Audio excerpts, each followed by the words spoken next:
Hello everyone. We'll be starting in 10 minutes, so please settle down.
check.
Check.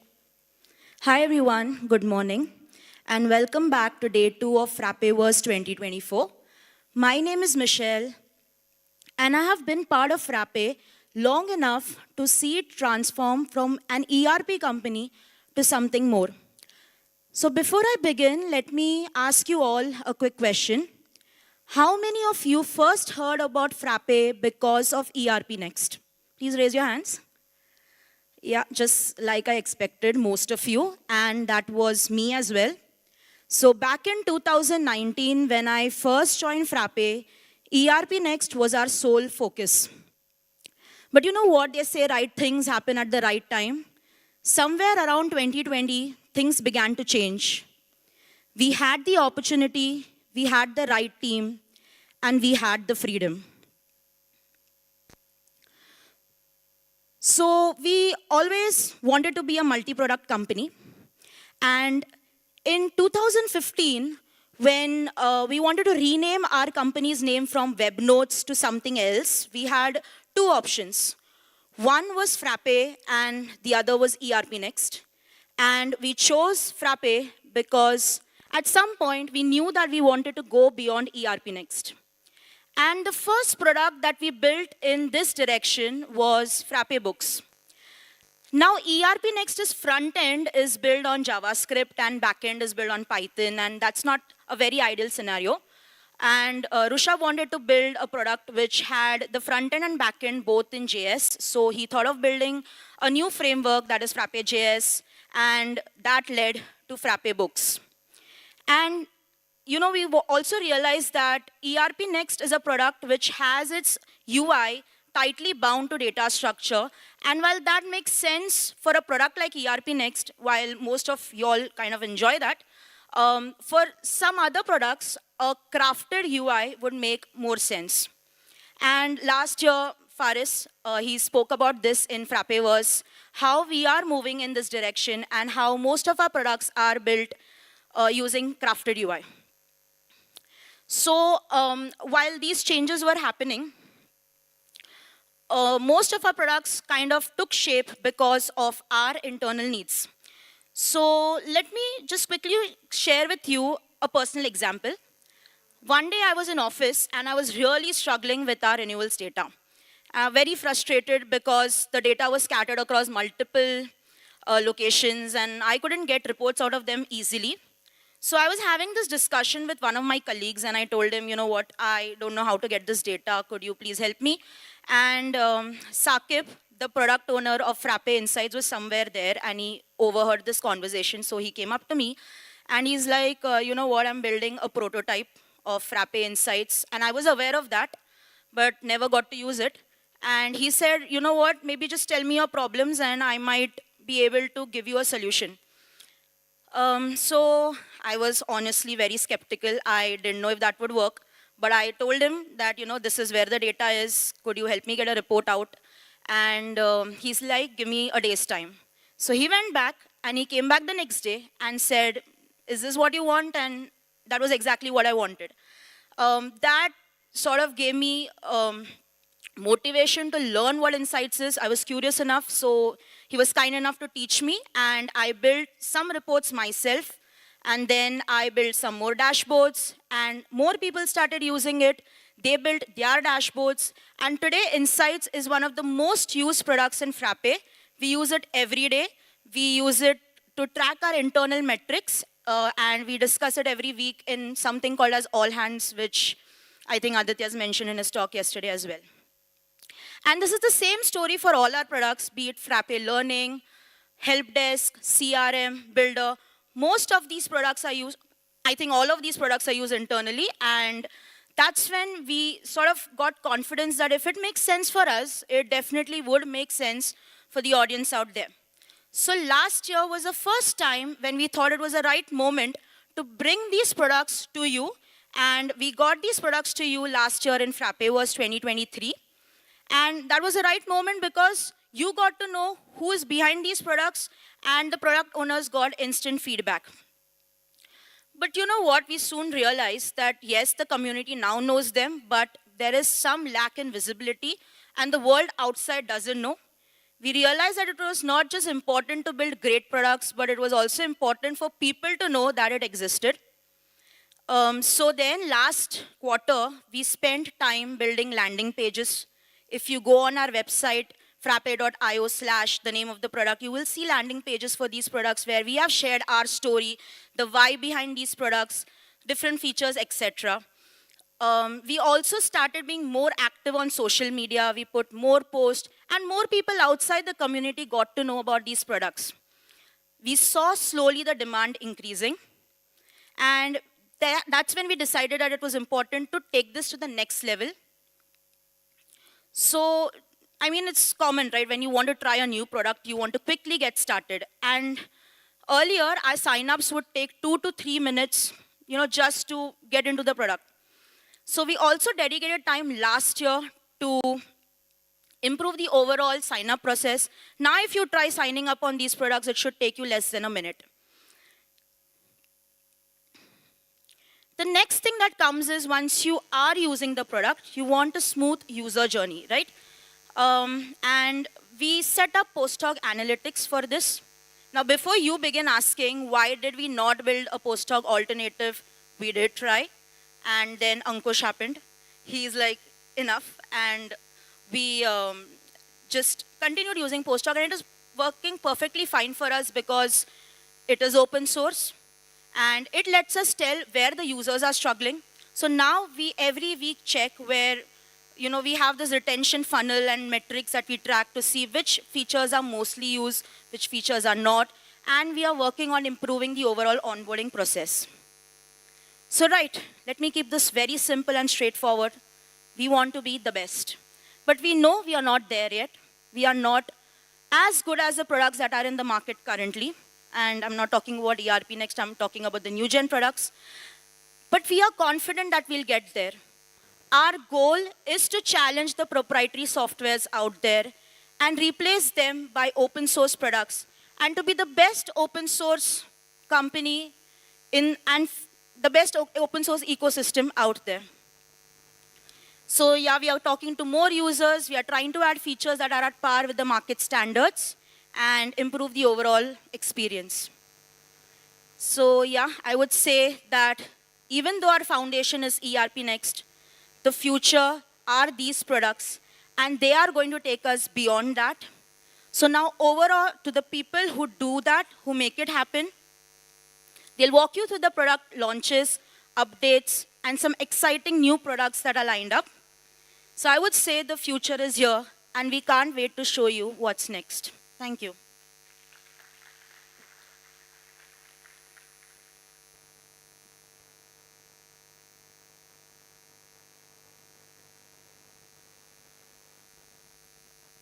Good morning, everyone. My name is Jannat Patel, and I'm the product engineer of the Frappe Learning app. To all the existing members of the community who don't know what Frappe Learning is, it's nothing new. I just renamed Frappe LMS to Frappe Learning. To all the new members of the community who don't know Frappe Learning, what Frappe Learning is, it's a learning management system that lets you create and share online courses with your target audience. A little backstory. In the year 2021, we were looking for a learning system to launch Mon School, and Moodle being the most popular open source learning system out there was the first option that we considered. But it did not suit our taste. The forms were unnecessarily lengthy and cumbersome. I mean, it shouldn't be this hard to create a course, right? And so we decided to make our own learning system. Fast forward to today, not just Mon School and Frappe School, but more than 500 organizations use Frappe Learning to create their online courses and training batches.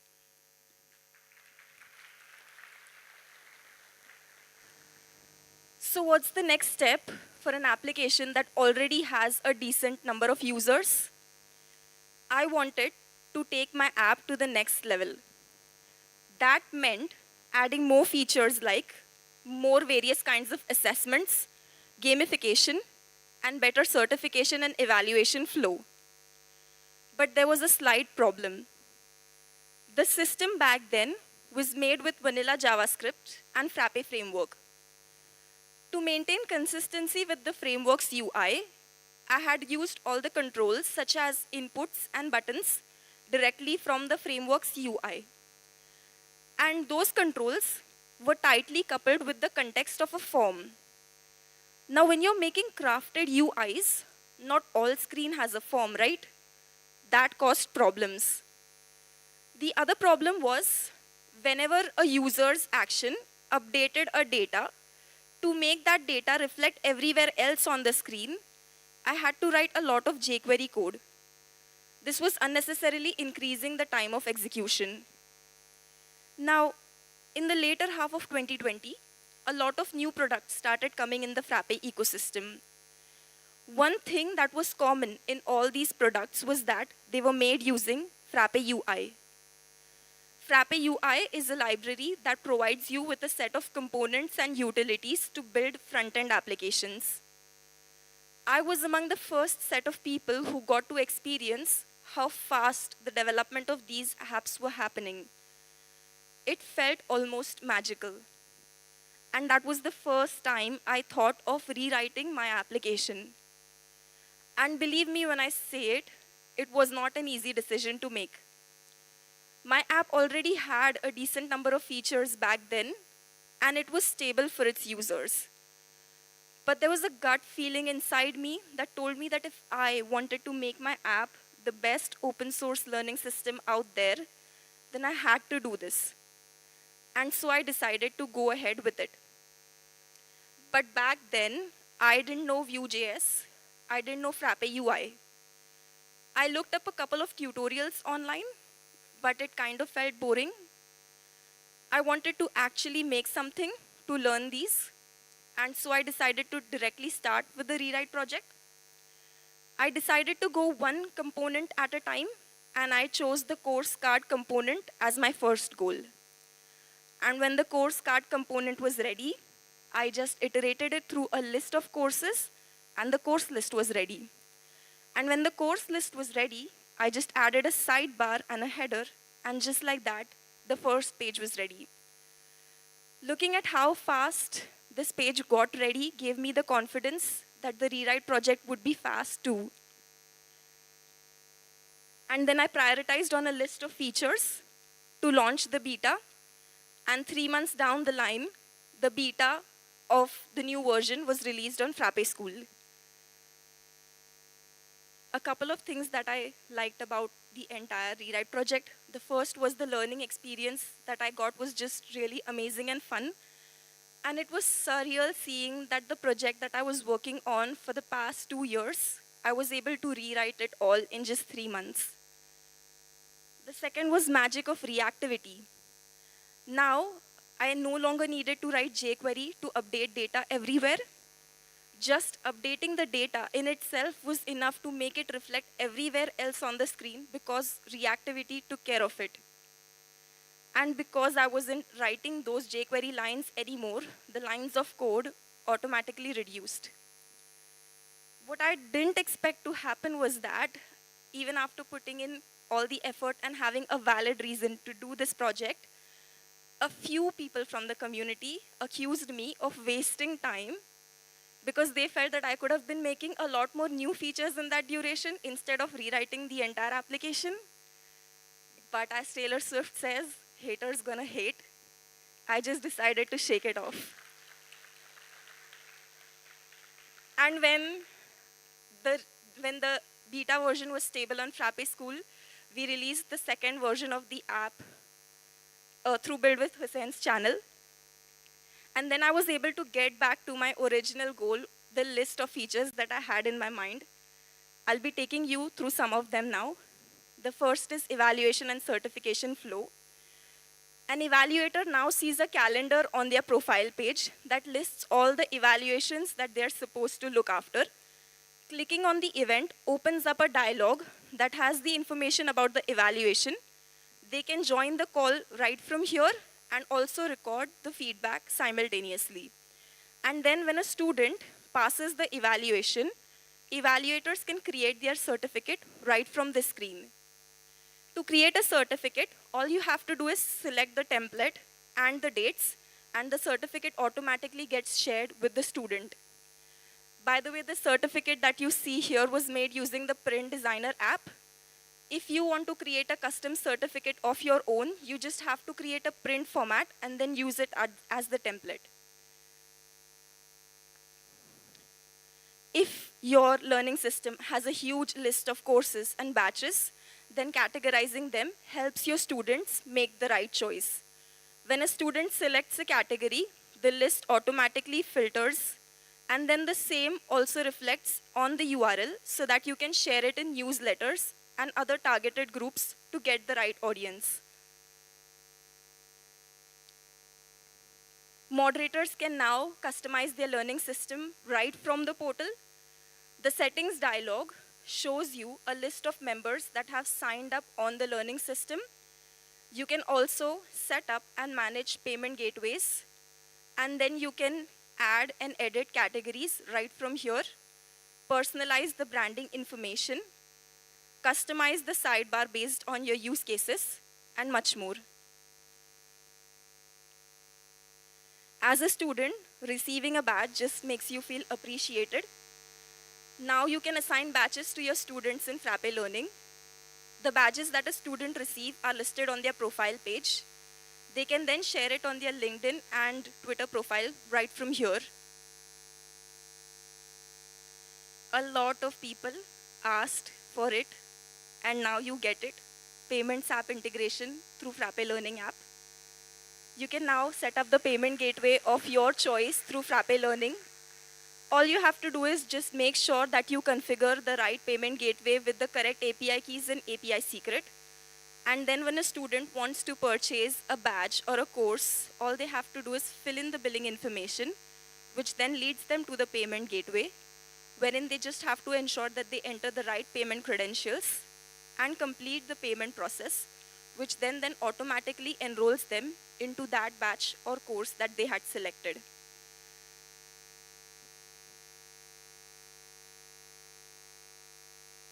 And I think after all this, the next in line for Frappe Learning is definitely interactive learning experience, as some of you may call it, SCOM.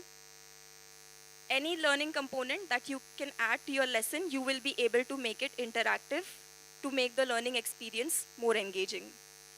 That is all from my end today. Thank you all for giving me your time. Next on stage is Saqib Ansari.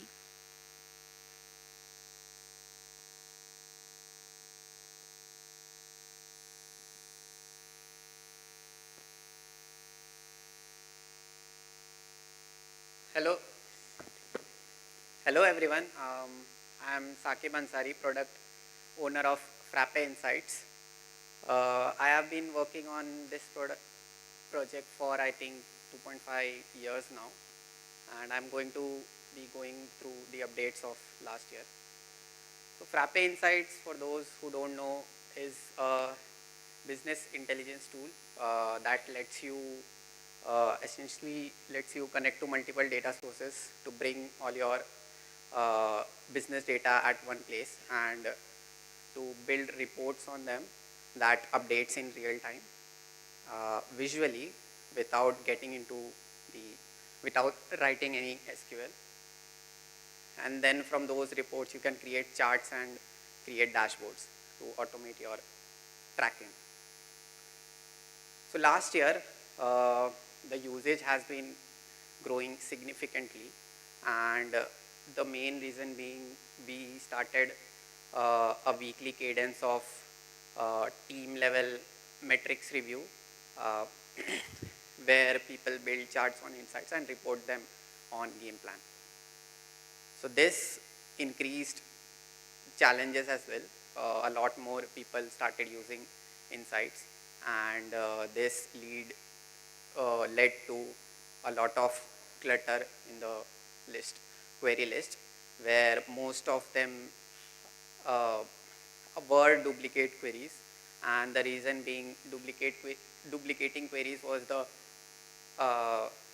the only way to not affect the live reports while also making changes and getting to the, like, then there were also ad hoc queries, basically people trying to just get the overall sense of the data, basically doing, and then these queries were not used in future. Then there were, and this led to a lot of clutter, as I said, and made finding queries harder. Then there were report building challenges because there were report building challenges, for example, limited SQL support from the Visual Query Builder, and this was also a reason why people created more and more queries to like overcome the limitation.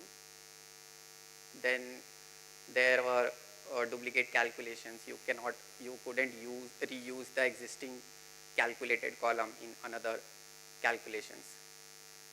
There were hard to manage multiple level reports, which is essentially multiple queries in a chain to produce a final report.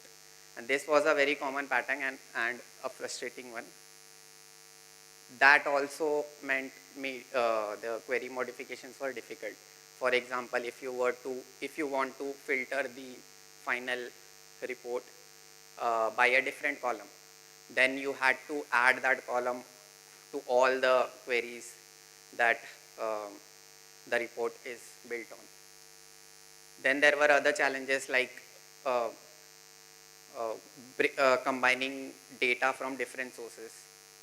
This was a very unintuitive process and didn't make a lot of sense to the users. There were longer loading times. For example, imagine just sorting a query by a different column and then waiting 40 seconds for it to just load. So minor changes had very longer feedback times. And then another annoying problem of filtering the dashboards, which is linked to the query modification. So these were the challenges that I focused on to improve in the Insights, next release of Insights. And the very first change that I made was to introduce workbooks, which is a group of queries, charts and dashboards. And instead of creating a query, you create a workbook, which doesn't get saved automatically. It stays in your local storage. And once you perform, once you go on with your exploratory analysis, you can then choose to save it or discard it completely. So this reduces a lot of unnecessary records made, which can lead to a lot of clutter in the list view. And by default, these workbooks were made to be private so that you don't see workbooks that are irrelevant to you. Then Query Builder also got a major revamp, and the reason being I wanted it to be much more flexible than it was, overcoming the limitations of the Visual Builder. So it is much more advanced while also keeping it easy to use. So here is a short demo. So first, once you create a query, you select the source table, then you see the data, and there are actions on the top of the table. And first I will just select the necessary columns. You have contextual buttons to, here I have changed the data type of, and then there are contextual actions like sorting and filtering.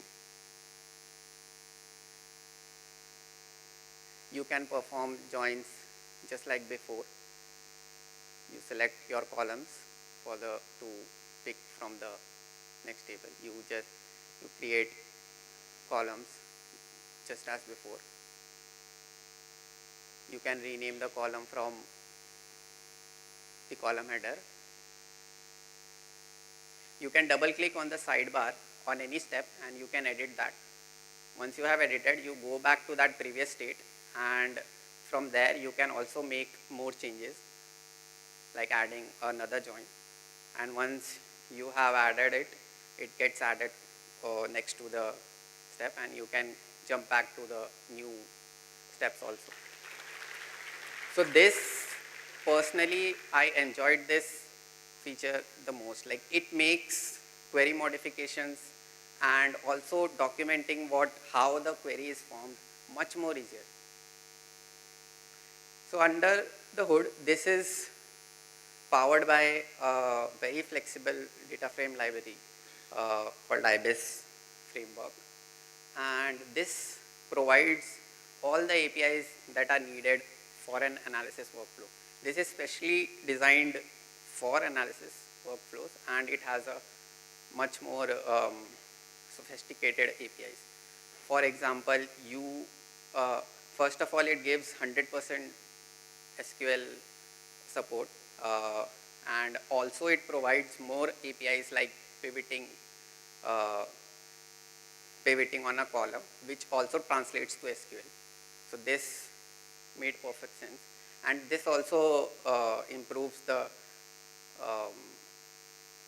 this also makes it easier to integrate with other databases, which previously required me to write a different set.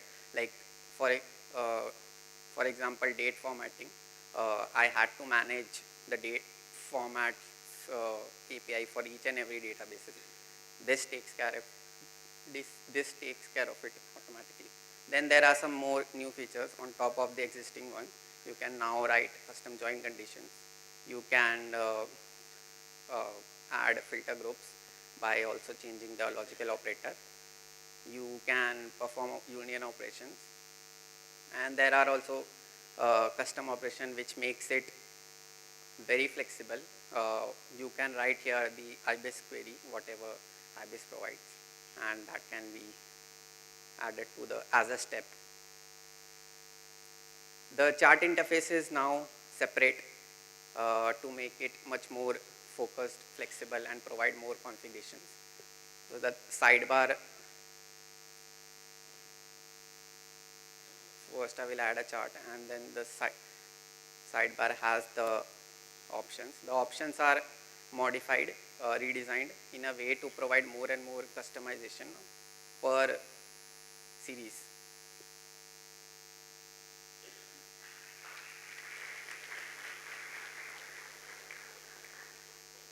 And then there is a handy feature which I call split by, where you can just select a category column, text column, and the series will be split by it. There is also more data controls, query level controls. So at chart level, you can add custom filters. You can define sorting and limits. And finally, you can also click on the chart element to see the underlying rows.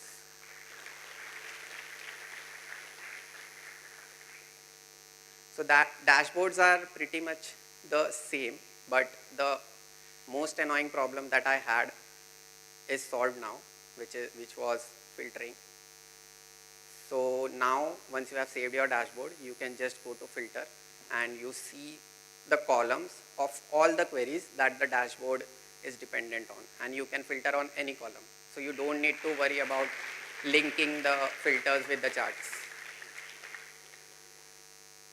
And this was the cross database experience has been like very hard to improve. And the loading times that I mentioned before. So this, I tried to tackle it in this release as well. So after research, I found out that the solution to this is warehousing. Like, you create a database where you have all your data at one place, and that database is optimized for querying, which is a columnar database essentially. But I didn't like this solution, like asking customers, or for that matter internally, if I have to solve this problem, then I need to do all this was just not fitting. So I started experimenting with columnar DB, which was DuckDB, and this was um, this was introduced by after using IBIS, because IBIS has first class support for DuckDB. So what this does is essentially Insights allows you to store your tables on a local DuckDB instance which stays on the Insights server, and once the data is stored, it can be refreshed daily, and that essentially gives you a lot faster queries. Even in even if you don't have indexing, you don't have to worry about anything, and just get significant improvements on your query execution times. So the way it works is you just enable this, you just toggle this, enable cache, and then all the tables for that query will be stored in the DuckDB instance, and whenever those tables are used in other queries as well, it will be fetched from the local instance. So this is still in experimental phase, but I plan to dig deep into this and improve the user experience for this. Then finally, we have permissions as well in this release. You can set up an admin. You can set up an admin team which will manage all the permissions and create teams, add users, and you can define data source level, table level, or even row level permissions now. So basically you will define conditions here, and this can be dynamic as well, which picks up from the user attributes, which can be defined in the user master. So yeah, that's it for the version 3 features. Next, I'm planning to improve the reporting experience. For example, scheduled notifications, shared links which can be only viewed by particular users, and along with that, improving the cross database experience as well. And version 3 is releasing on 1st November, so stay tuned. That's it. Next, Sharik Ansari will be presenting CRM updates. Thank you.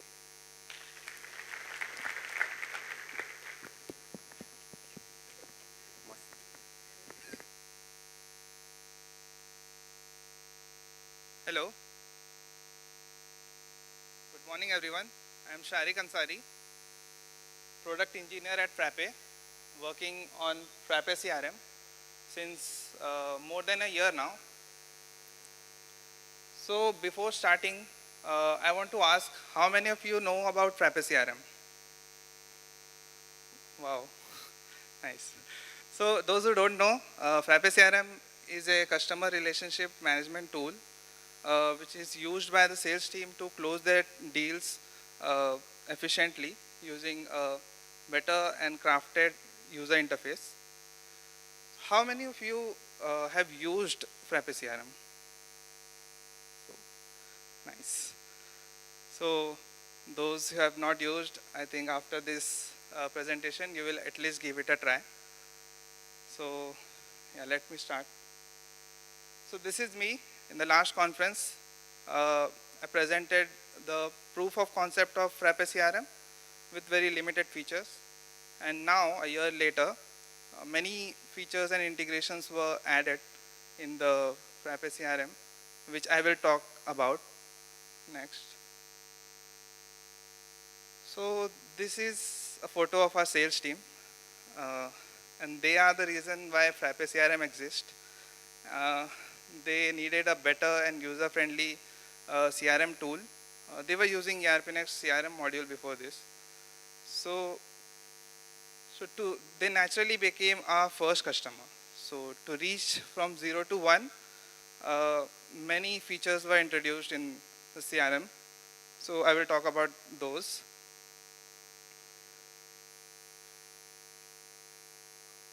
So the first thing is the comment. Now the agents can internally communicate with each other by just mentioning them in the, through comments. You can do that. Many tabs were added. You can see comments, calls, tasks, notes. You can also add tasks now. You can create multiple tasks to work on your leads. You can assign them to other agents. As you can see, I'm assigning it to Asif. Let me also assign this lead to myself. So there we can add multiple assignments also.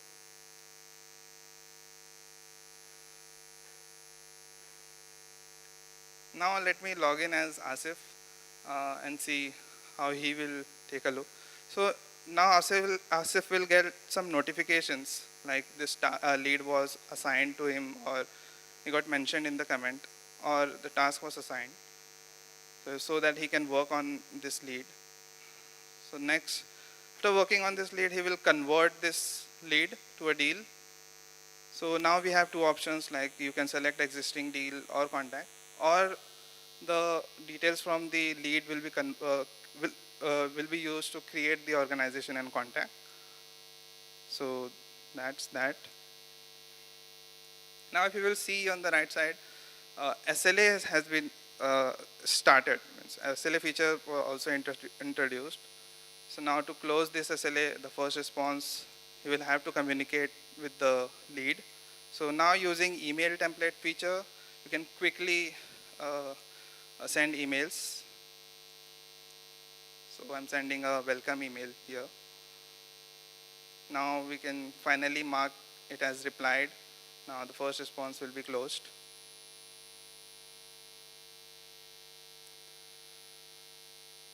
Cool. Coming to some customization options.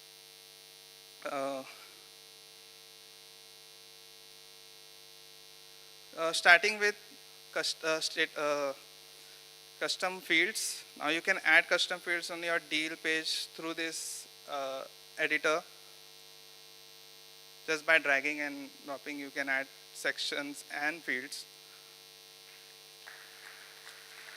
Now you also want this fields in your list view. So you can also do that just by adding it through columns.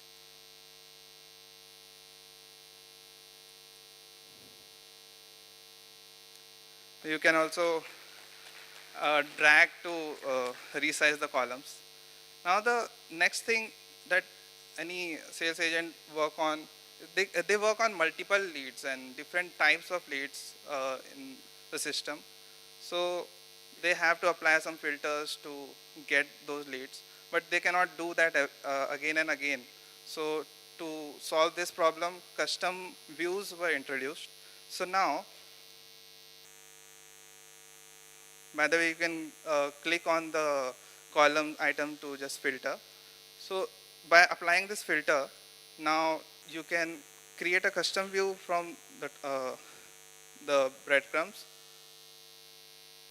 through this. This custom view is a combination of filter, sort, and columns, and it will be visible in the saved views section. So now some views are very common. So like my deals, you can make it public so that every agent can use it. By marking it as public, it will be visible in the sidebar. And some are very personal, like cold deal and warm. So you can pin them in the sidebar for quick navigation.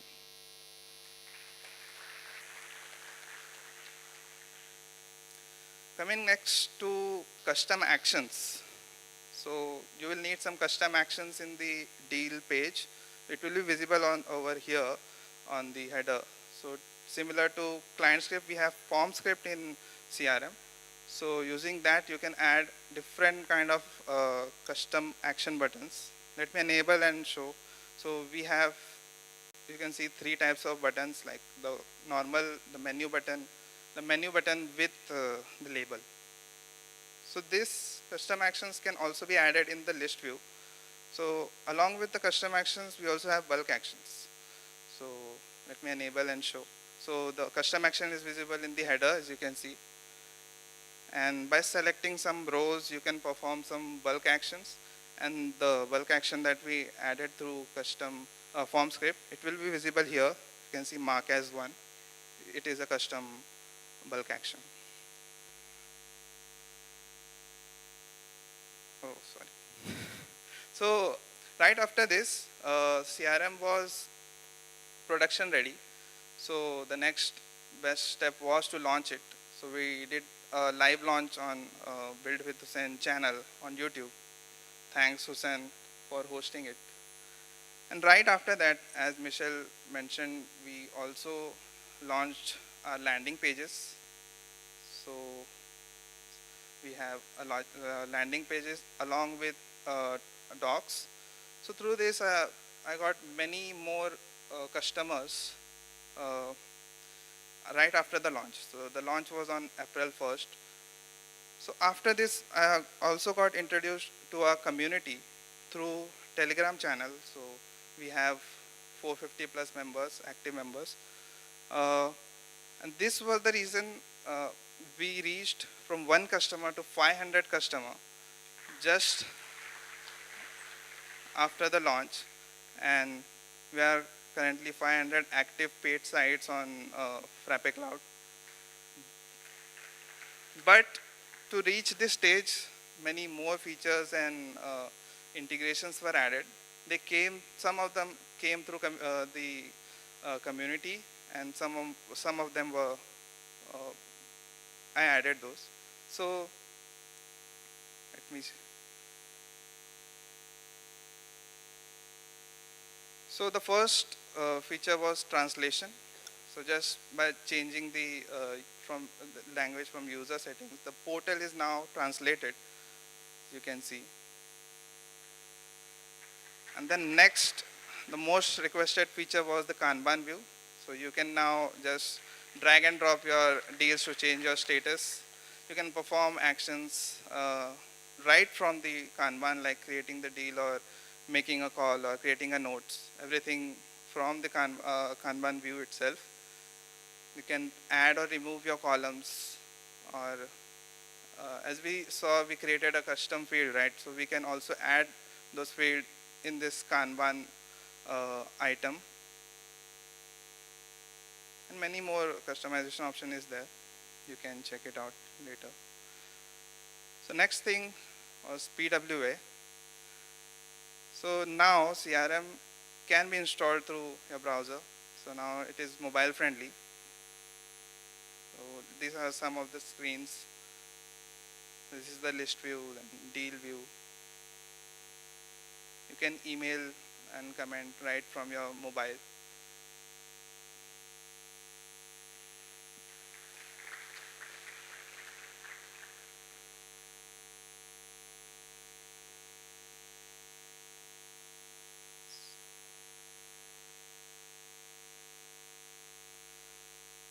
So next comes some integrations. The first integration is WhatsApp. So there was already Frappe WhatsApp in the marketplace. It was contributed by Sridhar Patil. So I used the same app for the backend. The UI is what I worked on. Let me show you that. So now you can enable or configure all your integrations through setting page. So here you can enable it. And right after enabling it, WhatsApp tab will be visible on your deal page. As you can see, the WhatsApp chats are visible. The UI is very similar to WhatsApp web. You can add reactions or emojis. You can reply or add image, video, all of those.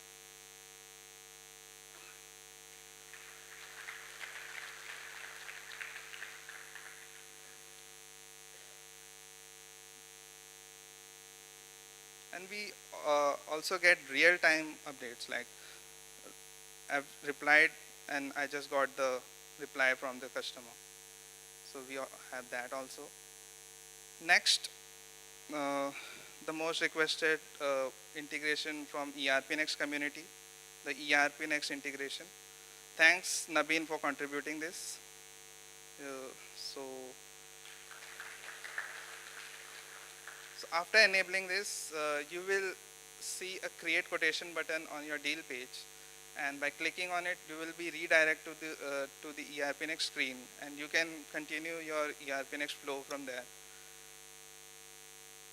And after closing your deal, like changing the status to 1, the customer will be created automatically, and you can view that customer through this button. And this is configurable, by the way, on what status change you want to create the customer from the ERPNext settings.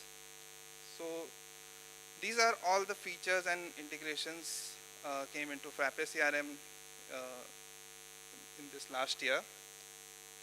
But what next? So at Frappe, we are currently focusing on making our onboarding experience better. So the first thing I will work on the onboarding. There are many more features like dashboard, desk to portal. So there are many features like email account setup or SLA setup. You will have to go to desk to do that. So plan is to move all those desk related features on the portal. Then calendar view will come, then more customization options will be added and more integrations. Currently we have 3 integration, Twilio, WhatsApp and ERPNext, out of which 2 were contributed by the community.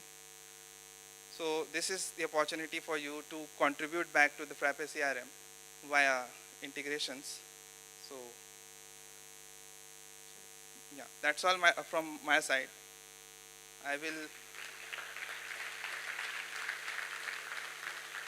let me welcome Ritvik Sardana to take this event ahead.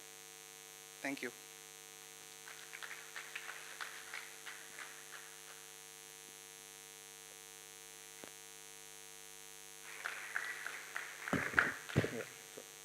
Good morning, everyone.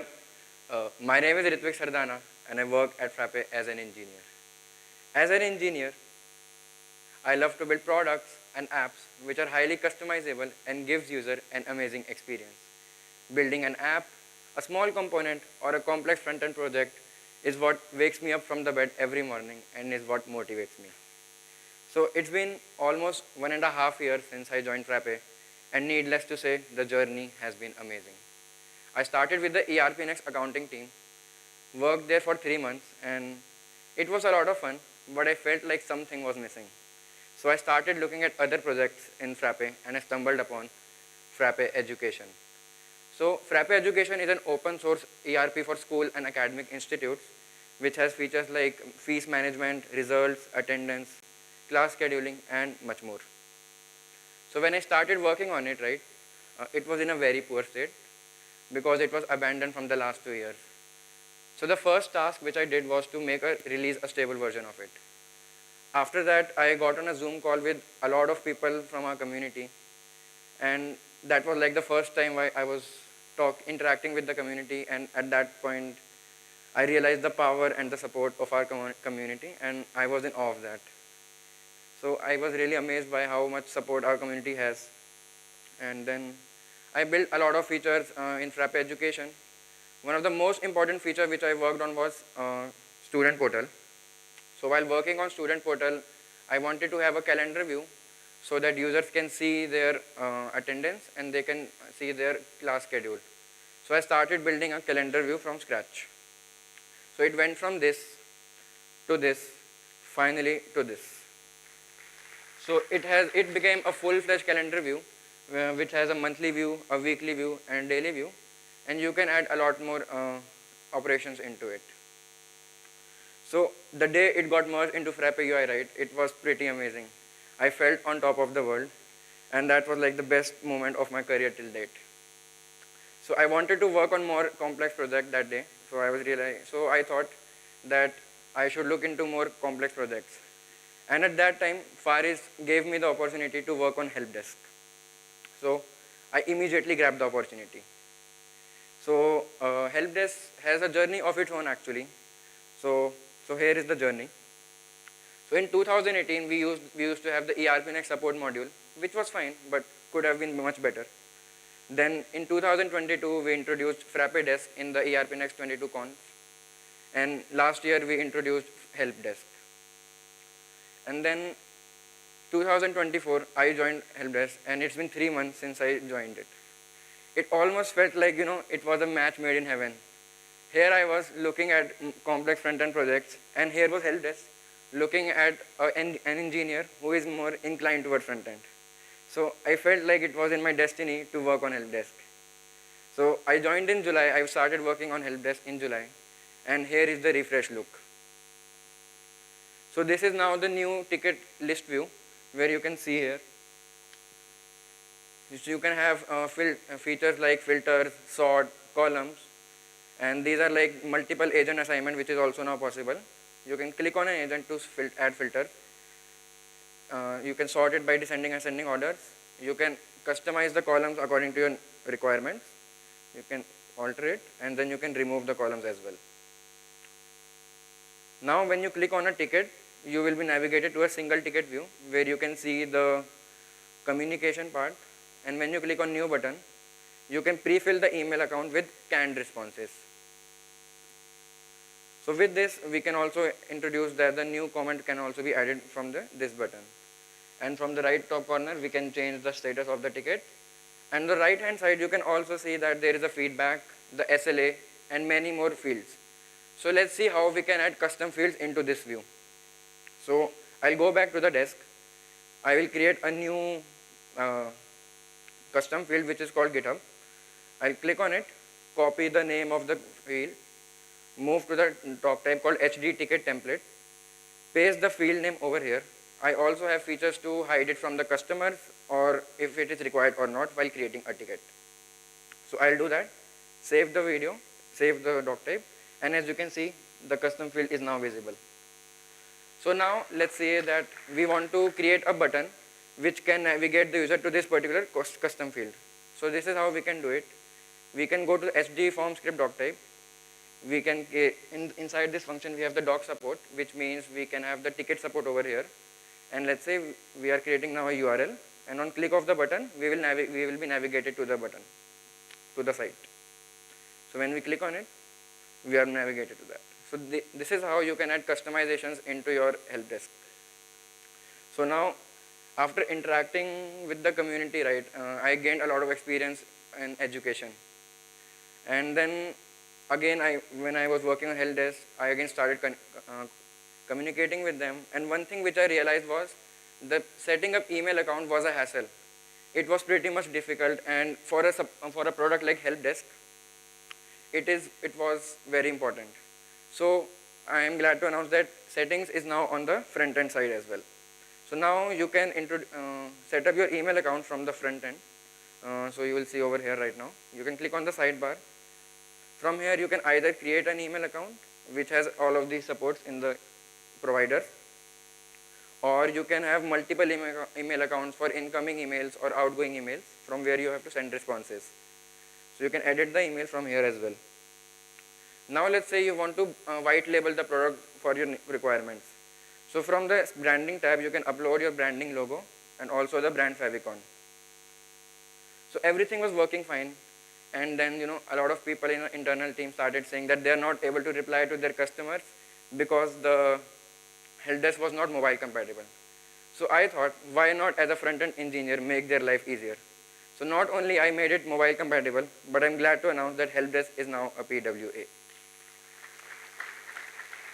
So basically it means that you can install the app via your browser, and you don't have to worry about updating it again. So here is the small video on that. So this is the customized list view which you can see over here. You can click on any agent to filter the apply filters, or the status you can also click on. This is how the filters are applied. You can go to the notifications tab, and you can click on any notification, and you will be navigated to the single ticket view. Here you can see the feedback, SLA, and other details. Right from here you can click on activity, and you can again reply to the ticket, or you can add a comment for internal team usage. So since last year, the response has been pretty amazing from our community, and we have more than 1900 plus marketplace installed since the last year.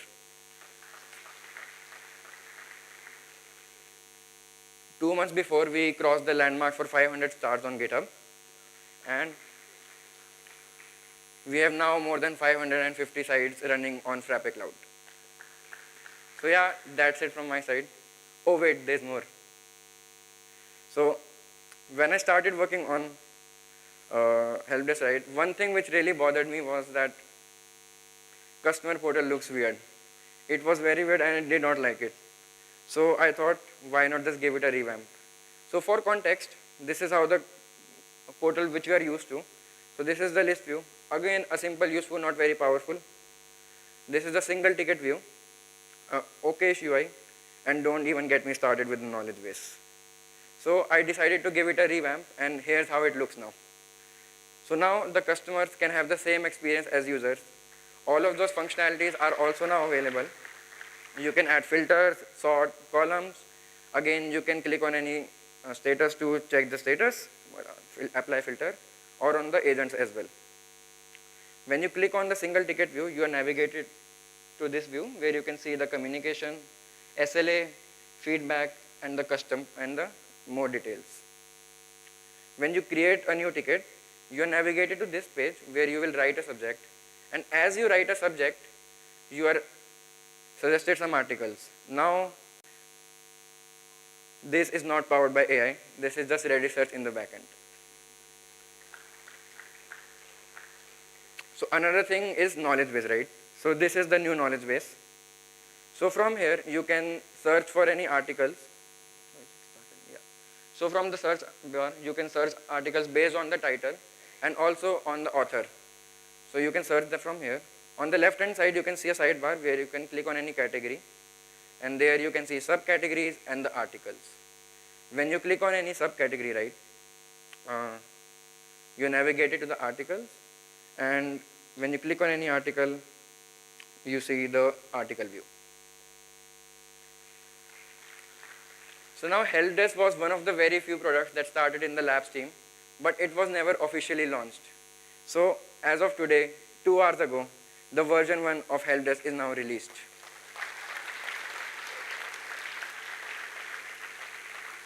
So what's next, right?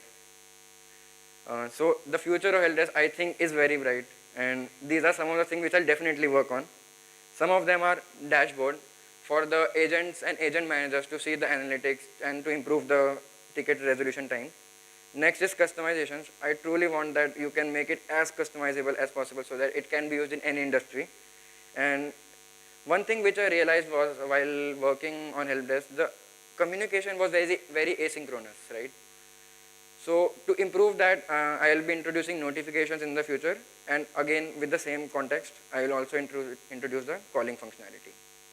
So yeah, thank you so much everyone.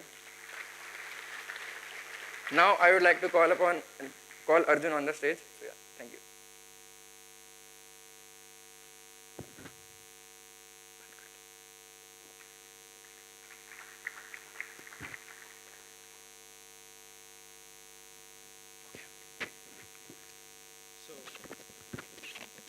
Hello everyone. My name is Arjun Chaudhary, and I've been a product engineer at Frappe for about 2 years now. And what I mostly work on is Frappe Drive. Frappe Drive is our all-in-one file collaboration syncing solution. It's just better if I show you rather than tell you. So here's a quick overview of what I showed you last time and some new features for basic workflow in Frappe Drive. You can select, upload files and folders. There's no file size, there's a 10 GB limit, but that's soft. You can quickly preview your files, be it docx, spreadsheets, videos, right inside your browser, and you can share them with your team immediately.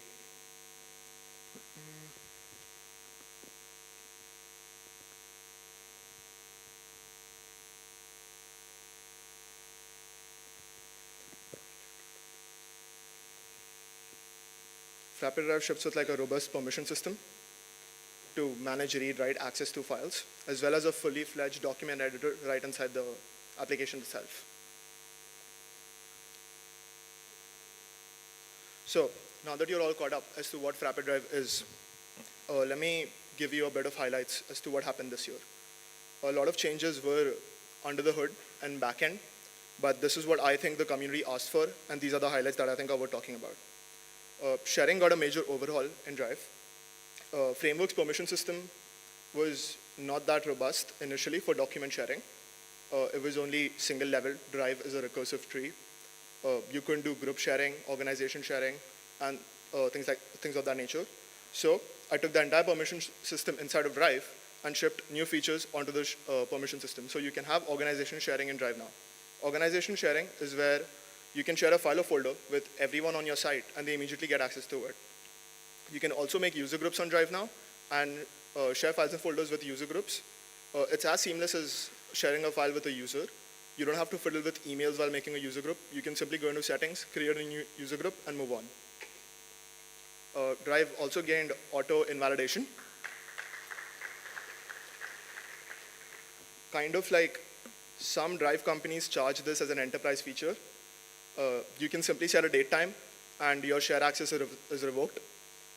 Simple as that. This is currently just limited to a day. We might change that going forward. As the product slowly matures, Drive has also gained a settings page.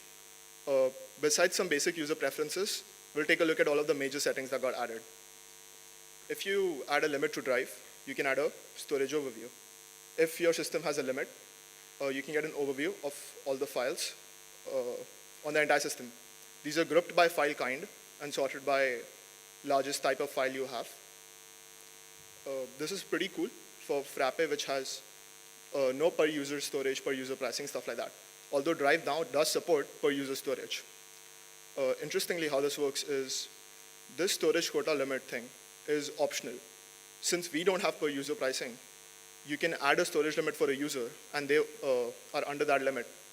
But if a user doesn't have a specified limit, they simply fall back onto this pooled storage quota. Another basic feature that's expected out of a collaborative application is inviting users. Let's take a look at the basic user invite workflow, and I'll walk you through how that looks. You can simply add emails and invite users.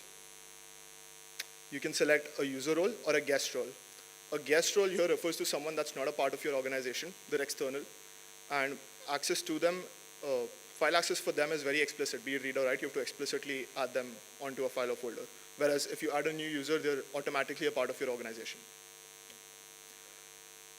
Shared tags. So Drive previously had tags, but they were kind of a joke. I made them. And now they're all pooled by your site. So if you have a set of tags on your site, we can simply create one. And this is shared for all the users. You can simply add a tag to a file and filter by it. Down the line, maybe we'll add tags with specific permissions on them so that you can't share a file tagged internal and stuff like that. Activity log. So Drive gained an activity log. You can view all the changes on your file, all the permissions, organization share, public sharing, who gained access, read, write, rename, all of it, simply in a timeline sort of view at a glance.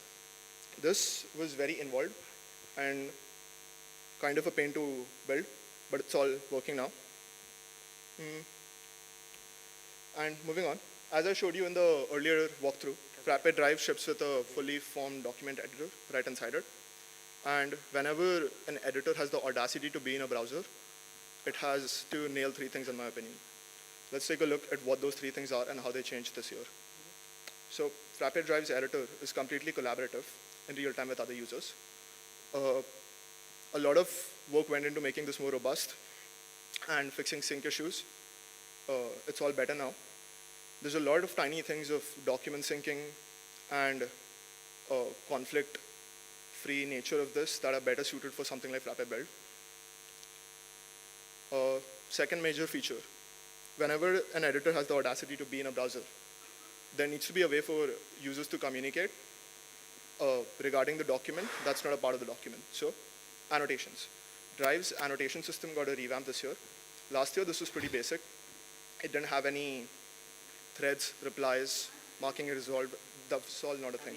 Now, you can mark comments as resolved as soon as you're done with them.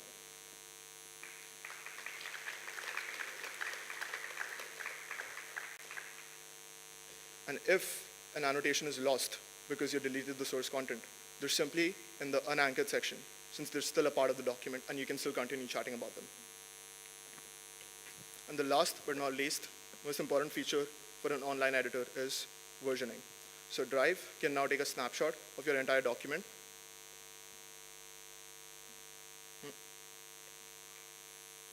Okay, this video isn't playing. Drive can now take a snapshot of your entire document and recreate that state as to where it was. You can compare different states and highlight the changes between them seamlessly. I wish this video worked, but you're better off just visiting the blog post. There will be one on highlighting changes and everything. This was just the highlights of what happened this year. There was a lot that happened in Drive that I didn't get to talk about. These are just the footnotes of what happened. Maybe it's better done. We'll talk about this in Frappe Builder or something. But yeah, passing this on to Suraj, and he'll walk you through his product. Thank you.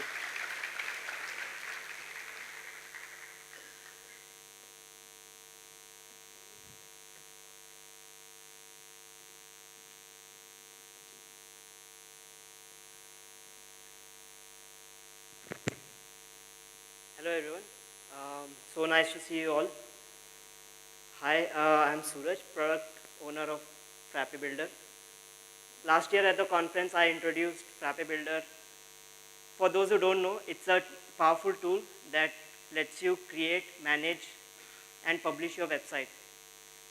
It was a fresh and exciting project, but it had a long way to go so that it could handle real-world production use cases. So by the end of the talk, I committed that it will be production ready by 1st of Jan 2024. And I'm happy to say that I was able to meet that commitment, and I launched it live, the very first stable version of Frappe Builder, and gave a short demo, and also made it live for Frappe Cloud users.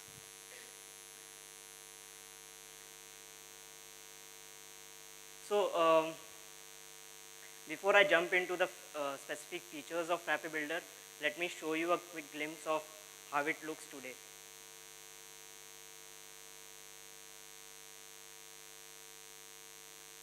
Yeah, that's Frappe Builder. It also has a nice dark mode, which I really like and use a lot.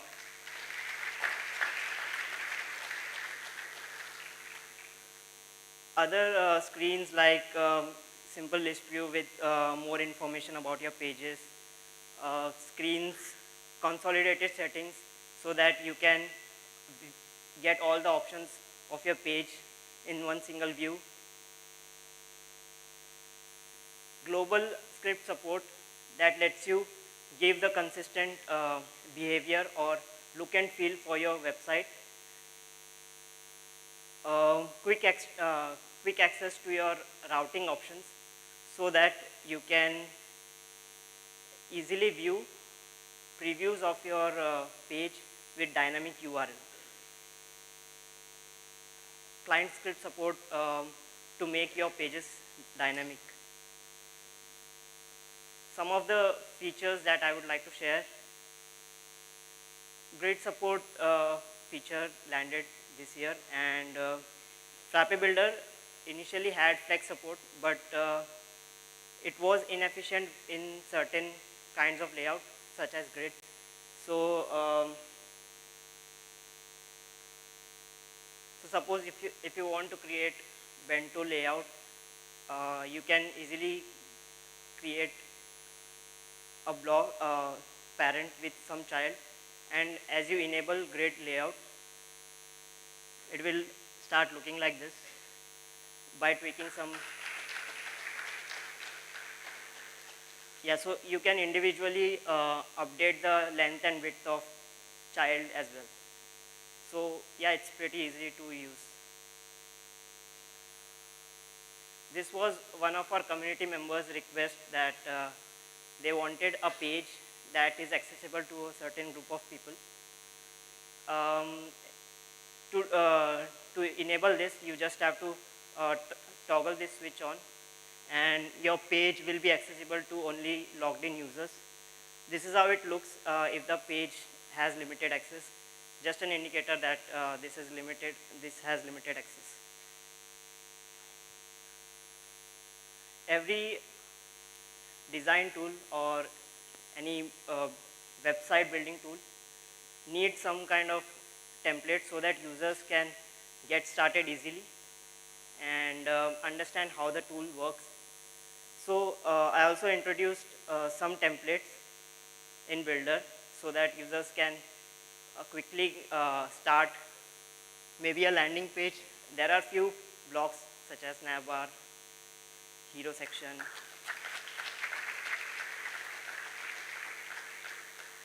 So best thing about this is you can drop things and make amends, and you can quickly go live. Your landing page is ready. With it also is responsive out of the box, so you don't have to worry about that.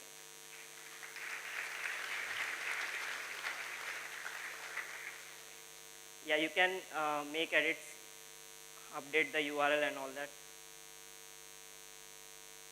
All right.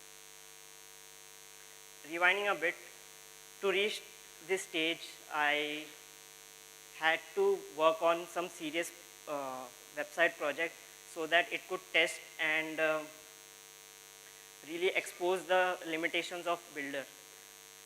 So luckily we had Frappe.io site revamp project in pipeline, and it turned out to be a perfect project to which pushed the limits of Frappe Builder.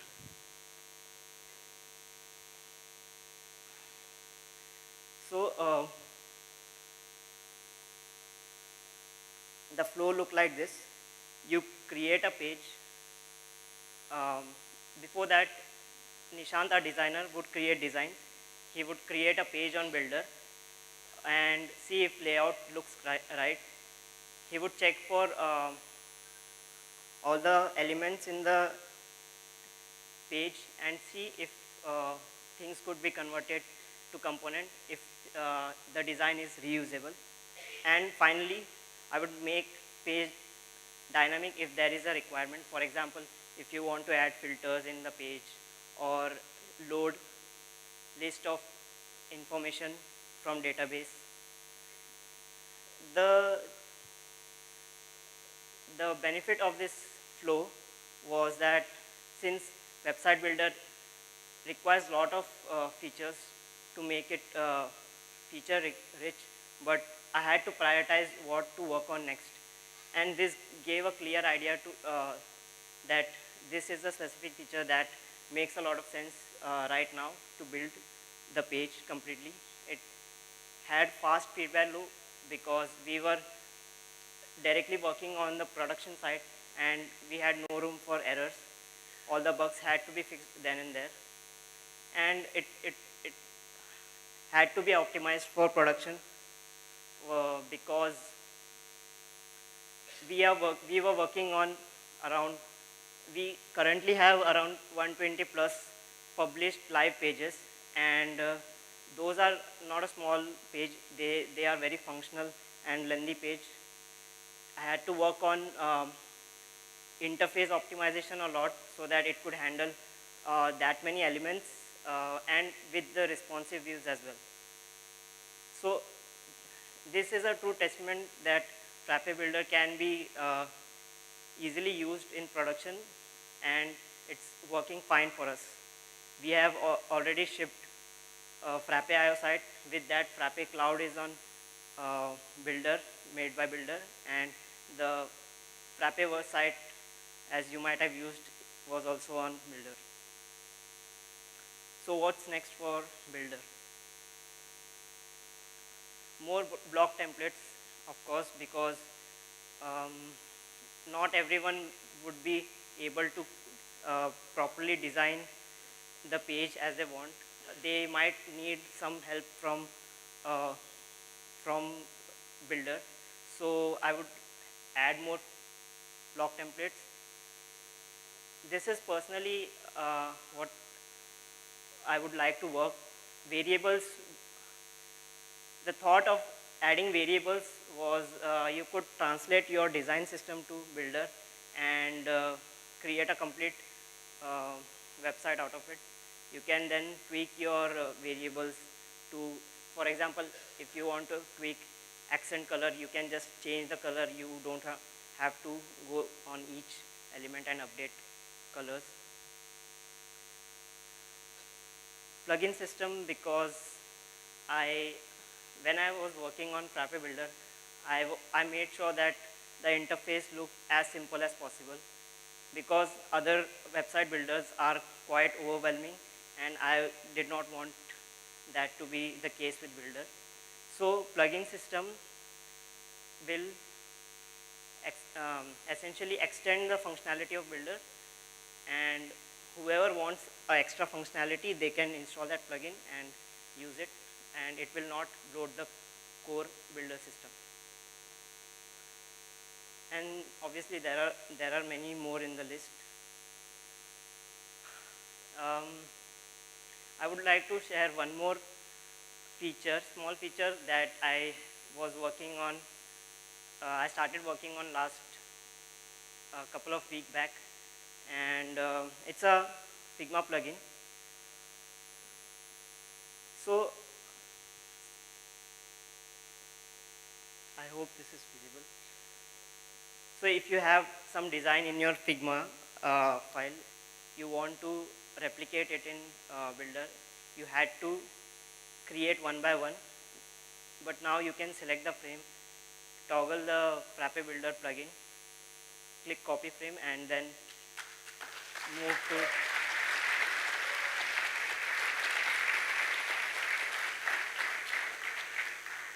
you can easily translate all the text related style, layout, padding, and all that. It is a great time saver, and you can get started very quickly. It obviously has some limitation and will have limitation because of the complexity of translating the style to Builder blocks, but you can use it to at least get started with the base template and then reiterate over it to make it perfect.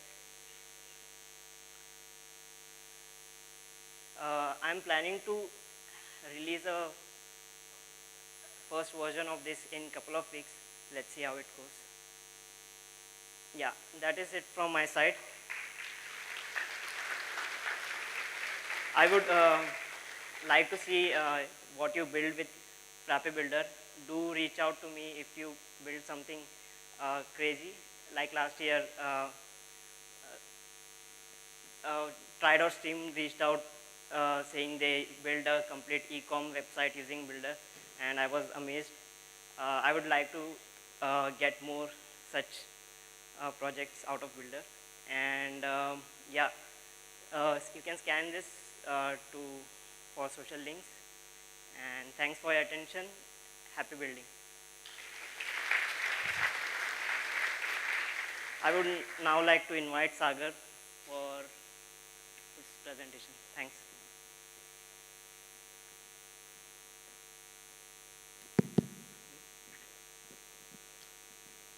Yeah, thanks Suraj for, so hi everyone, hello, yeah. Hi everyone, I am Sagar and I have been part of Frappe for the past 3 years. Yeah. So I was originally working in the ERPNext stock and manufacturing team. For last 7-8 months, I have had the chance to work on something new and exciting. So how it all began? Let me take you back to the last October. I was at a point where I was looking for a new project, something different from what I had been doing. I got involved in a few ideas like WMS, Warehouse Management System, but I soon realized that my passion had shifted and ERPNext was no longer where my interest lay. Yeah, one day, about a month later, Rishabh shared this post on Gameplan talking about how difficult it can be to debug email issues. That's where the idea came from. Instead of fixing problems in other email systems, why not create our own email stack, one that would simplify things for us and others without relying on IMAP or POP. For those who don't know, IMAP and POP are protocols used to fetch emails to your email client, like Gmail or Outlook. They are standard, but they are also kind of old school and have their limitations. I'll be honest, it was challenging. I had zero experience with email systems, but I soon started working on this, and yeah. So so basically I was not sure I should try this or not, but I just make a comment on that, I want to try this, and just started working on things. So it started as a side project, something I worked on when I wasn't catch up with support tickets. And today here we are, introducing Frappe Mail. So Frappe Mail is an open source email tool built on the Frappe framework. It provides everything you need to send and receive emails, manage your domains, mailboxes, and aliases, and DKIM keys. It provides easy to use APIs, so you can integrate email functionality directly into your apps. So how email works? When you compose an email and click send, it first goes to your email provider server using something called the SMTP protocol. This server processes your email and adds a special digital signature called a DKIM signature to verify that the email is authentic. Next, the server makes a DNS query to find the email server of the recipient domain, which is set up to receive emails on behalf of that recipient domain. If the server finds that, if the sender server finds that record, it connects to it, like the receiver server, and delivers your email via SMTP protocol. Once the email is received by the receiver server, it performs some security checks based on their policies. It can be some authentication checks, maybe SPF, DKIM, DMARC compliances. If everything is in order, the email is accepted. So where is IMAP or POP? So once the email is accepted, it gets stored in your mailbox, and to fetch the email from the client, email from the server to the client, protocols like IMAP and POP are traditionally used. These protocols allow your client to retrieve the email from the server. However, in Frappe Mail, we don't use IMAP or POP. We use HTTP to fetch emails, making the process simpler and more reliable and more streamlined for integration into modern applications. Yeah, architecture. So on top, we have Frappe Mail app, which is a Frappe app, which manages your data, process your email, and adds a DKIM signature. It's worked the same as the server I showed you in the previous slides. For SMTP, we use Frappe Mail with some custom plugins. We have Spam Assassin to detect and block spam emails. For easy installation and deployment, we have introduced Mail Agent CLI, which provides you a CLI. Basically, it's a CLI tool, so you can directly install mail server and manage it via the CLI tool. Mail Agent also provides, basically it's also a service that, basically a daemon service. So it runs in the background and pull the emails from the queue and push it to the Frappe mail server. There can be more than one mail agent connected to a mail app to distribute the load evenly. For communication between mail and mail agent, we have RabbitMQ as a message broker. Maybe in future we implement Kafka in place of RabbitMQ as when our volume increase. This protocol, basically they communicate in the AMQP protocol, Advanced Message Queuing Protocol. So Frappe Mail never directly communicate with the mail agent. It always communicate via RabbitMQ instance. So it can be a single instance or can be a cluster. So you can host multiple RabbitMQ instance connected to each other and process the, so whenever you hit the queue.frappemail.com, the request goes first to a load balancer. Then load balancer distribute the request across any available agent at the time. Yeah, next for security, we have implemented several layers of protection. We have IP blacklisting, which allows you to block connections from blacklisted IP addresses across all your inbound servers.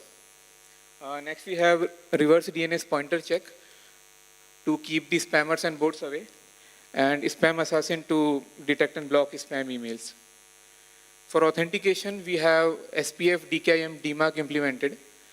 These are protocols used to basically check whether the email is valid or not, like coming from a trusted source or not, that thing. Yeah, connect Frappe apps to Frappe Mail. So connecting Frappe apps to Frappe Mail is very simple. You just need to create this email account doc, just you would like with services for Gmail or Outlook. On the left, we have Frappe School. So this is the site where I want to set up basically Frappe Mail email service. On the right, we have frappemail.com, which is which we are using as a service. And the Frappe School is a customer of that service. Yeah, connect non-Frappe apps to Frappe Mail. For non-Frappe apps, we have APIs to integrate Frappe Mail. We have Auth API for authentication, inbound API to fetch emails, and outbound API to send emails. Milestones. Build with Hussain has been using Frappe Mail for over 6 months and has sent more than 7,000 emails. We have also migrated Frappe School to Frappe Mail. So every email you are receiving from us in the past 2 months has been sent using Frappe Mail. So as you can see, the total sent is 3585, and from which 55 are bounces. Most probably the email is not like a valid one, or the domain is not valid. Maybe some blacklisting or that thing. So you can like track every thing in the Frappe Mail, like how much, like what time it take to transfer the email. So you can see average transfer delay is 11 seconds. So you can like think of it as a, so like 3585 emails are, so every individual email is transferred in 11 seconds kind of thing. Next we have mail client. So currently we have a simple mail client which lets you send and view received emails. Big thanks to Jannat for her contribution to building this.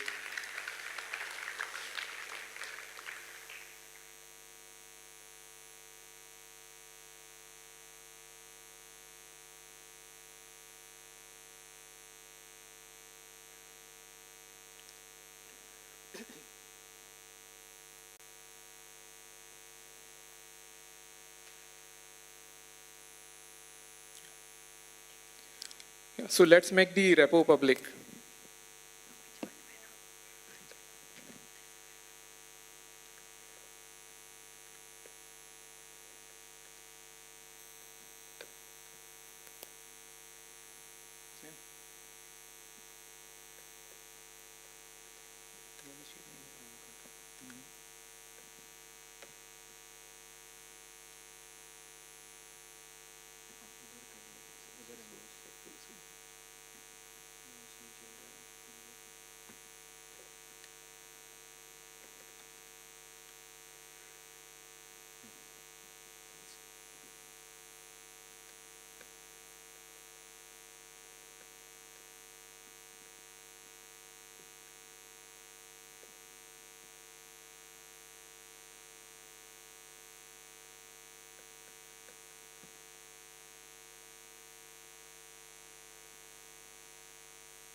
Now the time for the second repo, Miss Mail Agent.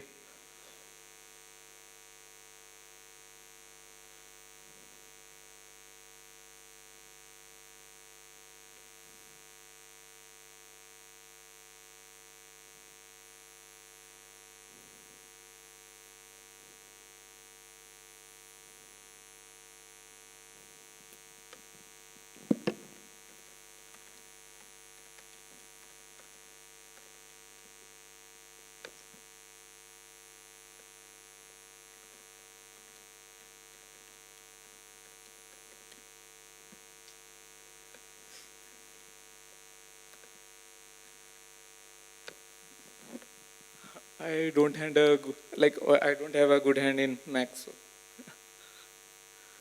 Wait.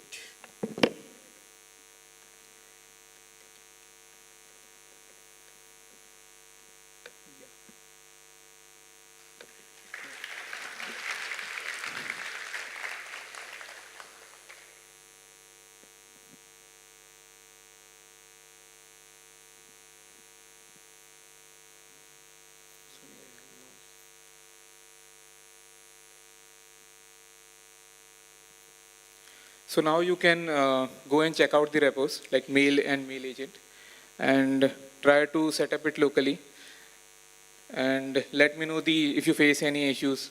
Currently, I have don't added the docs for basically the setup, but you can find docs for like basic things like architecture or the tools we are using, how we build it, and stuff like that.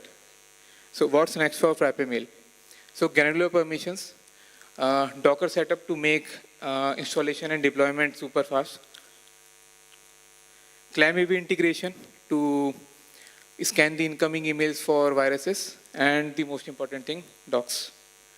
So thanks everybody for coming and giving me time for the launch. So next coming on stage is Gurshin for our new product intro.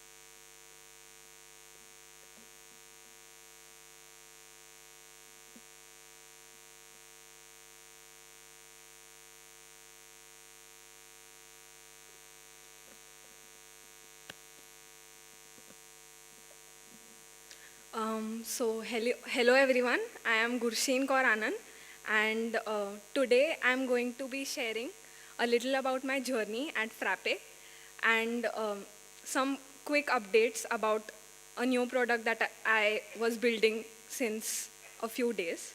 So I joined Frappe and started working on the ERPNext as well as framework code bases.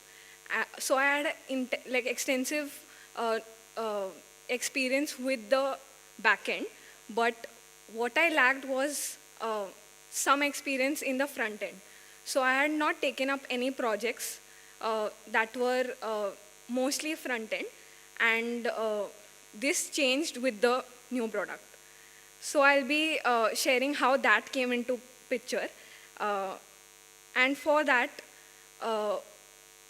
you have to have a little context about what my experience was or what prerequisites I knew before I jumped into front end.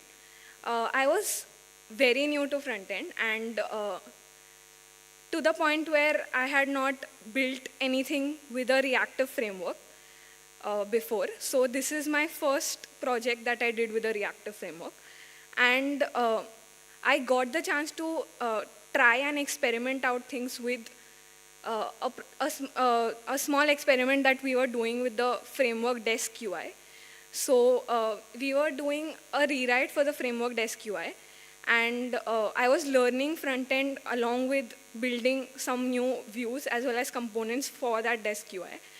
And even though the direction of the framework desk rewrite kind of evolved into something else, I think I gained a lot of momentum and skills from that project so that I could leverage that into another project. So when I learned Vue and I started building components with Vue.js, I was kind of hooked because I had always harbored the curiosity for learning and understanding how good interfaces are built. And since they are a very essential part of good products. And Vue.js lets you do that in a very easy, understandable manner. So when you're new to front end and there are a lot of confusion or a lot of new things that you're learning, especially when it gets confusing with the sheer amount of frameworks that exist today. I mean, if you look up on YouTube for any tutorials, you will get an amount of video recommendations for different frameworks. So as a beginner, you don't know where to start. And Vue.js gives you a good platform to start with the basics and build upon that. So like I said, I was working on the rewrite project, and I picked up the skills from there. And I wanted to leverage those into something that used the UI skills that I was building over the period of time that I was working on that project. So this was 30 days back. We posted a LinkedIn post where there was a countdown for this event. And around that same time, Rushabh suggested that we should build something new. And it was going to be UI heavy. So I wanted to build it, and the idea sounded very interesting to me. So I remember going home and looking at this post and thinking to myself, there are just 30 days left. So I don't know whether I will be able to build a good POC version for the talk or for Frappeverse. So maybe I should do it, showcase it later. But then after talking to Rushabh, he suggested that we should show some first cut version in the Frappeverse. And in this post, the 30 days that are mentioned, today is day 30. So I am just here to share the POC version. So you might be thinking that I am talking about a new product, but I have not named it yet. And I'm telling you a story without a title. What are you talking about, Hussain? So what if I tell you that you are looking at the product already? So if I press escape, so this is Frappe Slides.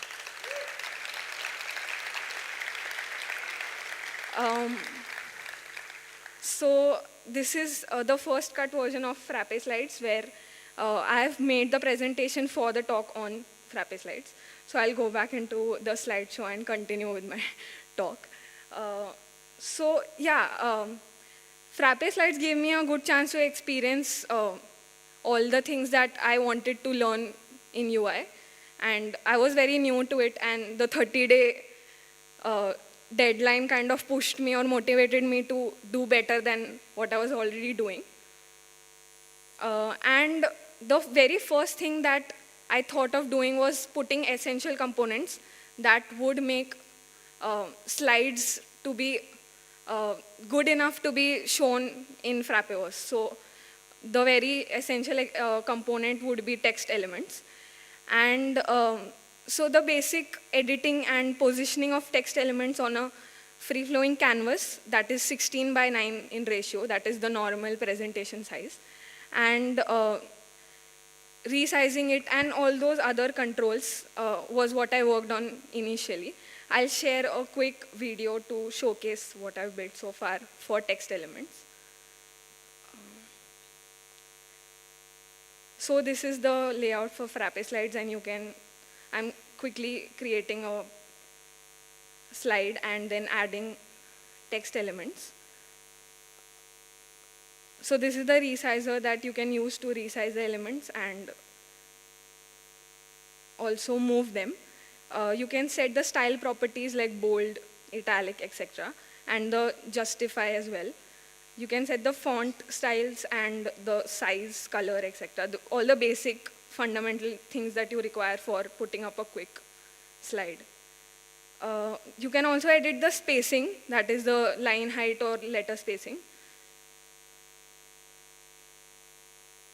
So I'm quickly making, so for context, I've just taken an example of a portfolio that someone might build for showcasing their work in photography.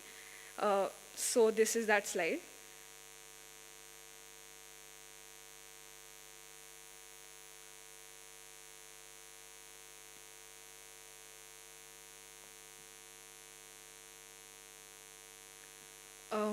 Okay, so the next thing that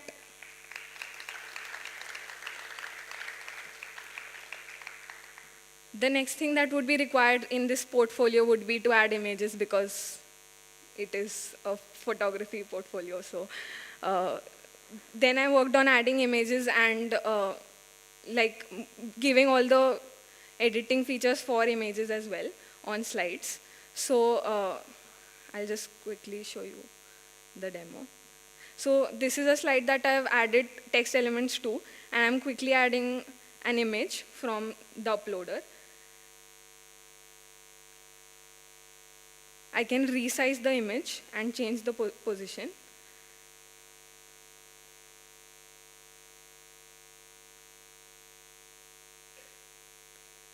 I can set other properties for the images that you might require for putting up a slide, that is orienting the image in a certain horizontal or vertical fashion and adding some border or padding and setting the border radius for it.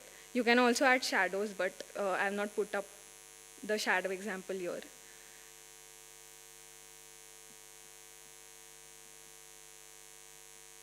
So another thing that you would require in a presentation that I think is very basic is videos, and it kind of suited that I wanted to show this video on my talk, so I wanted to add videos.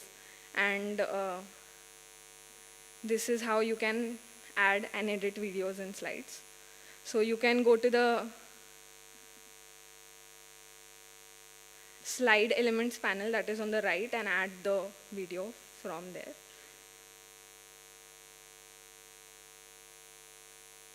Again, all the basic things that you might require, positioning and resizing. You can set the playback options for the video, that is setting autoplay or loop for the video when the slideshow mode is on. And you can add some basic shadows to the video and a border.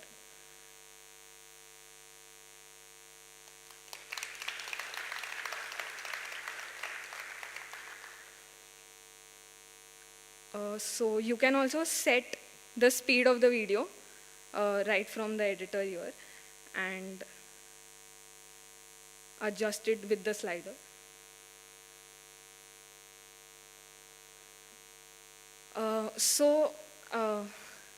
Apart from these basic components that would be required to put up a basic presentation, you would need to navigate between the slides and so on. So you can either use the shortcuts, that is the arrow keys for the navigation between the slides from the previous to the next slide, etc. Or you can use the navigation panel that pops up on the left side. So this is how it looks.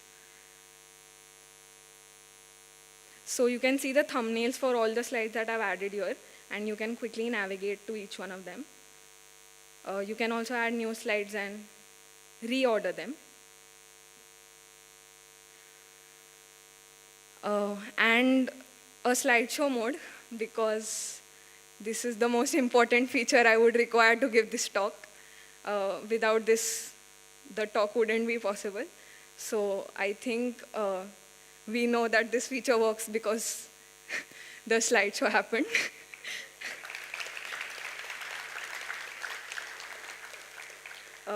And I'm saying that I've added all these features and learned a lot along the way, but there's a lot more to go for Frappe Slides. And I would like to work on some features for enhancing the user experience for the presenter mode, adding more features to that, and making the editor experience also way better. So I'm looking forward to making Frappe Slides better than it is right now. And I hope you all follow along with the journey.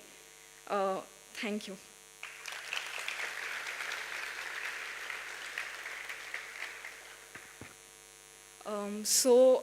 I would like to call upon stage Rucha Mahabal, because before we end, there's just one more thing.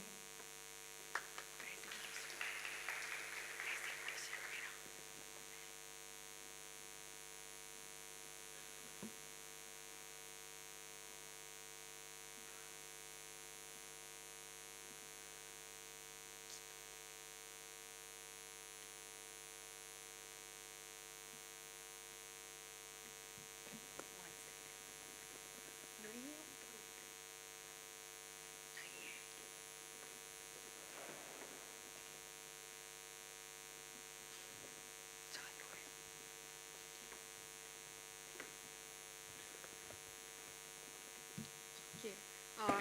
Hello, everyone. I'm Rucha Mahabal. I gave my introduction yesterday, so I want to repeat it. You might have seen me talking about Frappe HR, ERPNext, or framework until now. But I have been moonlighting for more than a month in the same company uh, to solve a problem.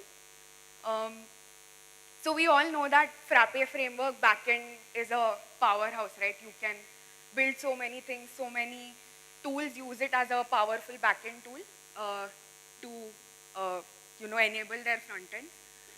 But there are certain limitations when it comes to the Frappe front end. Like we have doc types, but every view is consistent. Of course, that's a huge plus point, but the views are also tightly bound to the underlying data structure or the doc types. So how you build the doc types is how they will look in the view. But it's not always necessary that your views need to look the same. You have the need to create, crafted UIs. Composing custom views with multiple data sources is hard, and you are forced to switch between multiple screens while performing a complete cycle, which you would imagine to have in a single dashboard. So I said I started working on this like a month ago, but the experiments began like 4 months ago. First experiment to make our Frappe framework support modern front-end stack. So as Gurshin mentioned, she and I started working on a Frappe framework client rewrite, and the goal was to rewrite everything in Vue.js and Frappe UI so that developers get a better experience. Reactivity is much better. We refactor all the code and a bunch of other features, a fresh look, and you get to work with Vue.js.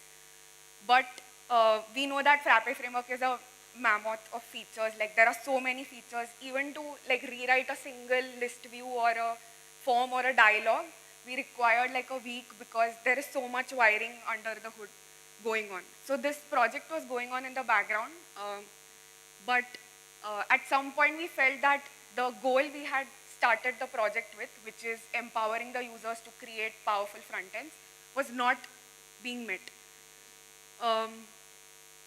So then Frappe offsite happened, which we call Frappe refresh. And during the Frappe refresh, we were having an internal discussion on Frappe UI, how we could make it better.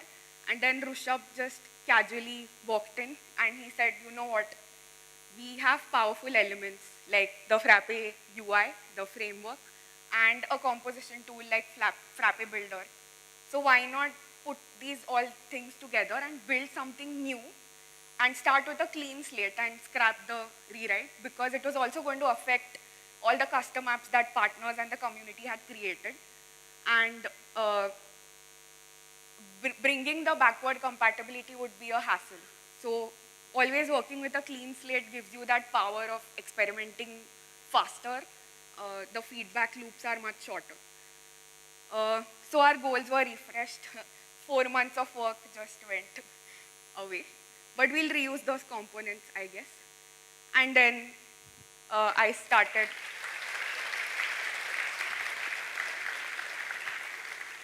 working on Frappe Studio. So what is Frappe Studio? It's a low-code app builder built on top of the framework, which will allow you to create layouts and a lot of other things faster. So let's see it in action.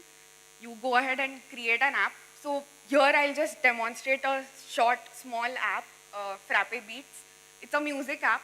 So we'll have 2 tabs, bottom tabs, a mobile view, and we'll have a list of songs, and we'll have a feature to play the song, like it, and it will appear in our favorites list. So let's go and build that. So for this we need 3 pages in the app. So we have Discover, which is our first tab, favorites, the liked songs, and a dynamic routing path to render a song from the backend. So let's see how you go ahead and build layouts. So you can see the pages over here. I'll start by building the discover page. You can see all the Frappe UI components and some components Studio provides. So I'll drag a container. I can select on any component and adjust styles, props, and events for that component from here. This is an app header. And we would need a list of cards, right, for the music. And then maybe a bottom tab for navigation. And then you can go ahead and rearrange whatever you want from the layers panel. You can see all your components there.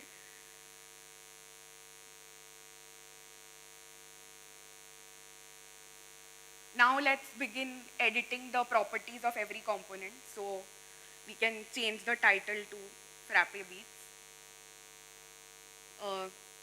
Let's put some logo. And we'll hide the back button because this is the home page.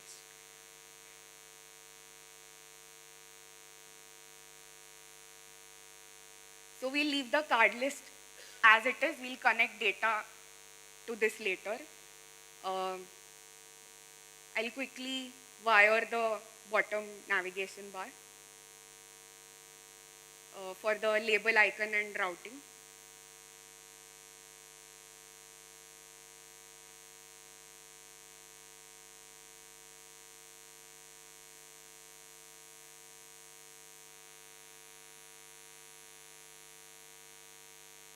So we have our first page ready. Now let's go and build some more complex page, which is the song page. So in the song page, we'll need maybe an image view to view the song cover. Coldplay is in talks right now. We'll adjust the styles from here, maybe add some padding to make it look better. We wrapped it in a container. Then we'll maybe add some text blocks to show the artist name and the song name. So I can go ahead and edit the text blocks properties. So all these things here, like font size, font weight, line height, text color, text, all of this comes from Frappe UI predefined typography so that your typography looks the same throughout your app.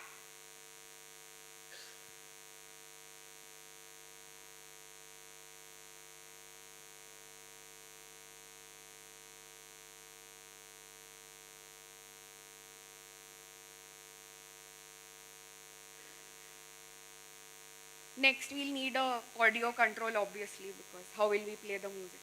So we'll wrap it up and fix the styles for these.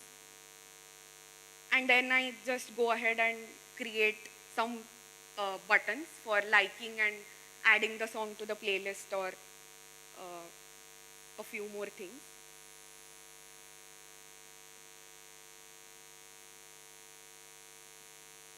Okay, so we have our second layout ready within minutes.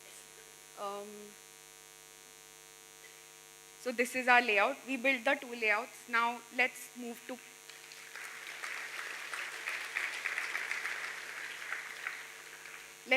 connecting data. So I have a doc type in the backend, which is a song, and you can see all the attributes here.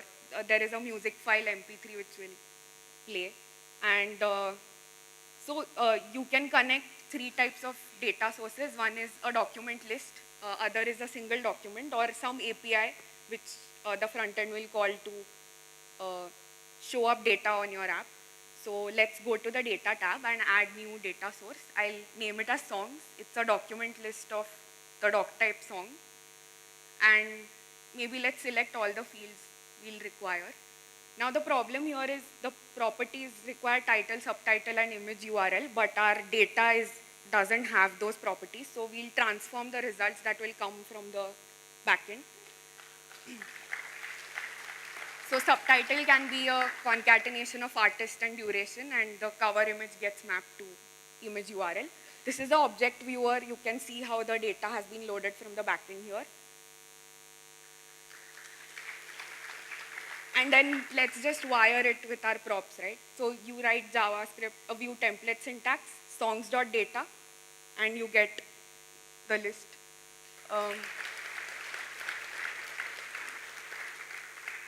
So let's connect, like wire the second layout. So here the difference is we have a name prop in the URL. So we can also set dynamic filters while fetching data, which we'll get from the route, right? So route.params.name.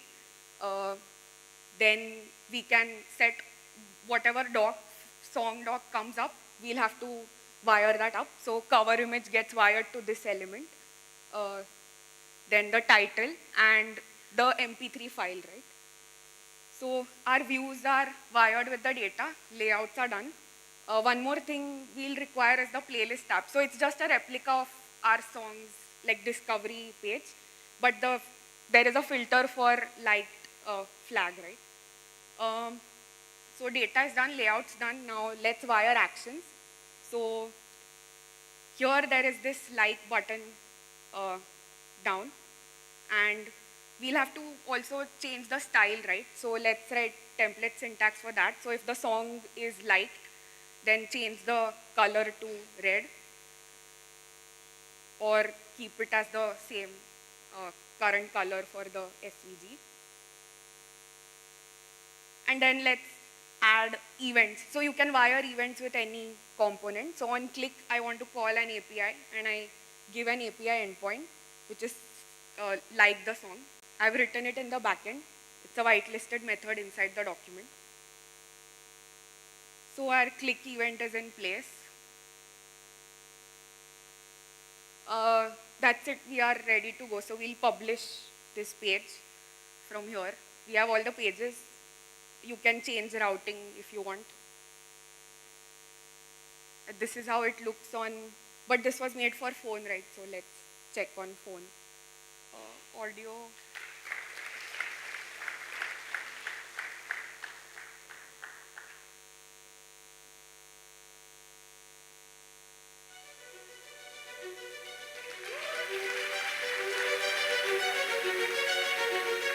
You can drag the audio slider to like fast forward.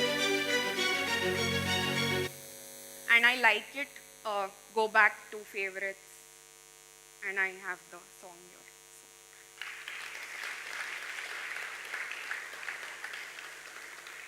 So this is like 1.5 months of work. So I want to make this a lot better, because there are a lot of things that come from text inputs, but you want to make the experience better, to wire your backend types, to generate options for your components and everything. So the next step is also building schemas right from the front end, so you don't have to go to the desk to like wire the doc types, create tables, and see the relationship of how things are connected on the backend. You can ability to create your own components, powerful props, first-class auto-completion, and wiring code from the UI, everything. So I would like to make it a lot more, like lot better before opening it up for everyone. So it will come up next year, not right now. This was just an introduction.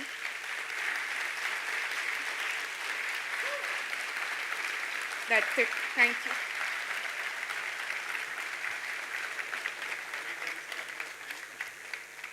Thank you. That was amazing. So we'll take a short break, 15-minute tea break. The tea is getting served in front of the auditorium. And also we have started with track 2, so those who want to attend is there in the expo area. Thank you.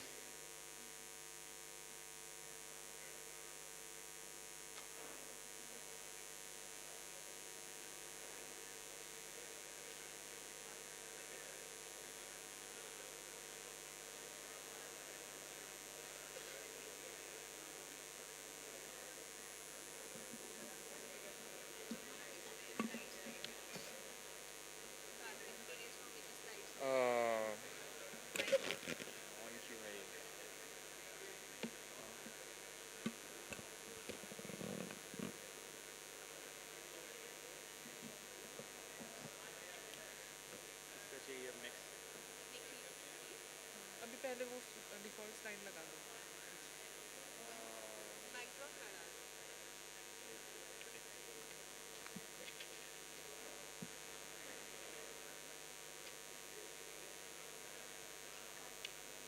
aux can't.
मेरा नहीं है मतलब मेरे पहले और भी लोग हैं, मेरा तो बेटा है।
But it's not over yet.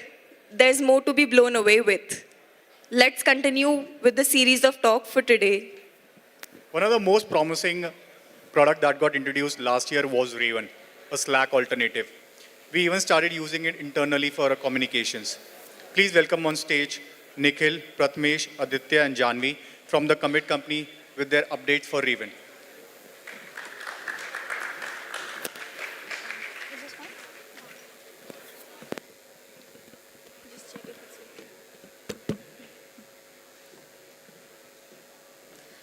Hello everyone. So I'm Janvi Patil and I work for the Commit company.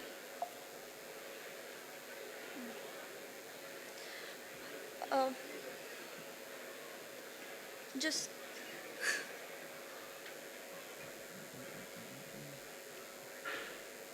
and how do I do next? One clicker or you can do इसमें से हो जाएगा ना? Okay. Sorry about that. I'll start again.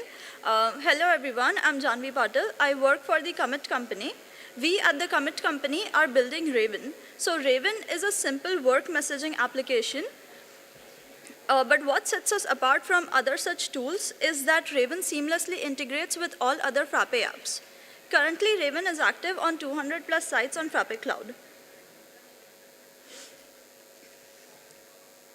Raven is being used by Frappe School. So in Frappe School, whenever a new batch gets added, we create a channel for that batch, and then all the students in that batch can easily communicate and collaborate.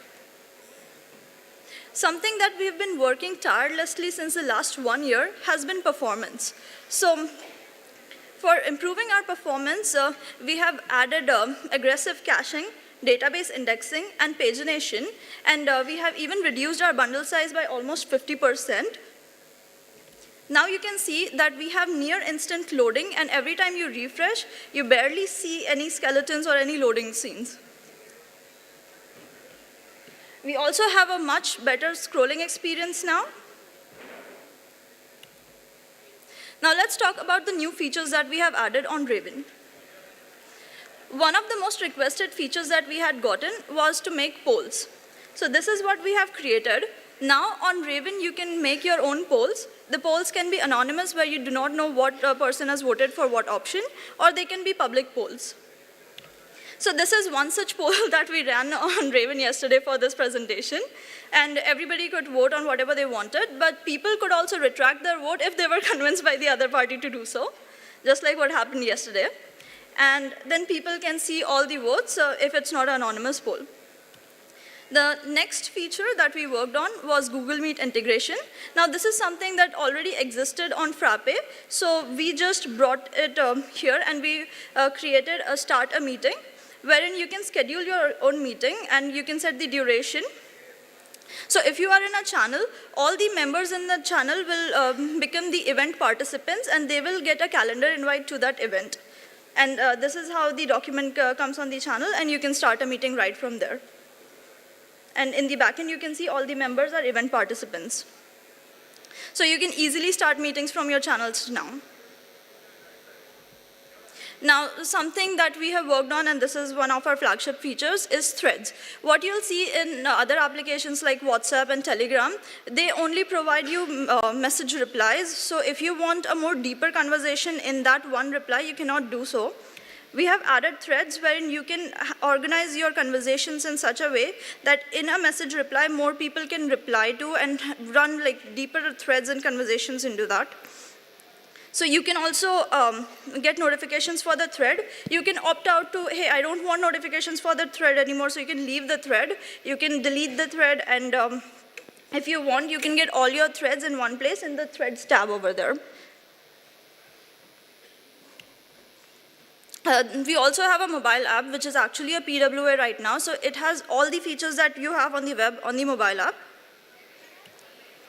But because the mobile app, which is a PWA, has certain constraints, while it works well for us, it has certain constraints, and we want a more polished application. That's why we are also building a native app.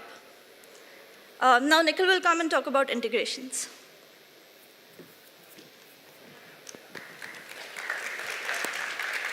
Okay, hey everyone. Raven's got some integrations, right? And we all know that the power of all these Frappe apps, right, is all together, right? All these apps being built on the same framework, being able to talk to each other, that's really what's powerful, right? So we set out to build a few integrations. Well, the first one was that Ravens can now deliver to your desk. This is something that we launched late last year, right? So let's say you're looking at your general ledger and you want to quickly talk to your finance team, bash some people or something, right? Yeah. You can send messages right from your desk interface, and this will also come up on Raven, right? This does not have all the features that we usually have on Raven, but it serves the purpose, right? Next is Raven can now carry documents, right? Sharing documents within your ERP system, right, needs to be much more seamless. So what you can do now is, if I'm on a purchase order here, right, next to new email, we have send a Raven. Select your channel, type in your message, right, hit send. You also get to see that as a timeline, right, and then if you click on that channel, you'll see this preview. You can also print the purchase order directly from here, and you can also apply workflow actions over here, right? Now, the thing about these fields that you see, right, supplier, date, etc., this is all fully customizable. So you can go to customize form, and you might have heard about quick preview, right? You can just check the fields that you want to see over here as in preview, right? Show in preview, and it will come up over here, right? Next is one feature that I created because I was frustrated, right? So what we usually do is that we get, let's say, we get an invoice PDF from Google Cloud, right? And we share it on Raven on the finance channel. And then someone has to create this purchase invoice, right, within ERPNext. So they do that, but I would ideally like that PDF to be linked to my purchase invoice, right? So here's an example. I have this WeWork invoice, right? You can see, you can preview all of this. That's all right. But I've created a purchase invoice now for this over here. Now, to attach it, what I would normally do is that I would have to download it, then upload it again. But now I can just select purchase invoice right from here, right? Select that purchase invoice, click attach. If I go back, right, and I hit refresh, you'll see that it's attached now, right? So these kinds of things, they're very tiny to build, right? It took me like an hour to build, but they add a lot of value somehow. Next, we have some integrations with Frappe HR. So let's say your employee is on leave, right? I saw this on Teams. Teams does this, someone is out of office, they show a pink banner. So now you can also see on leave, right? So when you're trying to DM them so that you don't disturb them. And then let's say you have departments and you have employees in them, right? So you can sync departments with channels, right? So as and when employees are added to your org or removed from your department, right, they will sync to channels on Raven, right? Bubbles. Yeah, let's talk about that. Okay, so a chat app, right? A large language model, a chat app, right? They sort of fit together. And so we thought that Raven is probably the best place to actually experiment with large language models. We don't know if it's any useful, but we'll show you some stuff. So here's an example. I have the CRM bot, right? And I take a photo of a business card, right? Which is what we have been doing at our stall, by the way, right? And it creates a lead in Frappe CRM. Now the thing is that this is not that difficult to do with ChatGPT, right? What's really difficult is to make it customizable so that it doesn't create a lead. If you want it to create a customer, it can create a customer. If you want it to do a reverse search against, that name from somewhere, it needs to be able to do that, right? And so that's really what we worked on. It's not a direct, it's a ChatGPT wrapper, right? Let's be honest, right? We are not AI experts at all. But the thing is that you can build your own bots on Raven, right? And what that means is, so I'll give you an example, right? That simple bot, right? You just create a bot on the UI, right? It's CRM bot. I've enabled AI. So I've said it is an AI bot. And then next, I can give it tools. So I needed to create a document, right? So it needs to be able to write documents in the system. So one of the tools is allow bot to write documents. The other is I could also upload PDF files. So maybe I'll also enable file search, right? I'm not giving it any Excel sheets as of right now, so I don't need to enable code interpreter. But this is what you do. You give it some tools so that it can do its task. And then the instruction would be exactly what you give to a human. What would a human lead, putter do, right? The instruction would be, yeah, you're an assistant to me, just if you see a visiting card, just enter it in Frappe CRM, right? And so that's what you would do. When a user uploads an image or a file with a business card, add it as a lead in the system. And finally, you would give it some functions. In this case, I've given it a function called create CRM lead, and you might think, oh God, okay, this is getting to some programming level stuff. Not really. You can create a function like this. You can just say, I want to create a document. I want to create CRM lead, right? And then you can give it variables. Yeah, I need you to fill in the first name and the status, right? There can be some fields that you don't want the AI to fill at all. So yeah, it will try to fill all of these fields and it will call the function. And then you can build bots like these, right? So yeah, this honestly looks more like a party trick, but we have 2 more examples that are more in depth. So I'll call upon Aditya to share one such example.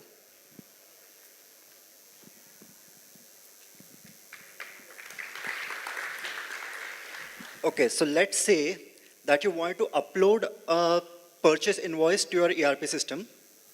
So what you'll do, first you'd have to know if the supplier already exists on your system or not. So if it does exist, then you'll go to the purchase invoice form and manually copy all the data from your receipt to the purchase invoice form and submit it. If the supplier does not exist, then you'll go to the supplier form and you'll enter the GST number, and the India compliance app will fetch all the details of the supplier. You'll save the supplier and then proceed with creating the purchase invoice. Okay, so these are the steps to create a purchase invoice. And we have told the bot exactly this in plain English. So let's see the bot in action. Okay, so I'm sending the bot my VWork purchase invoice. So it will create a thread, analyze the PDF, and give me kind of a draft purchase invoice that what data it will enter. I give it the confirmation that you can proceed. Yes, it is correct. And it has created the purchase invoice for me and given me the link of the purchase invoice. See, the purchase invoice has been created within seconds. So this is one example. And you can see that the bot has figured out itself that what the items should be, what the item code should be, by reading just the description of the items in the receipt. It figures out what the item code should be from that, what item codes are in your ERP system. And it will map them accordingly. If it does not find the correct item codes in your ERP, it will ask me that I did not figure out what the item code for this should be. Can you tell me? Or maybe you need to create an item code for it. Another example is for expense claims, and that would be explained by Prathamesh.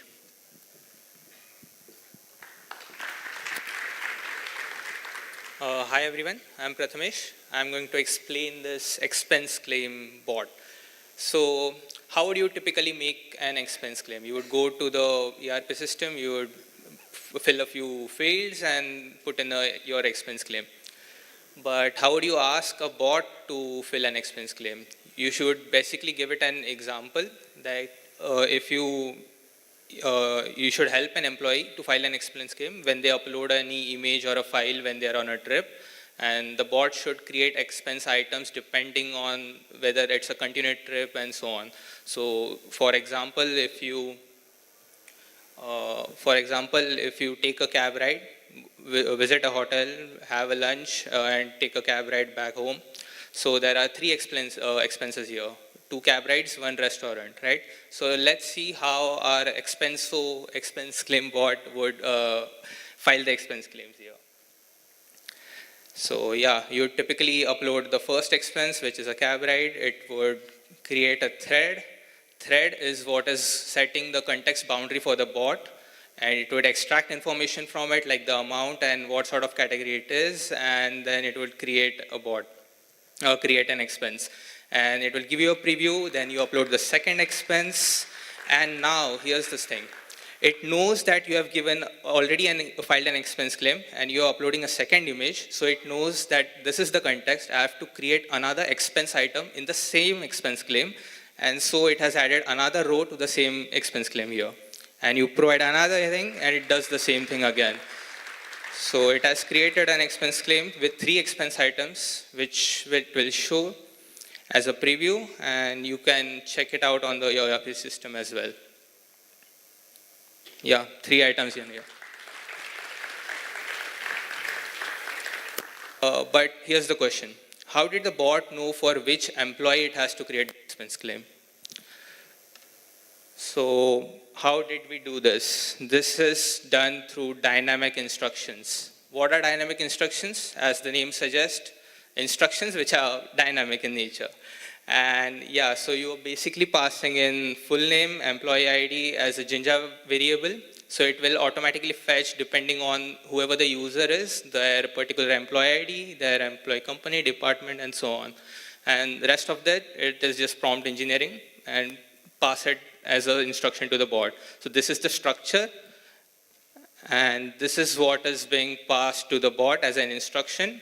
And then Expenso does its magic, cast the magic spell, yeah, similar to Expenso Patronum, I guess. And yeah, the next question is, what will your bots do?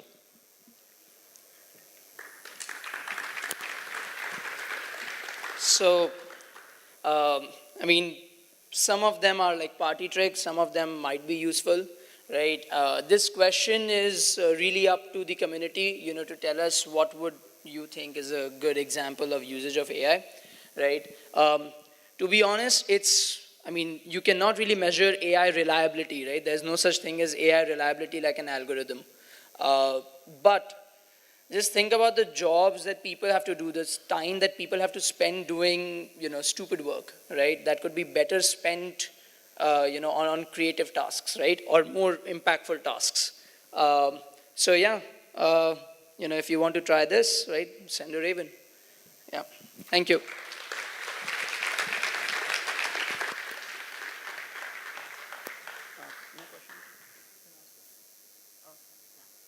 I'm sorry, any questions so far? Or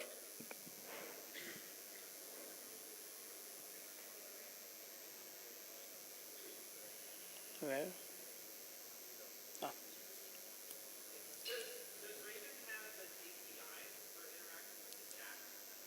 Yes, we have APIs for everything, but we have something called as bots.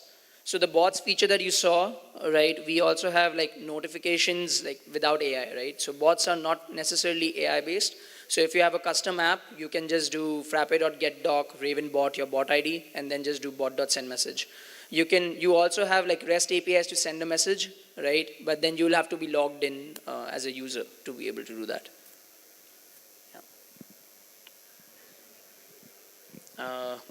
Yeah.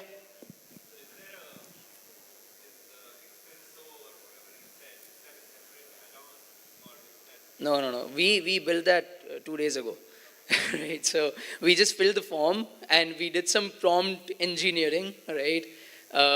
Till it got to the right output, right? So that's a little bit of trial and error. But the main thing is not the bot specifically like Expenso or whatever, right?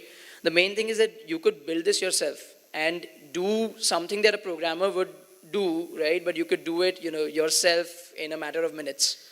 So that's where the value add really is.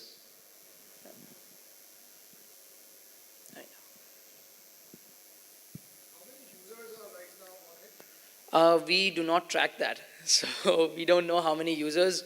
We ourselves use it. We are 9-10 users, right? But on Frappe Cloud, we have 200 sites, right? But we don't have any data as to how many are active and I think Frappe tried it, right? And then they eventually moved to Telegram because we didn't have a mobile app, I think the mobile experience really needs to, like, for a chat app, right, at least a PW just doesn't cut it. So we are working on a native mobile app, right? But I would say that compared to last year, it's much better. Like, we have spent a ton. Like, I've spent like 3 to 4 months just on performance, right? So yeah, it's much better now. Yeah. Okay. Yeah. Okay. If no more questions, then thank you. Good to see people asking questions. So yesterday, Zulfikar from Tridox team announced that they are open sourcing 11 of their applications. So Tridox team is here to talk about 2 of their applications, Go One Web Shop and Go One Recruit.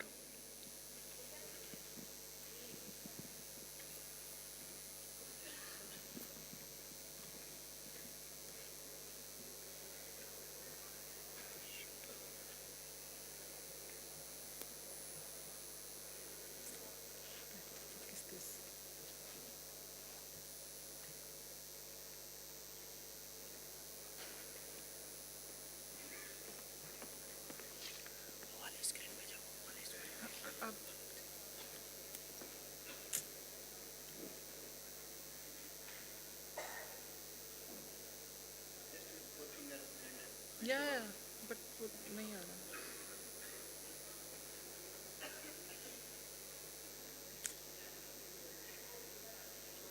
Where is Hussain?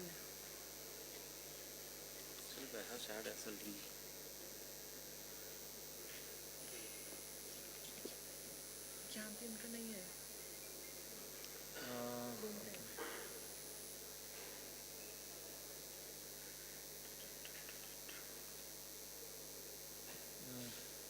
कौन सा वाला?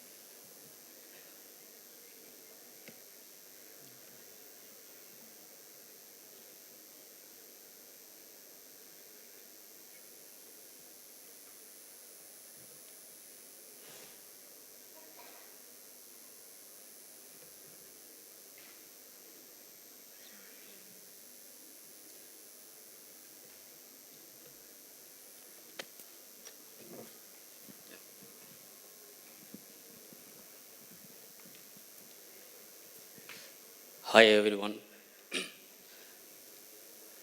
Thank you for giving this opportunity. So, I'm Karthik Priyasamy from Trix. So, today I'm going to present the app called Go One Web Shop. So, Go One Web Shop is a e-commerce portal which is built for the ERPNext on basis of web shop and ERPNext using Frappe Builder. So before going to the web shop, so why we have implemented this Go One Web Shop app? So basically in the Frappe framework for the e-commerce portal, there is an app called Web Shop.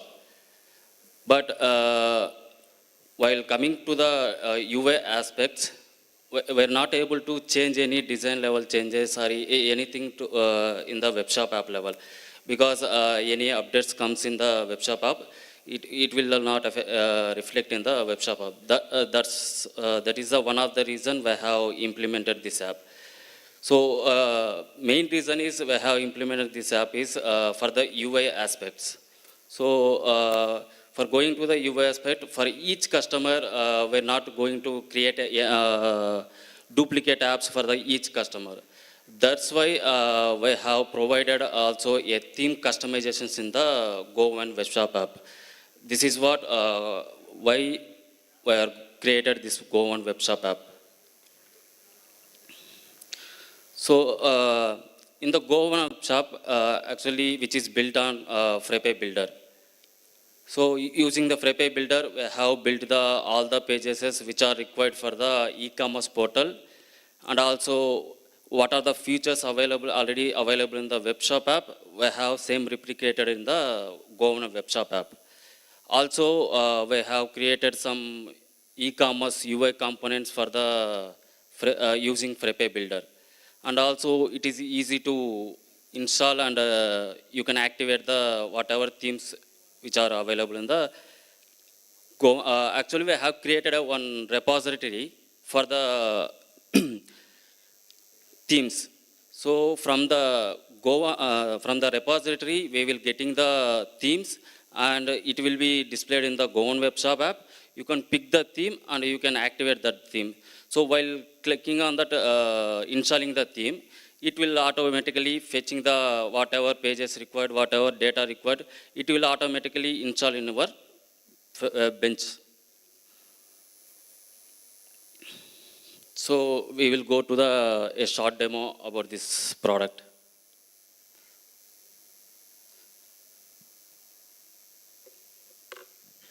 So this is the dashboard of Goan web shop app. So here, whatever the web shop related things are here displayed. So let's play this.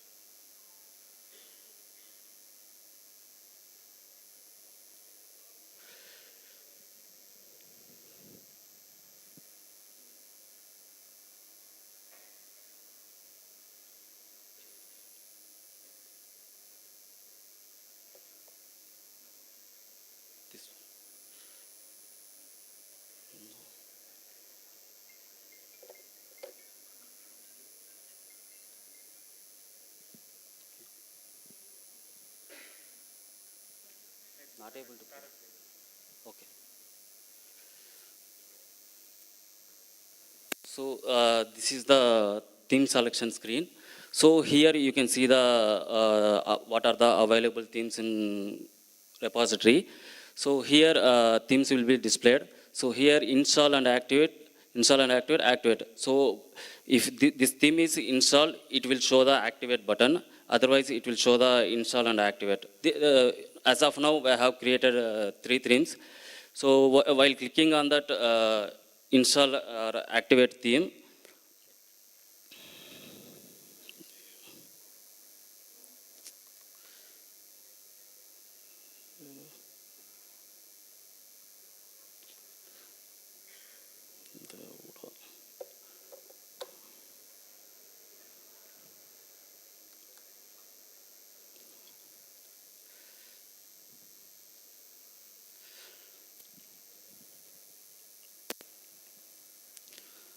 so here 2 tabs are there, browse themes and install themes.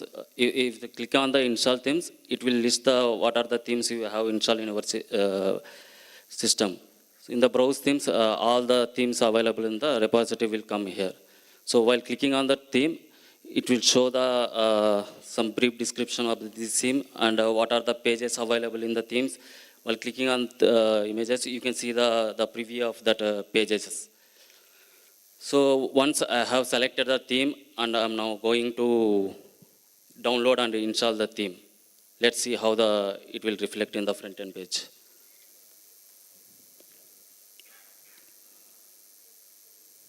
So see here, this is now theme is activated and website has gone updated. And also these are the pages. What are the pages available for the e-commerce portal? So this is the builder page. This is the product listing page, and also you can update the if you want to change anything from the builder, you can update. It will automatically reflected in the front end page. This is the product detail page, and here you can see the related items and recommended items, customer ratings, whatever given for the particular product.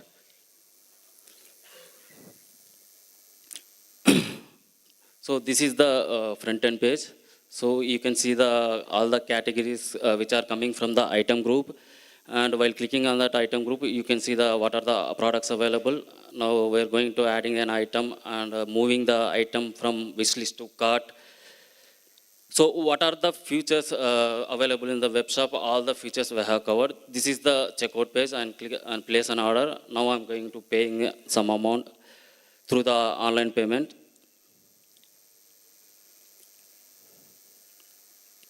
This is the test mode actually. We have configured some Razorpay account. So this is the test mode.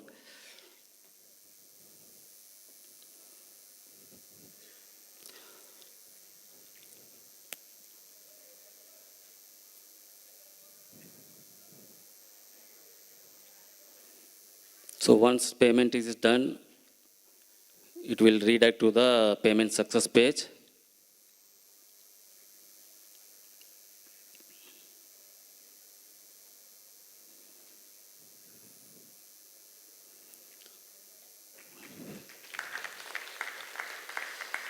See here, after getting the payment, it will create an invoice and a payment will be created for that invoice.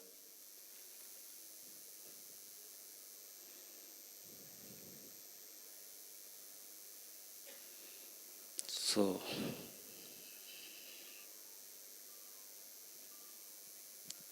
that's it. So this one is something like Builder powered, where if you want ERPNext based e-commerce portal to be built, you can use this app where you will have a full kind of flexibility using the Frappe Builder, where you can customize whatever the screen skeleton you wanted. Also, we have enabled a repository concept, Teams repository concept, which is published in a centralized website, where anybody installing this particular Go on web shop will be able to consume the centralized repository of themes. The themes will get updated in centralized mode, where you can get the themes and you can install.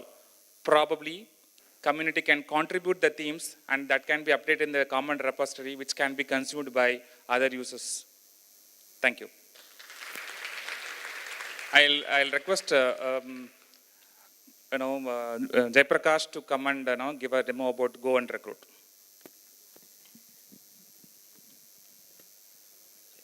So hello everyone. So first of all, I'm just very surprised to see Karthik speaking so fast. So this is actually a very magical moment, I guess. So let me just. Yeah, and this is also available open source. You can just scan the QR code and you can see a trial as well. Okay, so Go and Recruit. So what is Go and Recruit?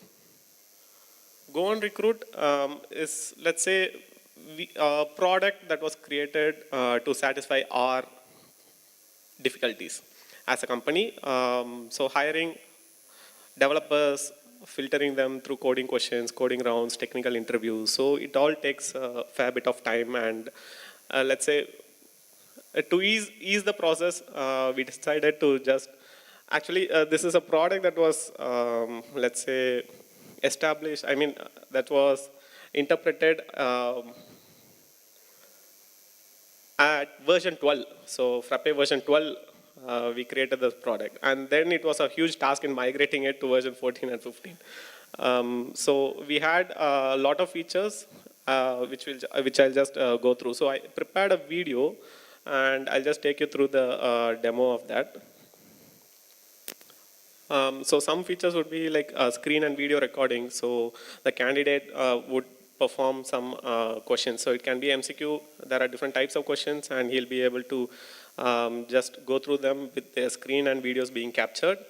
And we can also say, schedule the test to be taken from different time zones as well, and coding evaluations. So there was a free open source API that we integrated for the coding evaluation, coding ID compiler, but I guess it was integrated back then in Frappe version 12, but now we are still working on finding an alternative. And then a question paper auto generation, and the future would be linking it with the HRMS, ERPNext HRMS module. So from the interview, whenever an interview is scheduled, we can just map the question paper and we can assign this as well. So I'll just show you a small demo of it. So it has voice as well.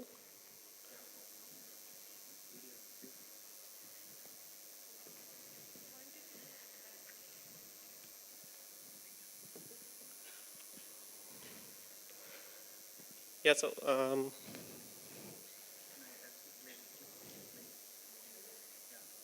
okay, so this is the dashboard. We created a sample dashboard. Initial masters for creating an interview question paper. The question paper would be the main document. So for creating that interview question paper, we'll have the topics, subjects under the topics, and the different levels of questions or the difficulty levels that can be done. So the interview question basically, so this has a pre-filled question tag of some default questions. Here you'll be able to select the subject and the topic within that subject, as well as the different question types. Question level is also can be dynamically created. So I hope it's audible to everyone. Difficulties. Barely. So then coming to the interview question paper, so this will be a main document. So here you can add a new question paper. You can set the question paper name.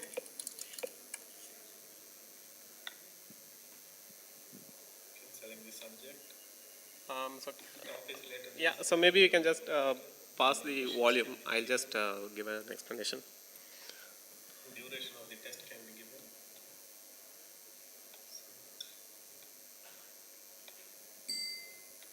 Now we can auto-generate some questions based on three different patterns. So this can be from a question bank that you have. Or you can work on integrating it with some open source question bank as well to auto-generate dynamically. With a randomly generated number. This you can also change in order to include some additional questions if necessary. And now clicking add. All the questions will get populated from the question bank. Okay. So now we are adding the candidates. So this one is supposed to be a standalone app. So it's not integrated with any HRMS interview doc type. So you can just add the candidates manually and send a mail to those candidates. So this would be a link for that candidate. So they will be starting the test, they will be sharing their screen, and they will be undertaking the test. So there will be different types of questions like multi-select, yes or no, coding questions, and some audio recording as well. So if you need to, let's say, test their communication aspect, so you can also do that here. So the file can be submitted, and that can be visible in the result screen as well, which will be shown soon. So this is the overview. Then the result will be created here. So this is the, let's say, the interviewer's screen. So this can also be shared to the candidate. So this can first be evaluated, so if it's right or wrong. So if it's, let's say, multiple MCQ or any other type of questions, you can give the answer directly at the question level itself. So this one we have also integrated such that it shows up in a pop-up within the desk itself. And by clicking on the share result, you'll be able to send this as a, share it to the candidate. A link will be sent, and in that link, the candidate will be able to see their results as like this. So we are still working in respect to the UI. So this was, let's say, we envisioned at version 12. So we are still in the process of migrating the UI. So then you can shortlist the candidates as well. And once the candidates are shortlisted, further processing, I mean, if you are going to link it with HRMS, we can go ahead with the further processing. So that's it. Any questions? Do we have time for questions?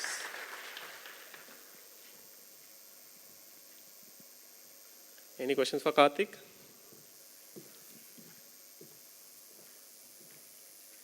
Any questions for Jaiprakash?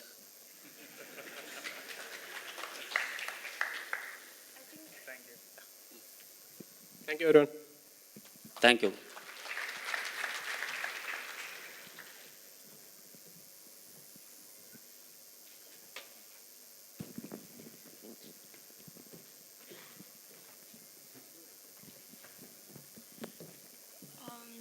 All right.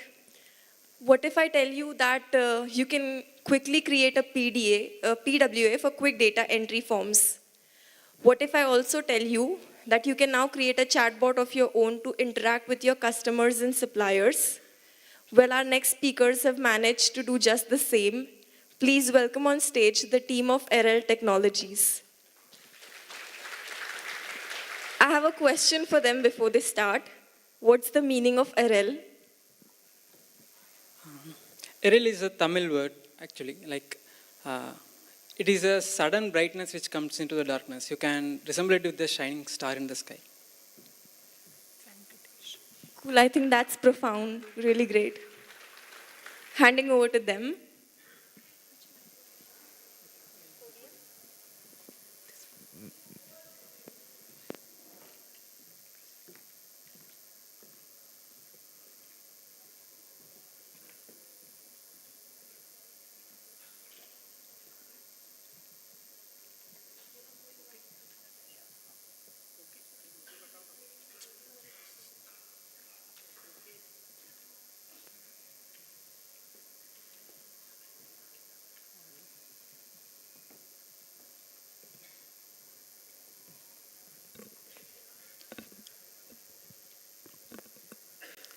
Hello everyone, good afternoon.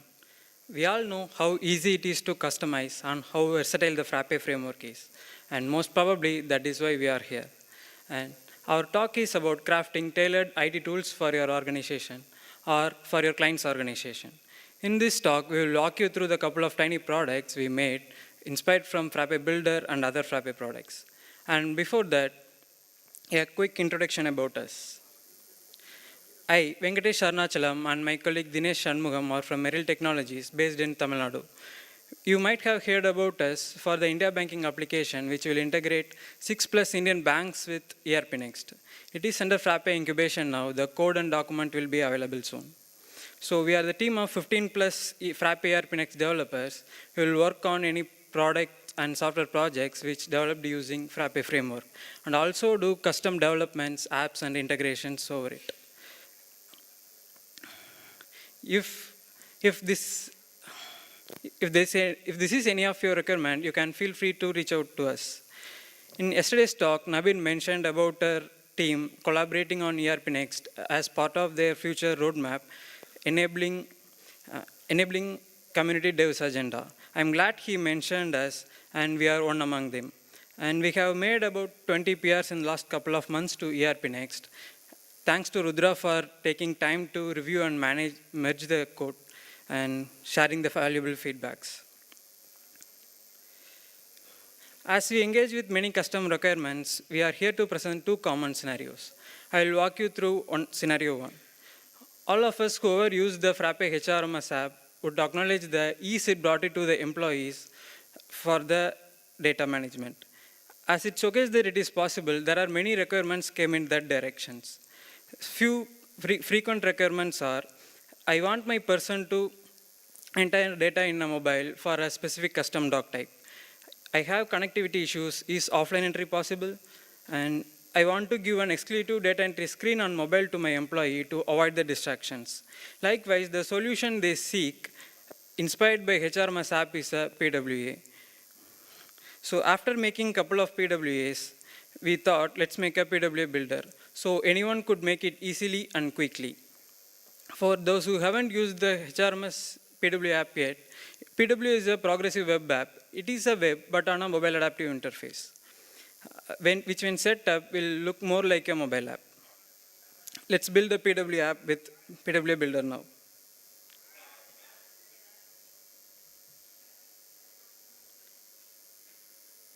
Can create a project and give a project title and dashboard name. Dashboard name will be your URL link to access the PWA, and we need the site details and user credentials to fetch the custom doc types and fields which are specific to your sites. And I'm adding a new form. You can name it, give any custom names to your form, and you can select any core or custom doc types which are only on your site.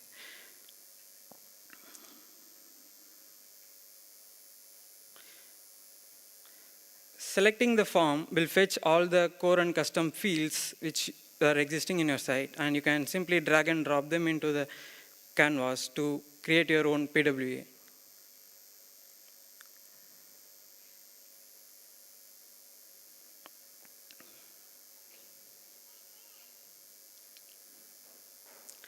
Our app also supports the child tables, and you can select the specific fields you want from it, and you can also reorder them. The validate functionality will ensure us that we have included all the mandatory fields of the form, and while the export button will export the PW app which we have built right now and bundle up it with Frappe app. And we have integrated with GitHub and pushed the bundled PW app into the GitHub. And from there, we can install it in any of the Frappe bench, including Frappe Cloud.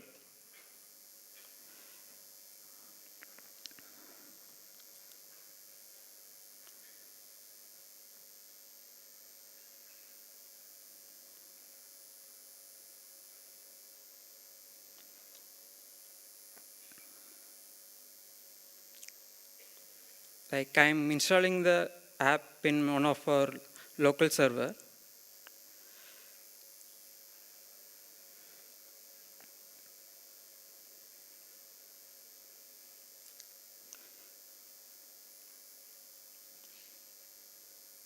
The moment you open the PWA, it will ask you to install it. Once you install, it will look like as a app in your mobile.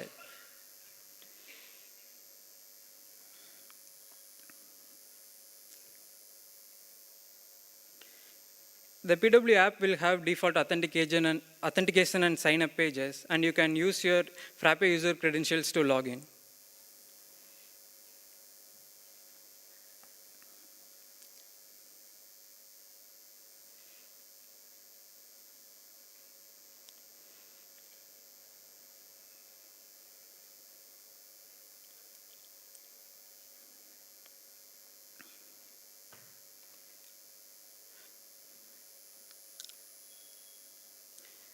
The app will have adaptive form and list views where you can select the data.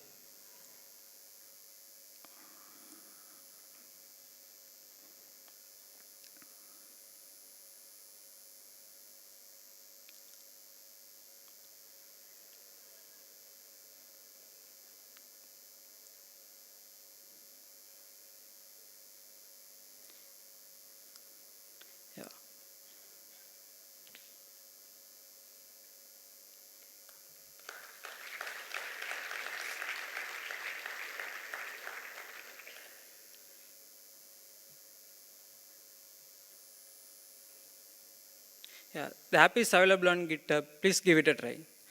Thanks. I will now pass on the stage to Dinesh. Who will pick up on one other use case and demo the tool built for it.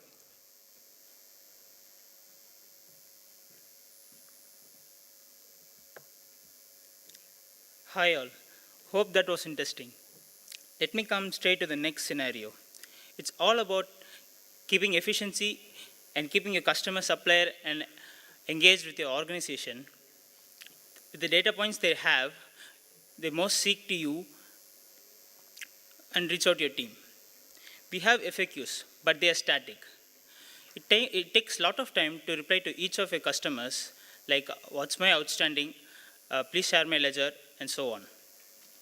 And frequently asked questions from supplier like share my billing details and my ledger. Sometimes our employees too, like a salesman can ask what's the price list of today, and stock manager can ask what's the stock balance report today.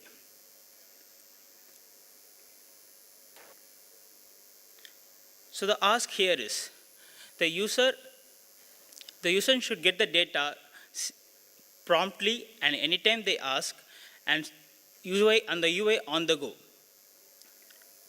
without no expenditures on human efforts at all. Chatbot is one of the solutions that solves this problem. Any user would love to use the solution in chatbot or Telegram or WhatsApp. to get the information they want if the system configures to reply them. So, let's make a chatbot builder. Builder here is just a rhyming word. It's actually a configuration.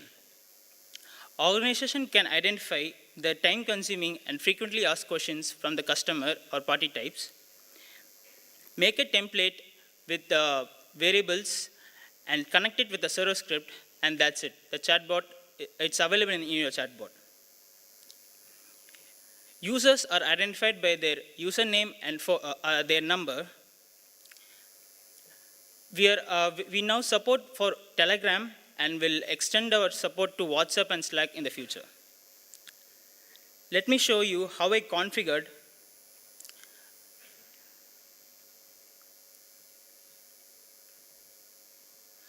Let me show you how I configure some frequently asked questions for a customer who can engage with our Telegram bot. Here you can see the bot conversation is in a tree structure where the branch from the root to the leaf is in conversation, where each node is linked with a template. It contains variables like outstanding amount. So it is connected to a server script to give the value to our variable.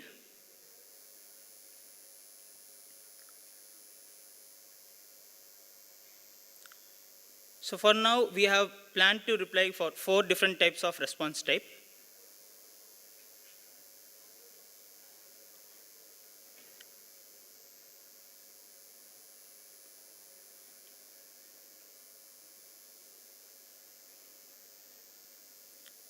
Yeah, now let's consume it in our bot. So this is a scenario where the customer is asking my outstanding and goes to his ledger.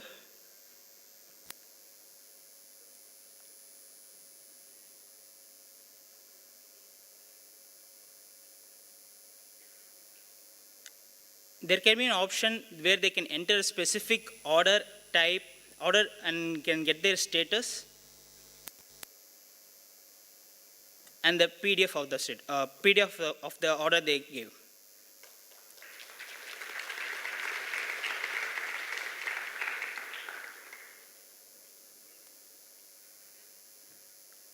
So the organization can build a number of use cases like this for their app.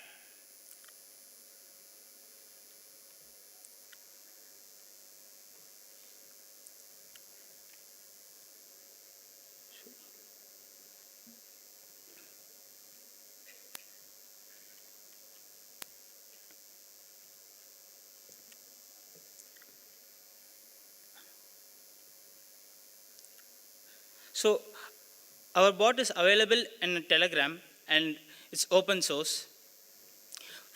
Like credits like WhatsApps are paid, however, we need credits for it.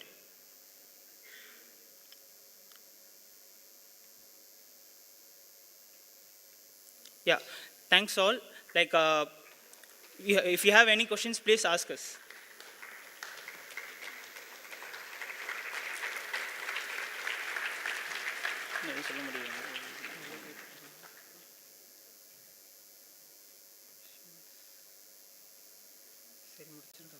Anyway, we are outside, we can connect outside also, and we can connect outside and reach. Please reach out to us. Thank you.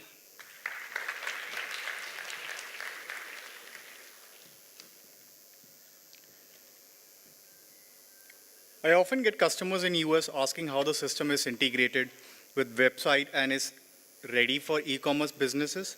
The next session is to show the potential and power of ERPNext and its architecture. Give it up for Manan Shah, founder and CEO of Unify Expos.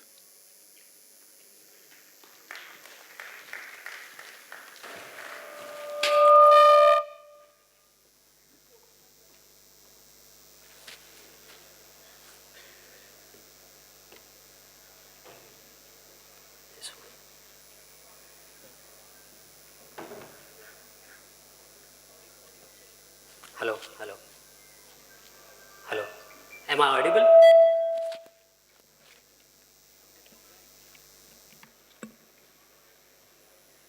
Okay. Hello. Hi, good afternoon everyone. My name is Manan Shah and I'm founder at Unify Experts, and I realize I'm the man standing in the way of your lunch, so I hope to make it worthy. So today I'm going to speak about how you can use ERPNext for your e-commerce business and how ERPNext can help you unify all your operations across different e-commerce platforms, and how ERPNext can be the single source of truth for your operations.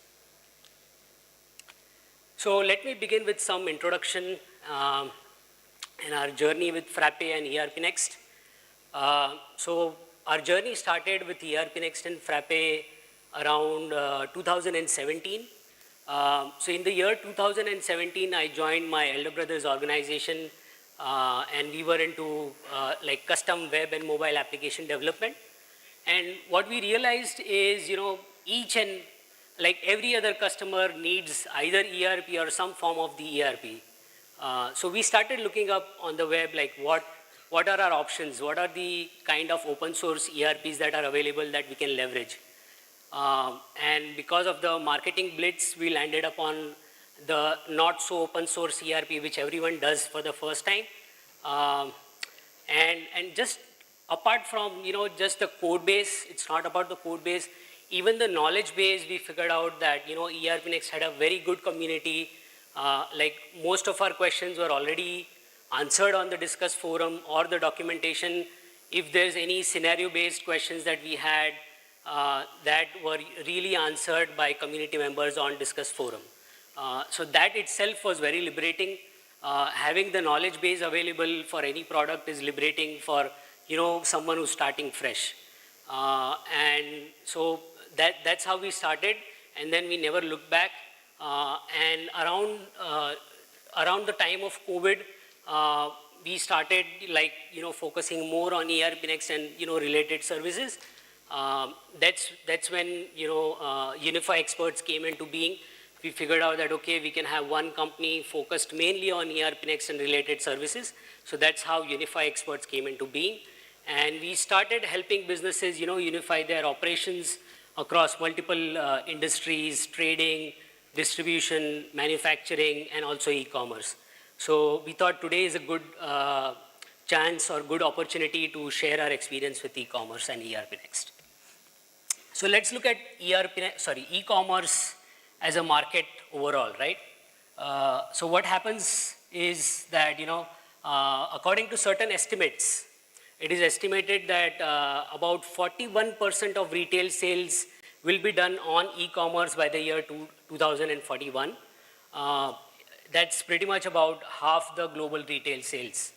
And understandably, because, e-commerce gives you a wide reach, which, even if you set up a shop at any place with good footfall or, a busy place, the kind of reach that, e-commerce or any online presence gives you is just something that cannot be matched.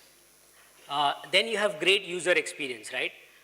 People are innovating in the ways that people interact, the kind of user experience. You have your influencer-led sales and all that kinds of thing. It's not pushy. You're free to choose whatever you want to buy at your own pace. If you figure out, okay, you want to buy it at maybe midnight or, some odd time, you can do that, right? So that's another reason. And technology, not just software technology, but the kind of reach that the mobile revolution or the mobile revolution has given India is also is something that will play a pivotal role in this growth. And we think that, ERPNext can play a pivotal role in this growth story. And this is why we think that, ERPNext and e-commerce are very synergistic. So what happens in e-commerce is you set up a store, right? You have two options. One is you can have your own store. You can set up a store on any SaaS platform like Shopify. You can self-host it using, any open source e-commerce tool like WooCommerce, or have a web shop on ERPNext itself. Then you have these marketplaces where you can sell your products, right? The leaders are Amazon. In the US, it's Walmart, and there's a lot of sales on TikTok as well in the US and other regions. And then comes fulfillment. So you can fulfill these orders by having your own warehouses, or you can outsource it to a third-party logistics company who will store or stock these products on your behalf and ship them out, right? And then the other option is you can have these marketplaces themselves fulfill these orders, right? So they have their own fulfillment centers. Amazon has a very good network of fulfillment centers across US, Canada, everywhere, right? So they stock your products and they fulfill it. So it's a kind of end-to-end solution that Amazon gives. Similarly with Walmart and TikTok as well. So if you think about it, pretty much what you're doing is selling, right? And what better solution than ERPNext to sell and record data regarding selling, right? So it's pretty much selling module. Then you can send those sales orders to the fulfillment centers or the warehouses and they can fulfill it. The reason I have ShipStation mentioned here is because it's a widely used tool in the US because it has a lot of readily available integrations with different carriers like UPS, USPS, DHL, etc., right? And then accounting. So you can create accrual entries as soon as you deliver these products. You can keep a track of, okay, what are the accruals in terms of receivables, payables. You can record the payment as well using the payments, and you can integrate it with different payment gateways as well. So it's a natural synergy, right? ERPNext and e-commerce feel very natural. It seems like it's a natural match. Right, so the usual flow that we have implemented for most of our e-commerce implementations is that we sync the orders from different marketplaces through API integrations. So we would have orders coming in from Amazon, Walmart, and different other marketplaces, and we just sync them as sales order on ERPNext. Then we send these orders to ShipStation through an API integration. So this lets the fulfillment team to know that, okay, what are the orders that we need to fulfill? And using this information, they pick the orders, they pack the orders, and then generate a label. As soon as a label is generated, we have a webhook configured on ShipStation, which makes an API call to ERPNext, right? So a webhook is essentially a reverse API, meaning that it will be triggered on event basis and not on polling basis. So as soon as a webhook is triggered, we get the information on ERPNext as to which product was shipped out, in what quantity, through which carrier, and through what tracking number. Using this, we create a delivery note in ERPNext, and then through another API, we also notify the marketplace saying that, okay, we've shipped out this order, this is the carrier, and this is the tracking number, right? Then there is accrual. So as soon as we create a delivery note, using simple hooks on ERPNext, we create a sales invoice on ERPNext. So what that does is it creates an accrual entry within ERPNext so that you can keep a track of, okay, how much money is owed to me or what is the receivable. Then there is settlement. So the way these marketplaces work is that they settle on a bi-weekly basis, mostly, at least that's what happens in the US. So they send you a statement saying that, okay, this is what we owe you for the orders that we shipped out. This is what you owe us for things like stocking, fulfillment, and bunch of other fees and taxes. And therefore, this is the net amount that we will be paying. And this data is sent in at least we get it as JSON files through API. And for about 2 weeks, the number of JSON files can run anywhere from 100 to 200 JSON files. So with the flexibility of ERPNext, we can write our own parsers in Python, parse all that data, and create a settlement journal entry, which cross-references with the invoices of the exact marketplace order ID, right? So everything is linked to each other, and everything looks cohesive. The data is really helpful. Then some of the other good practices that we have adopted is we've tried to use event-based architecture as and when possible. The advantage is that this is more real-time and it also reduces the load on ERPNext servers. So what would happen in a traditional setup is you poll the marketplace's API, asking them whether a particular order was shipped or not, right? Instead of that, we subscribe to a webhook on that marketplace, and that marketplace will send us a payload whenever that event happens, right? And Amazon being Amazon, it has a very particular way of doing certain things. So what we have to do is subscribe to a webhook through API. It will send all that data to an SQS, which is like a queue service by AWS. And that queue data is all consumed by Lambda function, which is a serverless function. And it sends all that information to ERPNext, and then it creates a delivery note in ERPNext. Then we have scalability, right?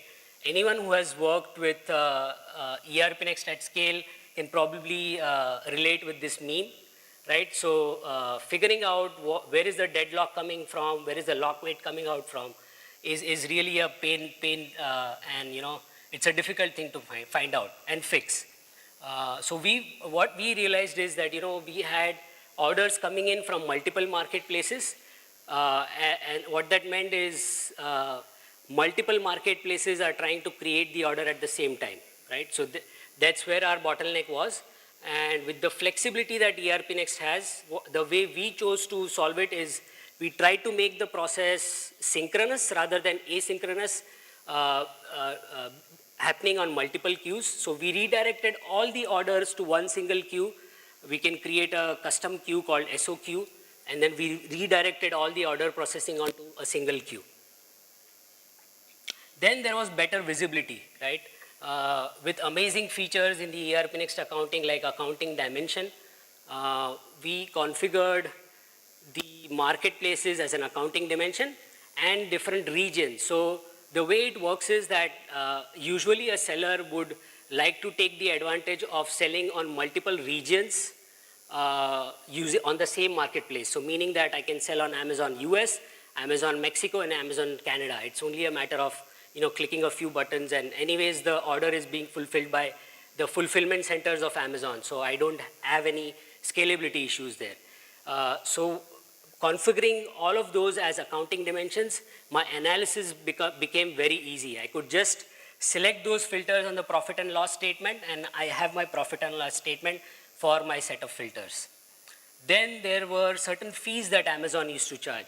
So if you notice that little red box, it says polybagging fee. So that is something that our customer realized that, this is something that we never realized.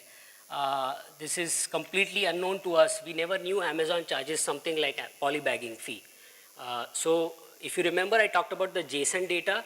So what we did is we already have a table for the journal entry. We just grouped them by the accounts and gave them a summary using the HTML field. And they could quickly identify what kind of charges are they actually being charged.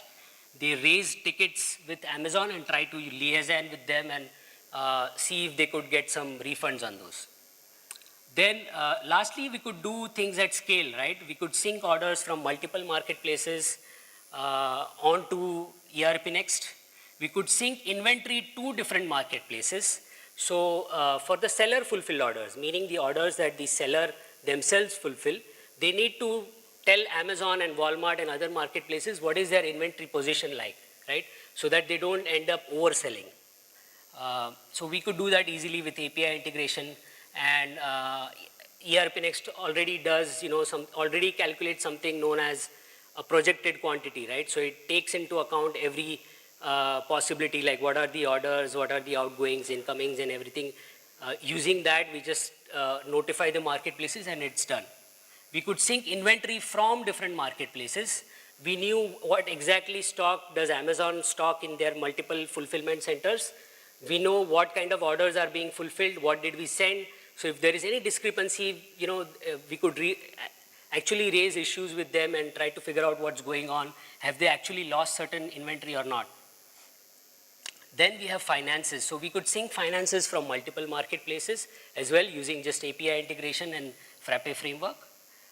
So what the main advantage was, we had a single source of truth using ERPNext from different marketplaces, different regions. Just imagine logging onto Amazon's portal, then Walmart's portal, and maybe TikTok portal, and that too with different marketplaces for different regions for each marketplace. So the visibility and the single source of truth is what we achieved, and it really unified all the operations for them.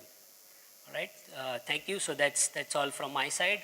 If you have any questions, you can get hold of me after the talk. Yeah, thank you. Okay, I think we can just, you have a question? Yeah, sure.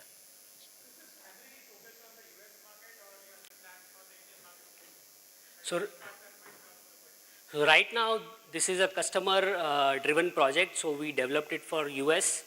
But I guess for India as well, I think we would need Flipkart. That's one of the major missing parts. But yeah, apart from that, it can be done for the Indian market as well. Ready for production in the US market, not in the Indian market. We'll have to test a few things out. Yeah. Thank you. Any other questions? Okay, I think that's it. Thank you.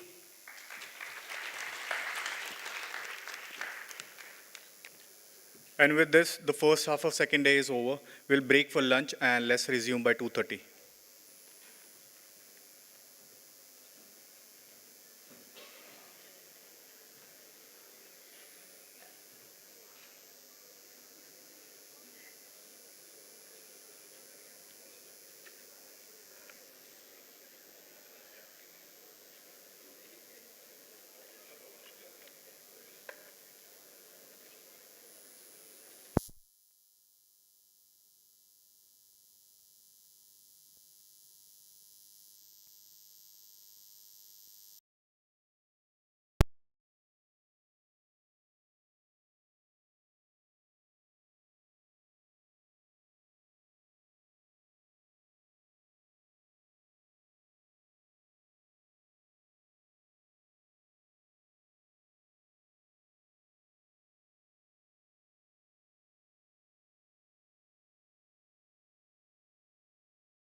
of 50. And there was one man who was there to watch it right from the start, doing it all for the community. Let's all welcome on stage Umair Sayyed.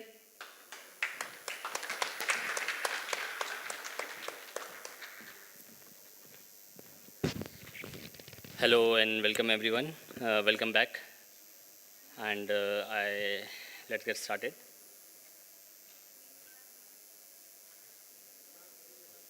Okay. So I think there's some technical glitch. Let's get it sorted. Please.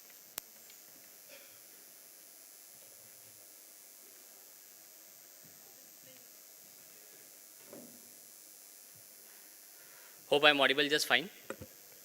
Cool. So, yeah, myself, Umair Sayyed. I've been around in Frappe. I'm one of the co-founder and really happy to see you guys once again. We are mostly talking over email and chat. So it's great to put face over name and emails. And my profile and my designation says VP Partnership, but actually in reality, I'm mostly searching for a new job within Frappe, searching for new initiatives as to how I can take ecosystem to next level. So yeah, this is my idea and my I think enthusiasm as to how I can take the entire Frappe ecosystem to the next level. And how I do it is not by basically doing lots of research and documentation and jumping into a problem. I directly try and do stuff, And if you recollect where Frappeverse ended last year, it was lots of people and partners basically were taking stage, proposing we will take initiative and we'll do stuff if Frappe supports us. And then I proposed that, okay, if you take initiative, I'll travel and try and support your initiatives. So that's how it started. Right after the last year's Frappeverse, I think one partner proposed that they're exhibiting at Jitex and they needed our support. So Jitex is a IT event which happens in Dubai. It's pretty, I think, big event. So I decided to travel to Dubai for multiple reasons. For the reason to support the partners who are exhibiting at Jitex, and also for the personal reason to explore that region itself. So Jitex was nice. I got to meet so many partners who are actually representing us, and also got chance to say hi to our fellow competitors, ask them some questions about open source and whatnot. So learn their ecosystem. And this time around, I think we are participating in Jitex, so we have completed the loop in some sense. But there was lots of learning at Jitex. The community which we imagine, probably here we are just 10%, of that community. Actually, the community is much, much, much bigger. We can't really anticipate how big the community already has grown. So there's lots of brand awareness, especially about ERPNext and Frappe, and we have not really leveraged it. And when I got to travel to UAE, I also got to meet partners. So one thing which I really understood about partner, I had met them multiple times in the past, but the kind of trust which we had built was not enough. There were still gaps. There were still gaps in teaching, learning, doing business together, right? But this time when I met, basically I heard them. I knew their journey, what are their challenges, where are they coming from, and what are their expectations from Frappe. And this time, because of maybe personal meet, and I don't know what really clicked, but they were much more aligned with us. And the moment I came back from UAE, what they proposed is basically, Frappe local in Dubai. What I'm trying to propose is basically these are the steps through which you develop an ecosystem. You have to first go into a territory and explore what's happening. And once you go there, you connect with the community, then they'll take initiative. And the second thing which happens is actually promotion. And so the UAE community, the partners came together and they proposed UAE local. So Frappe local happened in Dubai. It was a fine event. I think 100+ people attended. And very, very heartening comment from the customer. Those who were using ERPNext for, I think, 3, 4, 5 years, served by the partners in UE, but they always felt isolated, alone. So many customers said, okay, now we feel good that we know that there is a community around it, there is an ecosystem around it, and we are not using a system which is working in isolation. So, and more likely, these customers will go out and talk good about ERPNext in, to other customers, and ecosystem will further grow. So, and seeing that, one another partner got excited, that some other partners are doing this. What can I do? And he actually took me on air on radio.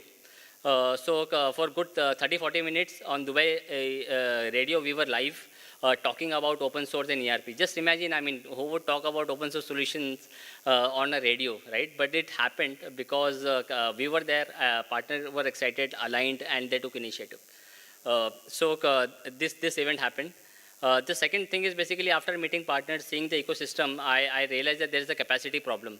There are partners who want to do business. There are partners there are customers who want to adapt ERPNext, but ask, can we get trained ERPNext and Frappe, people who are already trained on Frappe and ERPNext.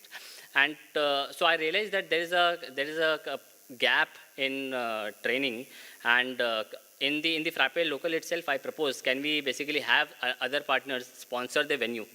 And people did respond to it. And every time I see partner, I would suggest you imagine yourself in this place, doing Frappe local, promoting these kind of initiatives. Because these are people just like you who started their journey and now promoting our initiatives.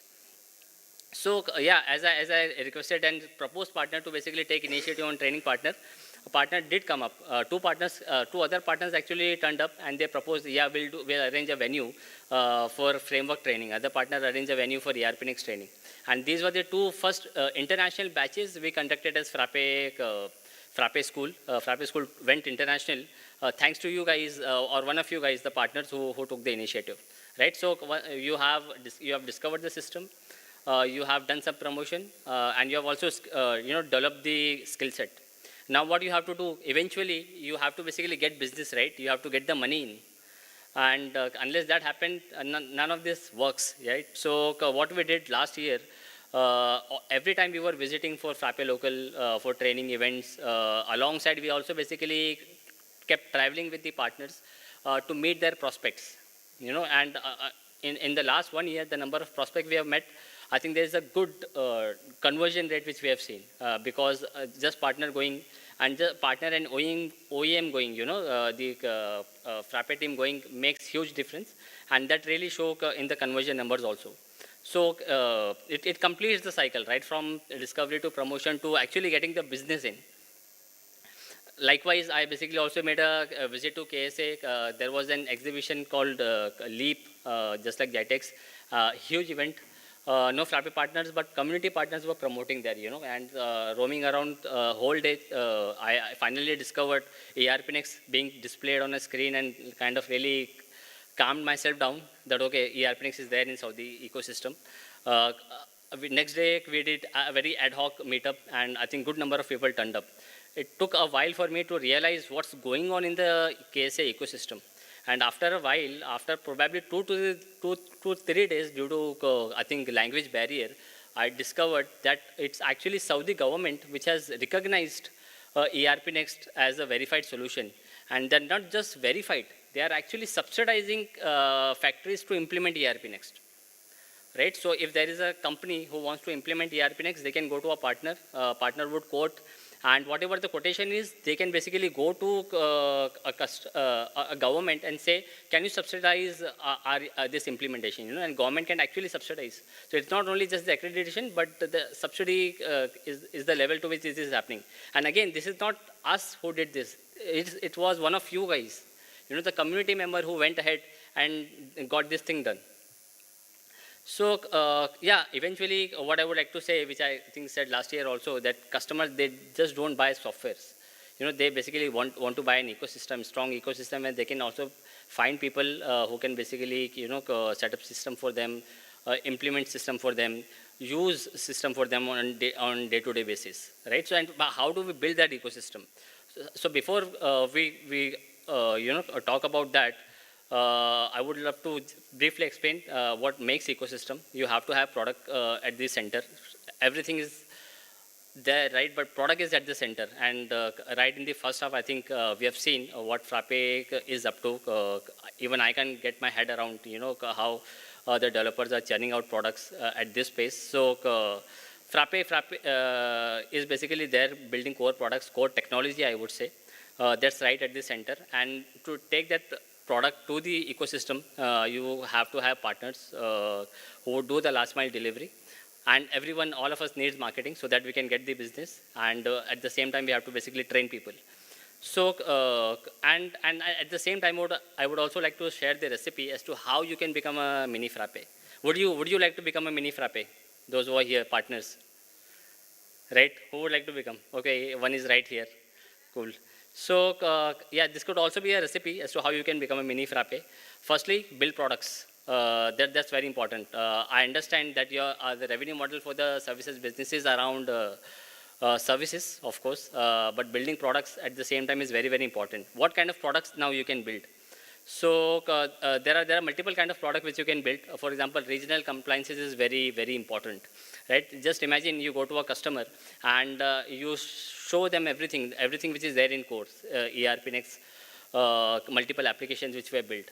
But if there is no tax compliance or regional compliance which is available, required for your country, if it is not available, it won't give benefit, it won't give confidence to the customer to sign up. It will be a major gap which would be missing for that particular customer. So in your region, in your territory, it's very important that you ensure the regional compliances are available and you can actually productify it and put it on the marketplace. That's one area you can, around which you can build product. You can build product around industry verticals a lot, rather than doing implementation left, right, center into multiple domains. You can pick one industry and build your expertise around that domain and go all out into that domain outbound and get more customers, churn out more implementation in lesser time with more profitability eventually, right? And then what we are doing is basically we are helping partners build the regional localization. Till now, we have already, I think, or on marketplace, we have published 10 regional localizations already. But given the amount of traction we have and the number of countries through which we get traction, we are nowhere close in terms of regional compliances. We need partners to basically contribute a lot more in terms of regional compliances. So there's a long way to go. But there are companies whom I would like to call out: Alif, Earthians, Resilience, the Commit company, and many companies who are there on the marketplace, actually also building product along with the services business. So this is not something completely unheard of. You can also try and replicate, build products along the way. Once you have built the product, partners is very important. I think everything which we do, be it a good implementation, it eventually impacts the Frappe branding. If there is a bad implementation, bad word out in the ecosystem, it eventually hurts Frappe branding and eventually hurts all of us. So we want to ensure not just one partner, but as a partner also we should ensure that we have a very healthy ecosystem and we have very skilled partner. So in that interest, Frappe took an initiative and we did a sales workshop, because we realized that lots of partners we have is actually coming from the developer ecosystem. They have dev persona. So we realized that need and we did a sales workshop for the partner. But this need to be scaled. We are trying to assist partner, set up good processes, get expert on the product side. To be able to scale it up, we have to basically have a strategy as a community to ensure all the partners in the ecosystem follow best practices, have product expertise, and have good processes also. And eventually comes marketing. So I think, I think all of you guys must be knowing we do and support lots of partners who basically take initiative to do Frappe local. A lot more can be done, I'm sure. So there are lots of opportunities. I mean, when we say marketing opportunity, you can say a simple branding exercise can be done, just like Udo does, Udo hoarding everywhere with no message, right? But there are some opportunities which is very kind of temporary, I would say, and it has some context. For example, every time there is a change in the regional compliance, right? Many companies, for example, Zoho is a good example. When when GST was being implemented in India, they did extensive campaigning around, India compliance compatibility with Zoho. So such compliances keep coming in multiple countries at multiple times, and that's a good opportunity for us to, position ourselves and implement and promote ourselves as ready solution for fulfilling that compliance requirement. At the same time, then you have SAP users who are really pissed off with the ECC 6, because they forces them to migrate to HANA on a cloud, which actually takes away their agency.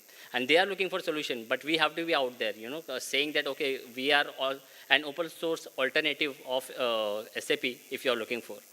At the same time, QuickBooks stop support, all of us know, and all of us, I think, somewhere sense that there's an opportunity for us to go out and position ourselves as an open source alternative to QuickBooks. But I think as a community, we didn't leverage that opportunity pretty much.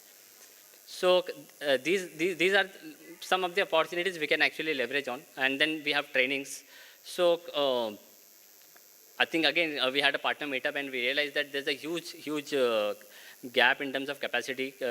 We need to basically build capacities on multiple levels on, helping partners get resources easily. So, of course, Frappe School trainings are there, but we want to enable partners to actually conduct their own batches in multiple things. There is lots of, again, inbound traction, and credit to the community once again, basically to evangelizing. There's an institute called ICMI, Institute of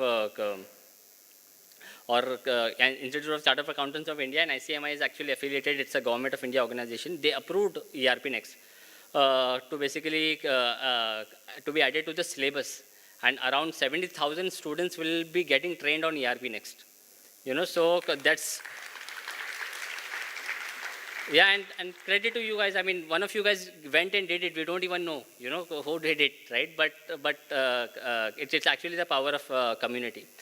So same way, in a very organic way, to help people upskill. For the there are colleges who actually approach us sometime to ensure that students are employable. Because at times there are curriculum who basically doesn't make students ready to get employed, right? So even education institute want to train their students on tools which helps their students more employable. In that context, I think there's lots of opportunity for us to go evangelize and train students on our platform. So the way it is happening right now, you see, many partners have taken initiative, but at some or the other point of time, there was a Frappe push. Okay, let's go, let's do Frappe local, let's do training. Can we do training? Can you arrange a venue? And when we are out there pushing a bit, of course, partners take initiative, or you guys take initiative, which is great. But what we need to do is basically, or need to understand, is Frappe can't do everything. 15 plus products is basically what we are seeing right now. I don't know, maybe next year we'll have 20, right? So you can see the great developers, I think Frappe developers, they're churning out products so quickly, amazing quality and whatnot. So Frappe, that's the strength of Frappe. Frappe will be focused on product. Hosting is basically humongous. Will have to be focused there. Upscaling partners and doing certifications is on our plate. But what if you want to become a mini Frappe? What you can do is basically you have to worry about your business, completely comprehend. That will be your first priority. Everyone monthly cycles have to be met. Along with that, if you can build products, that will be great. Localization is a huge, and especially compliances is a huge gap. We'll have to basically fill that as a community. Do organically the marketing initiatives which you can take, and we have to build training ecosystem. So these eventually will translate into more business for you, right? Bigger the ecosystem we have, the more business it will create for you eventually. Right, but all these ideas are great, right? Again, in the partner meetup, we were talking about ideas all the time, but who would execute? Is there a framework through which we can actually, create a system which can help partners to take initiative and execute it also? So for that, in the past, we had tried ERPNext Foundation. ERPNext Foundation, just to give some context, it was actually initiated by Frappe to give some power to the community, because it's Frappe doesn't own product, it's community product. It's all out there in GitHub. So we wanted to basically have some power in the hands of community, and Frappe Foundation was that structure. It didn't work because there was no much initiatives, and it was mostly Frappe driven only. So it was then later on converted into FOSS United, which is still running and doing great work to evangelize open source solution. We tried partner council. I think it started very recently. It's been only 3-4 months. Partner council meetings are going, but I sense the engagement was not there. There was very low engagement, and I probably thought there's no skin in the game. I mean, it's probably is it something which Frappe is trying to push, or how can we make partners more engaged? Engage more in taking more initiatives. So I was thinking about something like bringing back foundation once again, but I think it was Rishabh who kind of suggested me that we shouldn't do it. If it is something for the foundation on the community system, we should let community take initiative. Because in a democratic system, you have multiple power centers. You have legislative, executive, judiciary. And each one has a separate power, and it complements with each other, but they have some unique powers also. So we should go towards decentralization. We should actually let community drive itself rather than Frappe trying to push anything to the community. And at the same time, very organically, I also basically saw Meena from Egypt, from Extension Solution, taking initiative and promoting Frappe Alliance. It's a system for community, by community. I won't basically talk more about it. It's actually a tool to, I think, empower the community and give some structure, give some framework to the community to organize itself on a regional basis and take ecosystem to the next level. So since it's a proposal from the community, I'll let Meena talk about it rather than me saying anything. So over to Meena. Thank you, guys. So basically, thanks are due to Amir to giving me the time to present it. Also, thanks to Noor, my team member. She worked with me on the project, and she got the enthusiasm to go on the open mic yesterday.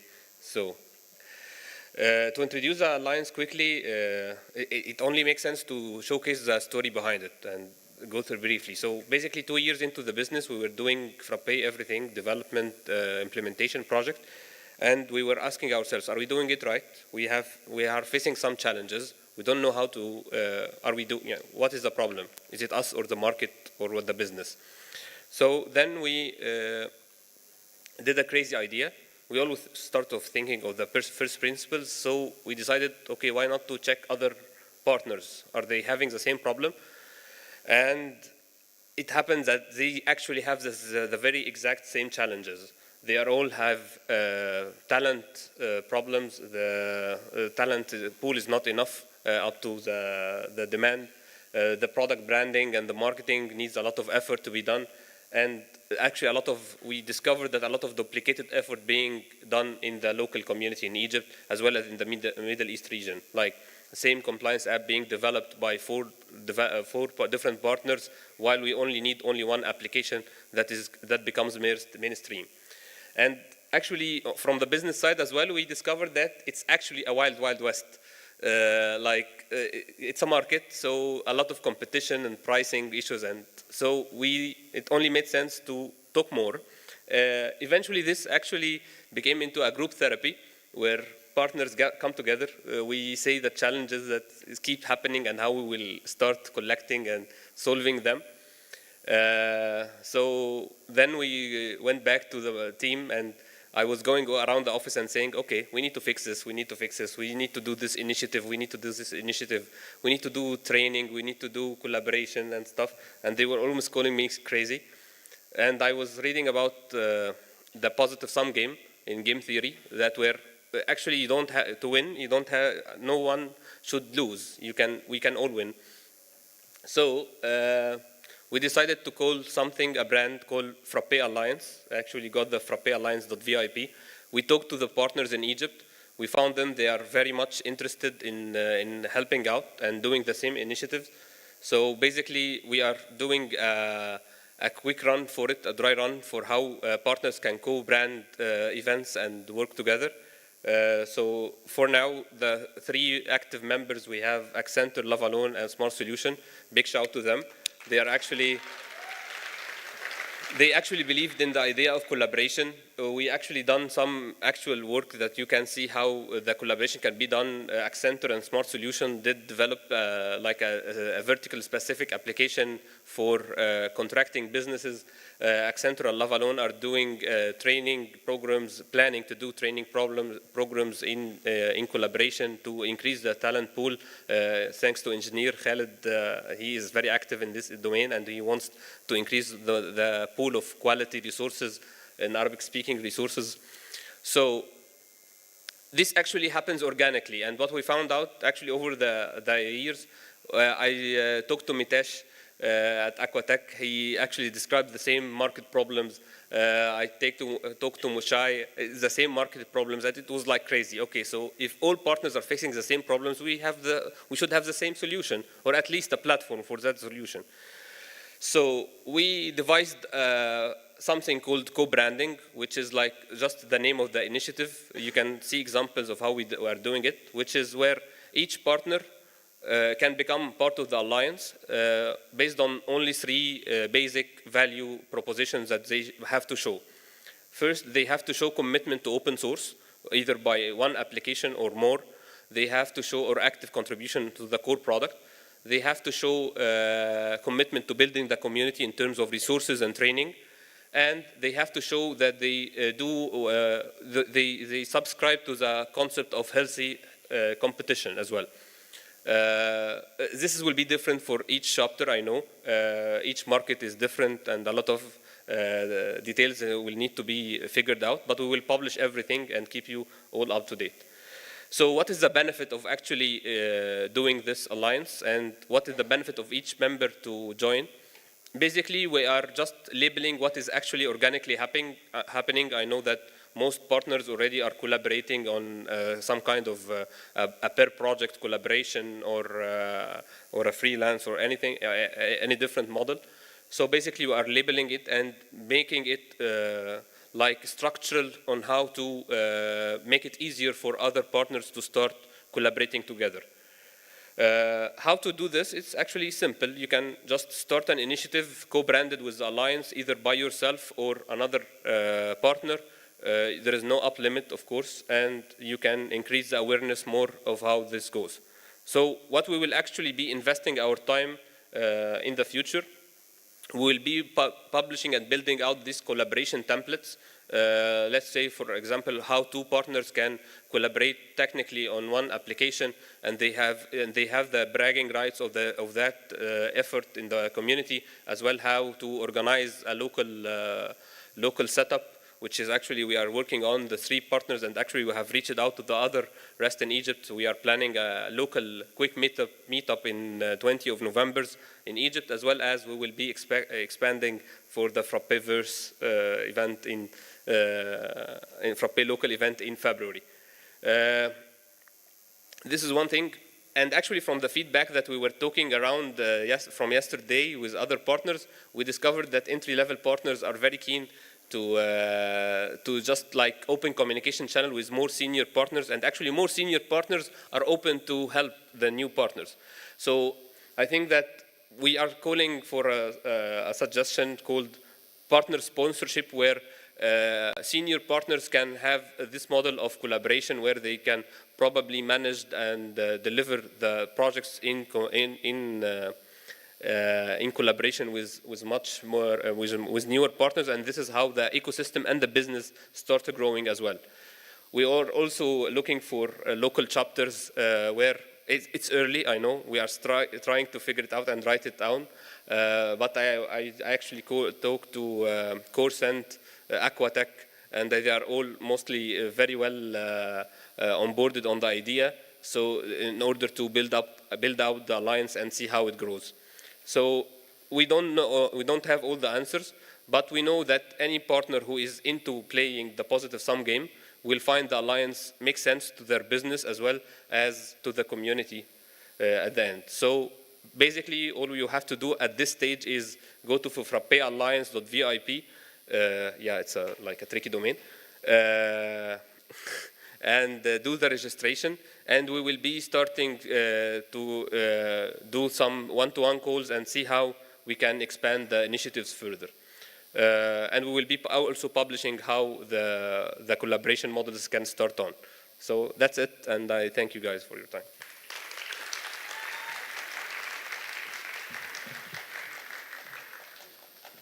Thank you, Meena. So talks have resumed on track 2. In case if you want to attend that, you can do that. And the talk is about the success stories. Moving on. So next from the Frappe team, we have Asif, who's going to talk about partner ecosystem, followed by PM team, who's going to talk about partner enablement. And then Sanjay from the support team, who's going to give you support insights.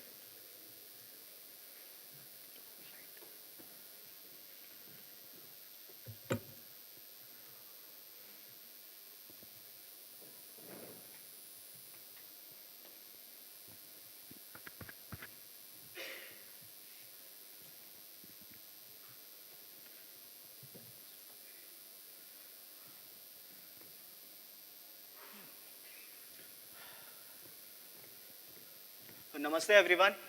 I am Asif Mulani. I look after partner acquisitions at Frappe. So today I'm going to talk about Frappe's partner ecosystem. But before that,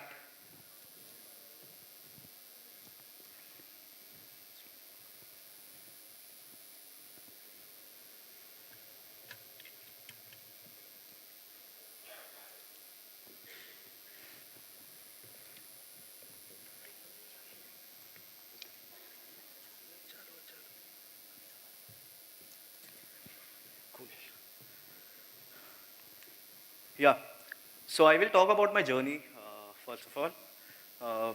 One night I was chilling with my childhood friend, Faris. I casually asked him, why don't you leave Frappe? You have been working with Frappe for last 7 years. He replied that he won't get same kind of freedom anywhere else. That made me wonder, what is he actually talking about? He actually meant that he can work at his own convenience, but it doesn't mean that he can play around the system. If he has a work, he can work at night, at days, but he's actually accountable for his own work. So that made me wonder to think about Frappe as an organization, and also he told me that they have a really unique concept called as pick your own pay. That made me really interested, that I can pick my own salary, decide my work, and join the organization. So I started my journey with Frappe with that intention that there will be pick your own pay. So speaking about our Frappe's partner ecosystem, last year at around same time, we had around 60 partners, and currently we have grown to 190 plus partners, and we have partners across 49 countries currently. This is how our partners look like. Almost 80% of our partners are core software development organizations, wherein they cater to the needs of customers with respect to customizations. And there's an inbound request from the customers wherein they require customized ERP solution, and they discover Frappe framework and ERPNext. And the rest 20% of our partners are hardcore ERP implementers, wherein they are implementing ERP with different ERP vendors as well. Over the last 1 year, I have spoken to hundreds of partnership registrations, and these are the common questions I have seen across. And I see most of you who is actually interested to become a partner, you will be having the similar queries. First is, will Frappe provide us leads? Over the calls, if someone asks me this, and if they are solely dependent on leads from Frappe's end, my answer is do not go ahead with the partnership, because you should consider this as a bonus for you instead of relying on Frappe for sharing leads for you. A lot of requests actually recognize us as ERPNext and not Frappe. What kind of support do they get once they become a partner?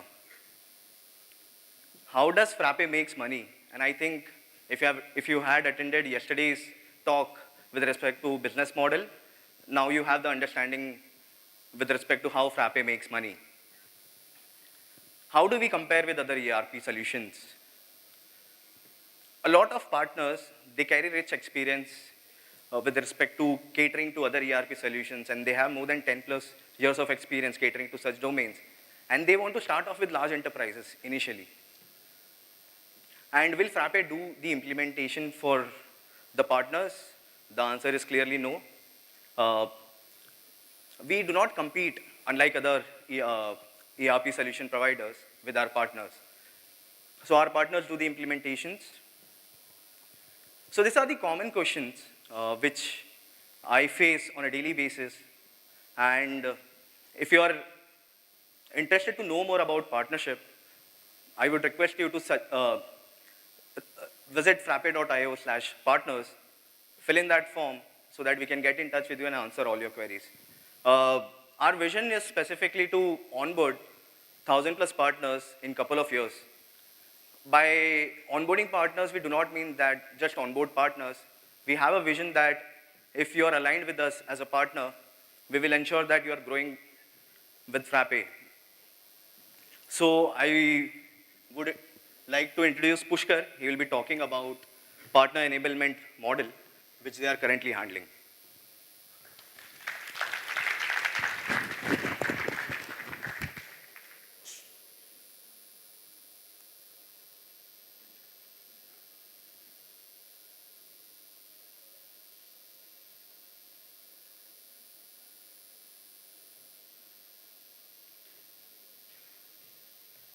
Hello everyone. Am I audible? Yeah. Great. So this is Pushkar from Frappe, and today I will be talking about the partner enablement program, which is helping our partners to enhance their productivity as well as quality in the ecosystem. So last year, many of you might have attended my talk in which I talked about the partner success program, which was the predecessor of the program. And let's see how we have taken it forward. So firstly, what is the need of it? So you must be wondering, why am I talking about Starbucks now? So typically Starbucks is serving thousands of customers around the world. However, they're maintaining the same quality and consistency. So no matter where you are, in which part of the world you are, you can see the same product, same consistent processes and adequate quality. So similarly, Frappe has onboarded several partners around the globe. And as Asif explained, our plan is to onboard 1,000 partners in the coming years.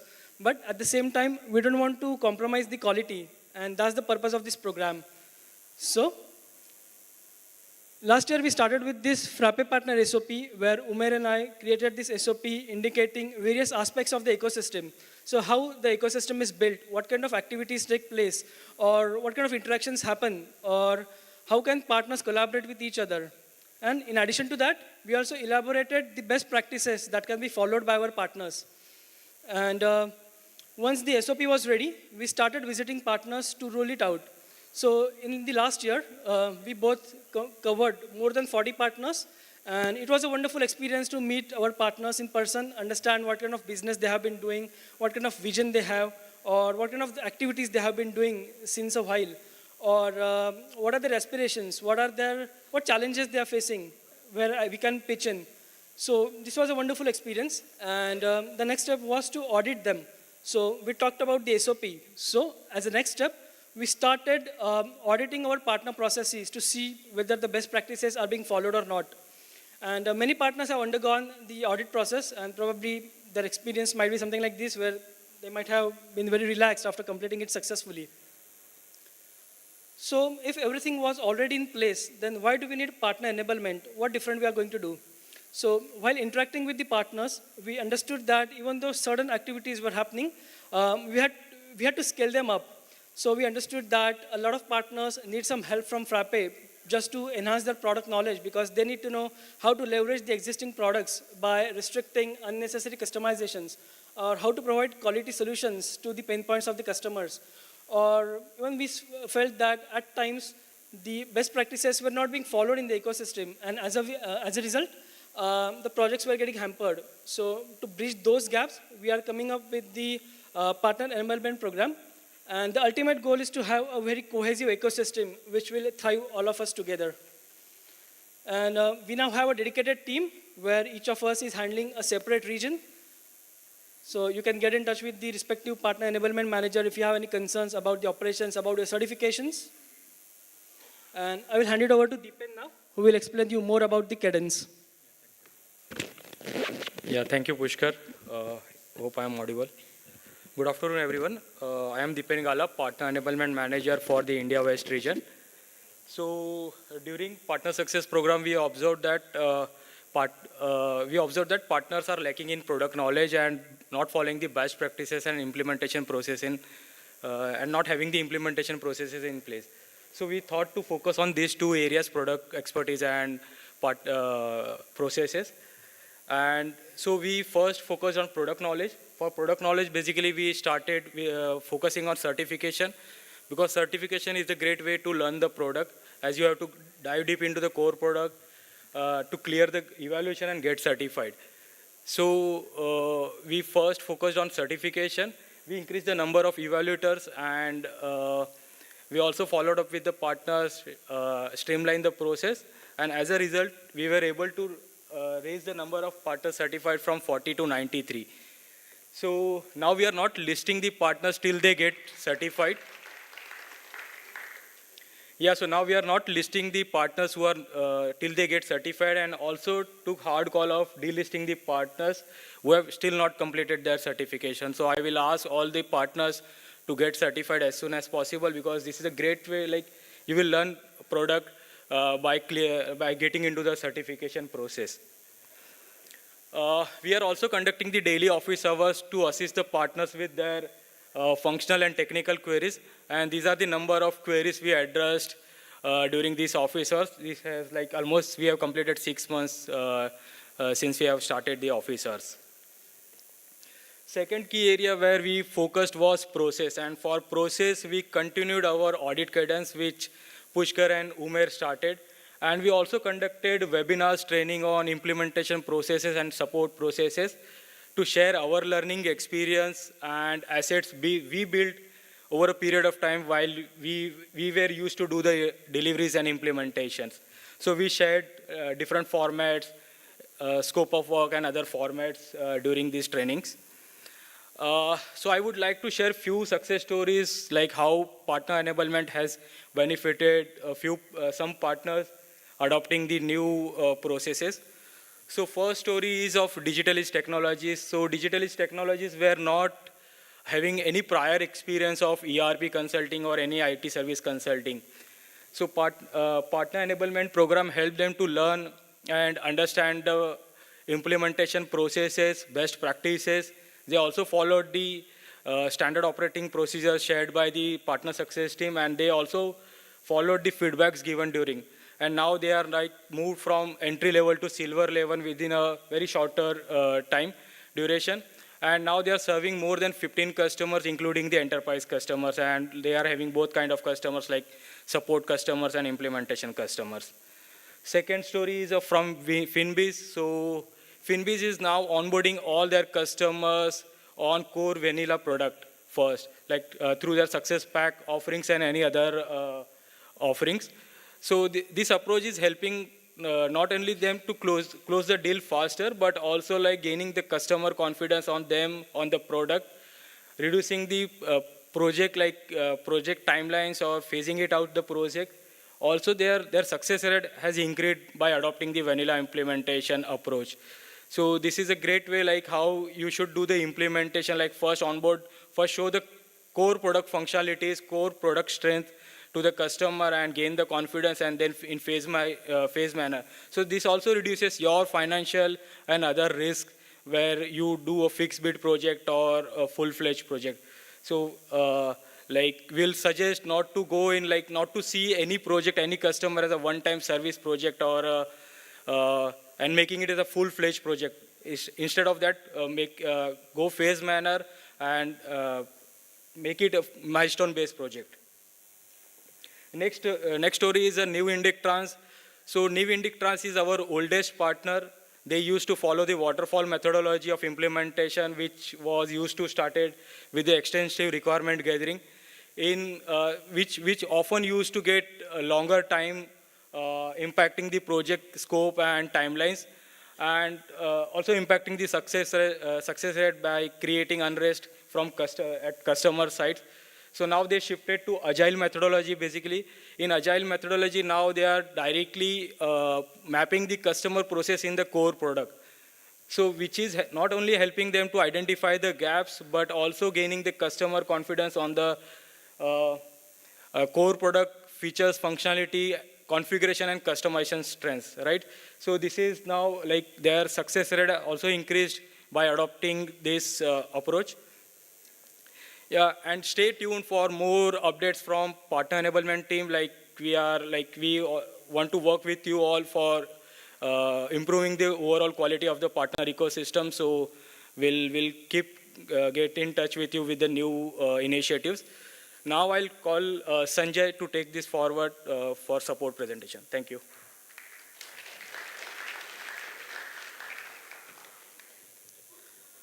Hello.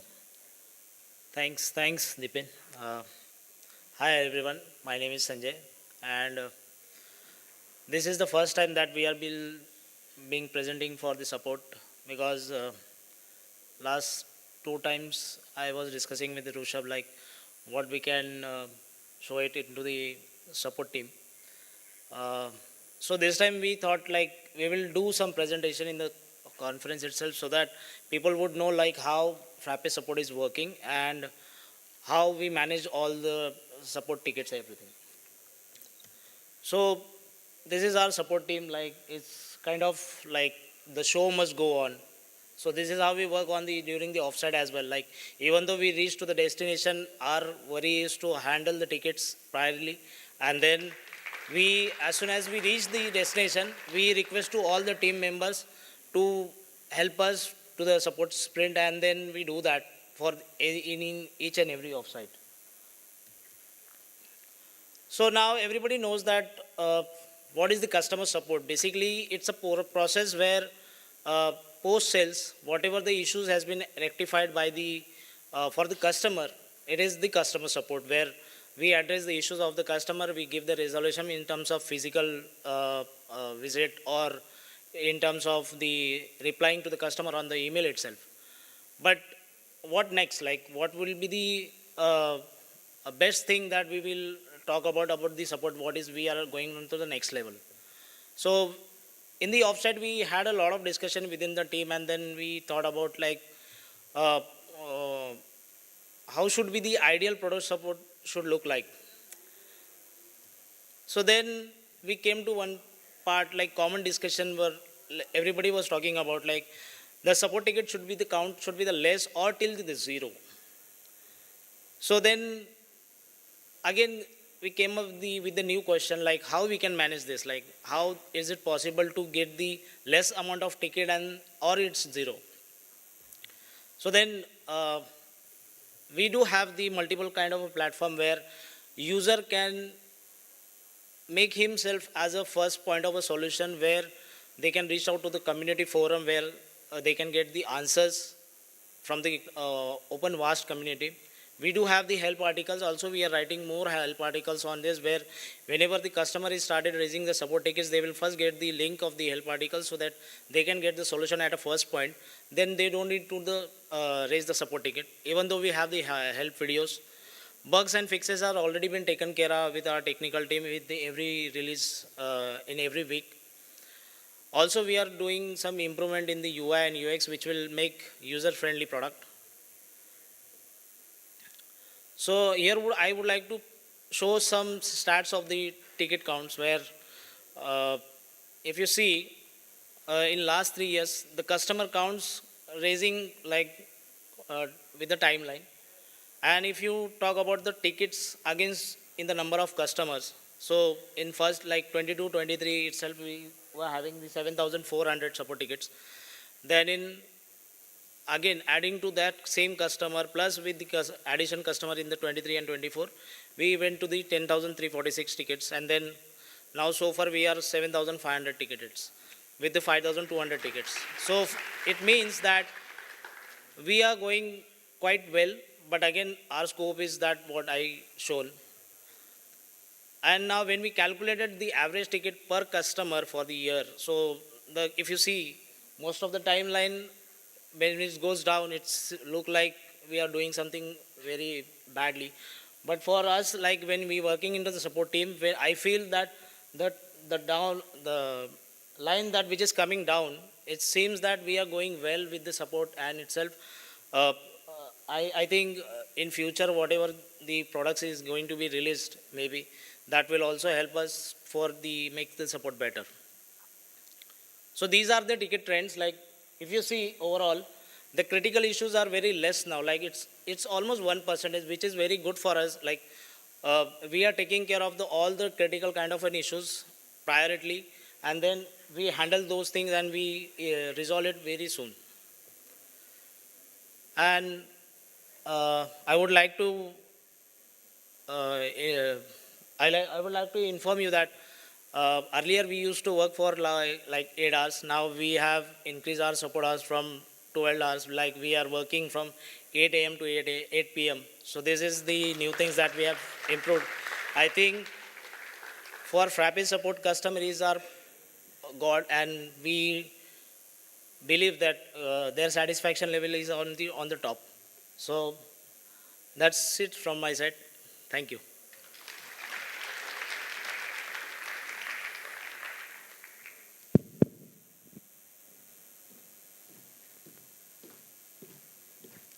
Thanks a lot, Sanjay.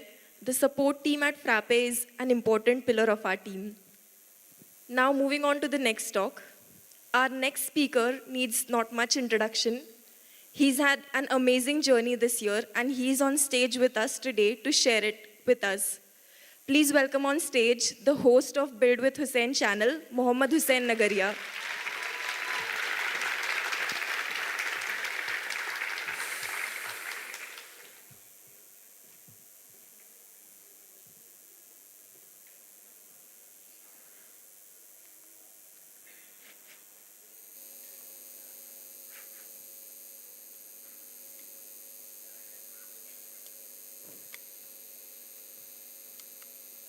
Does it work?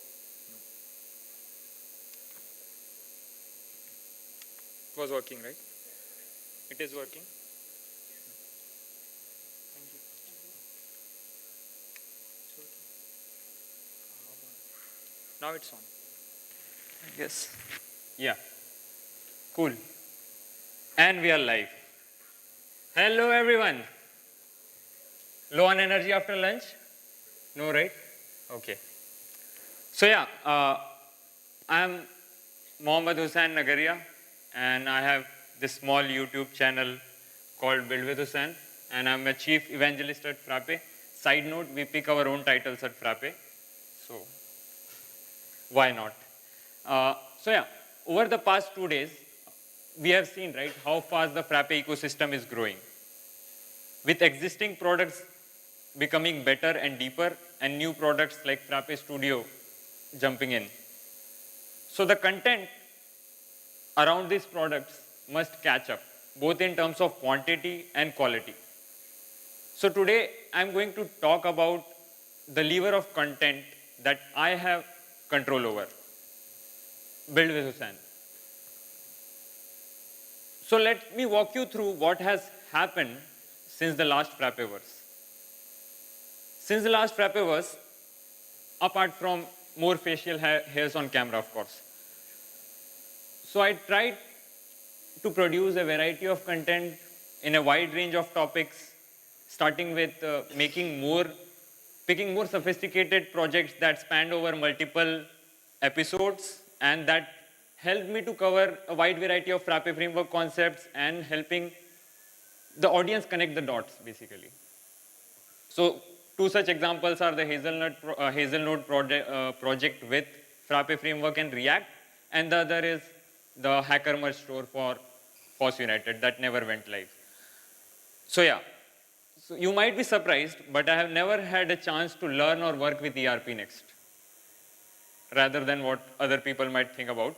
But yeah, so I wanted to learn it, and I decided to learn it from Dharmesh, and this is how the Let's Learn ERPNext series was born. So the goal of this series, yeah, I was not waiting for claps, but fine. So the goal of this series is to have a playlist which you can start, and then by the end of it, you have self-implemented ERPNext in your own business, right? That's happening. And you have seen, right, a lot of new products being worked upon, and the product owners need some kind of platform to showcase, right, the right audience, to showcase what is the latest stuff they have been working on. So Build with Hussain has Build with Hussain, yeah. I can call it BWH now, so that's the full form. But yeah, has provided a platform for this live release and demo, and it many times ends up being a tutorial material and it gets shared around, for example, this. So I didn't stop at Frappeverse. I tried to bring in guests from the general FOSS community to build live.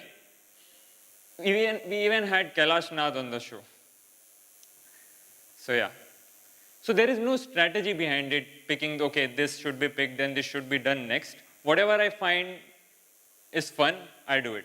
And I will continue doing that. So let's talk about the quantitative results first. So the subscribers I showed last Frappeverse were 925, less than 1,000. This year we have close to 5,000 subscribers. Number of views, I was laughing at this number when I checked last year's slides. 27,000. Now it is 11x to 300,000 views. I'm more interested in this number. So this is the number of minutes people have spent watching Build with Hussain videos, which was large last year. It was 2 lakh, but this year it is 2 million. Those are like, I don't optimize for those numbers. I optimize for this. So along the journey, I have made a lot of friends, right? We have a very active Discord community with 300 plus active members now. And this is a screenshot where the community is asking me for a leave application and then rejecting it when I was going on break. Yeah. So a few months ago, I started offering one-on-one calls to anyone who signed up on the Build with Hussain website, bwh.live. And it has been great. I've taken like a dozen of calls, and people showcase what they have been doing with the Frappe framework. They show me cool projects. And also, they tell me what they aspire to do and how the Frappeverse is helping them achieve it. It's really nice. And this doesn't stop in the virtual world, right? Okay, the sound. It's muted. Yeah. Build with Hussain! Yes! Yes! Yes! Yeah. So this was a clip from Nairobi, Kenya. I'm coming to that. So can you guess what these numbers are? Anyone? Except for those who have seen the slides already. So these are the number of international trips I have taken since I was born to 2023 and then in 2024. So Build with Hussain has unlocked a lot of opportunities and have given me the chance to start traveling the world. So it all started with the Africa trip with Rushabh and Ankita. We had a one-day crash course training in Nairobi, Kenya. And then from there, so these are some pictures from the trip. I don't know what I'm doing down there, but fine. So then we visited another beautiful country in the African continent, Tanzania. These are some pictures from there. You can see how much I have enjoyed the water. But yeah, so one interesting thing. So whenever I go somewhere, right, like usually people don't introduce me like this, okay, this is Hussain Nagaria, right? This is Build with Hussain. So yeah, soon after the Africa trip, we got the chance to do the very first Frappe framework in-person bootcamp in Dubai. Sharik and I visited Dubai for this, and we were joined by students from around the world. You can see the flags.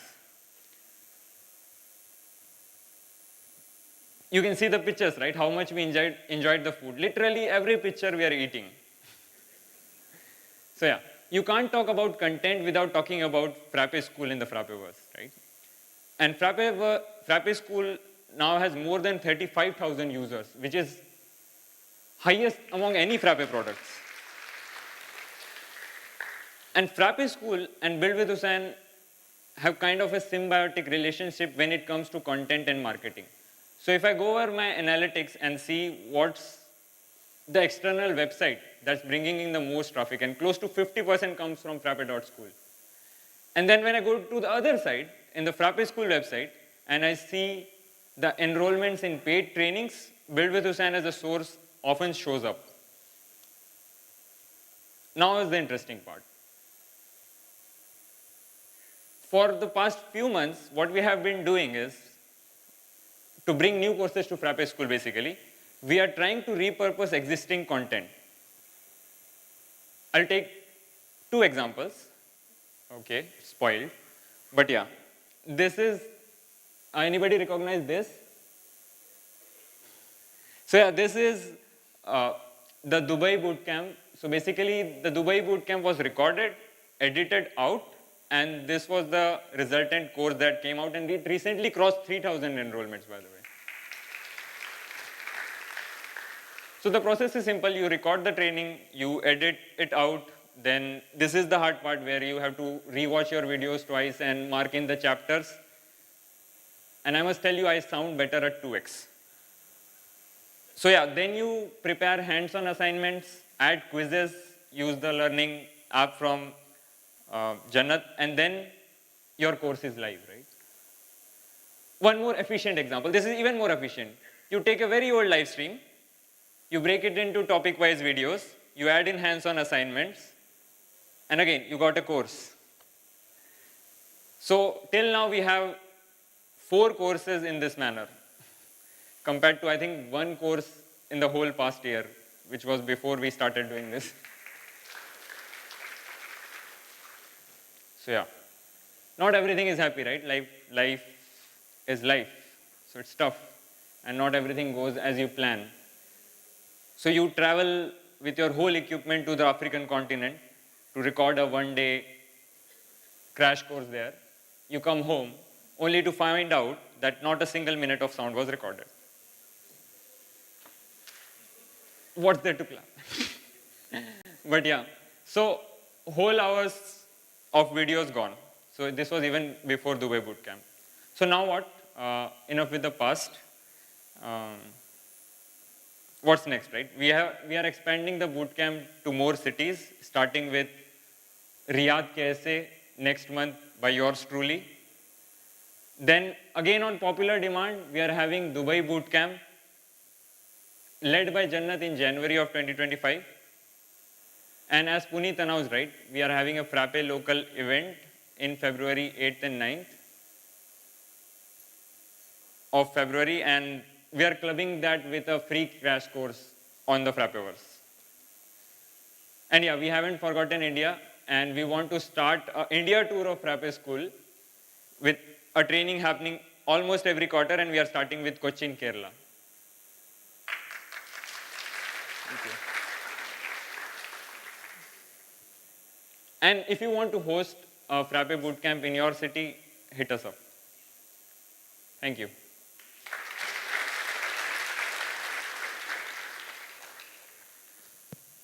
So one more thing. So I have been missing from action for the past 2 months, partly because I was on vacation and partly because I was unhappy with the progress or the pace of progress that has been happening with the content at Build with Hussain. I want to take Build with Hussain to the next level. I want to go from good to something great, right? And this is a step towards that.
That's it, I guess. No more, one more thing. Thank you.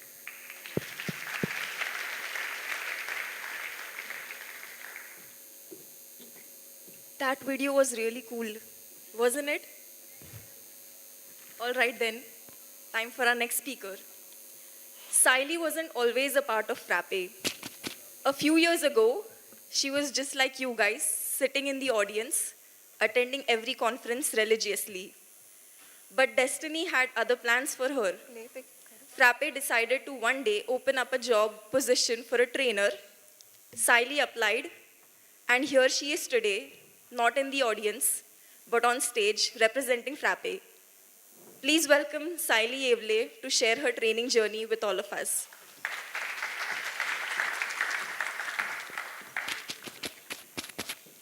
Okay, hi everyone. Yeah, after Hussain's talk, now I'm feeling a bit nervous. Okay. Thank you, Jannat, for introducing me. And thank you, Hussain, for this amazing talk. So today I will be talking about education in the Frappeverse. I have been training people more than 10 years now. And this was the last year conference photo. I have shared my personal journey from where I shared how I transitioning from a developer to a trainer and how my passion for teaching started to grow. And in this journey, FOSS has played an important role, and it taught me 3 lessons. When I say knowledge is a power, which means FOSS has made all kinds of software form of knowledge free for everyone, not in just terms of money, but in terms of softwares as well. Stay grounded. Basically, never forget your root. Community has all kinds of users. One can make a business out of it, and one can just stay at ground level and they can work to spread the awareness. Accessibility for all, which means knowledge should be free for everyone and this should not be discriminated for people. The best example for this is Orca screen reader. Does anyone heard about the Orca screen reader?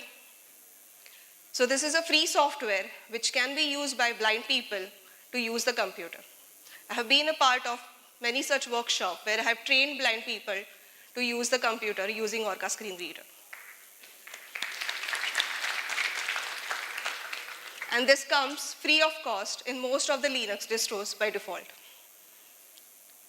And when I started being a part of community, I saw these release parties and I saw that how people are enjoying these small movements. This is a photo from Fedora release party. We have done it in TIFR Mumbai. And through this community, I started taking workshops across all the Maharashtra. And Maharashtra being a 3rd largest state in India, but it still lags behind when it comes to FOSS adoption. And these are some of the photos from the workshop. So I started taking workshops from small cities to metro cities to villages and throughout the rural Maharashtra.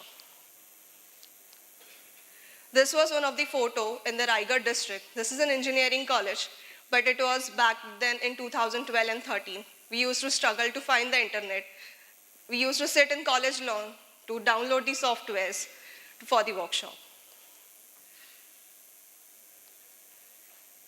And this is the faculty development workshops I taken on Python. And then I haven't looked back.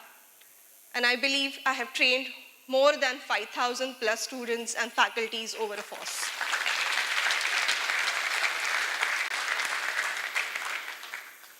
And when I started working on ERPNext certification, Umair gave me the opportunity to start an ERPNext certification. And that time, I had 3 goals in my mind. Upskill people in the ecosystem on ERPNext and framework, bridge the resource gap in the community, and spread the awareness of Frappeverse product across the globe. And through this, I can say that we were successfully upskill people. We have trained more than 200 people within an ecosystem. We had like 150 certified members through this 25 batches.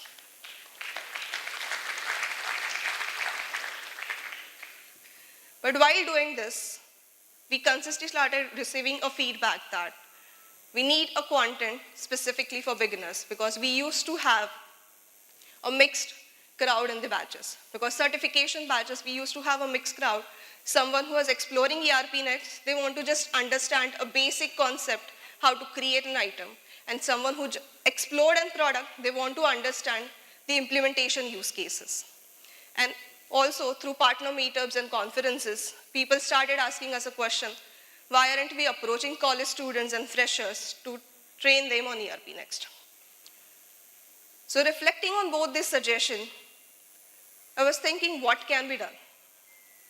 So I had these 3 key points in my mind, that it should be a low-cost training, it should be affordable to everyone, of course it should have a beginner content for everyone, and it should have a frequent batches that I can do a batch per every month. And through this, we came up with a concept called ERPNext Beginners Training.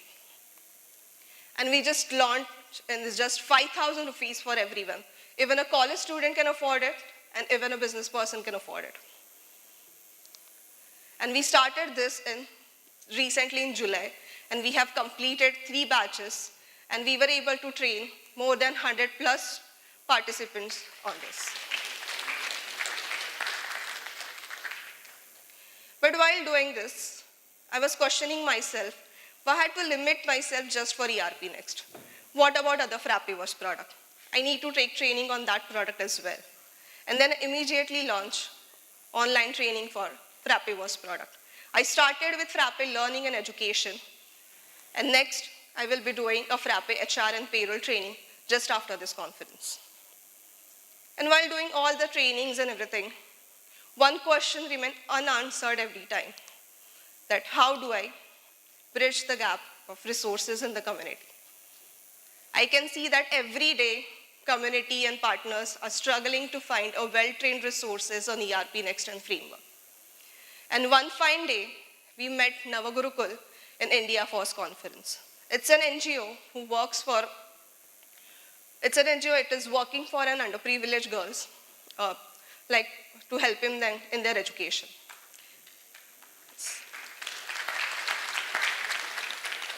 And they requested us to train their students on Frappe framework.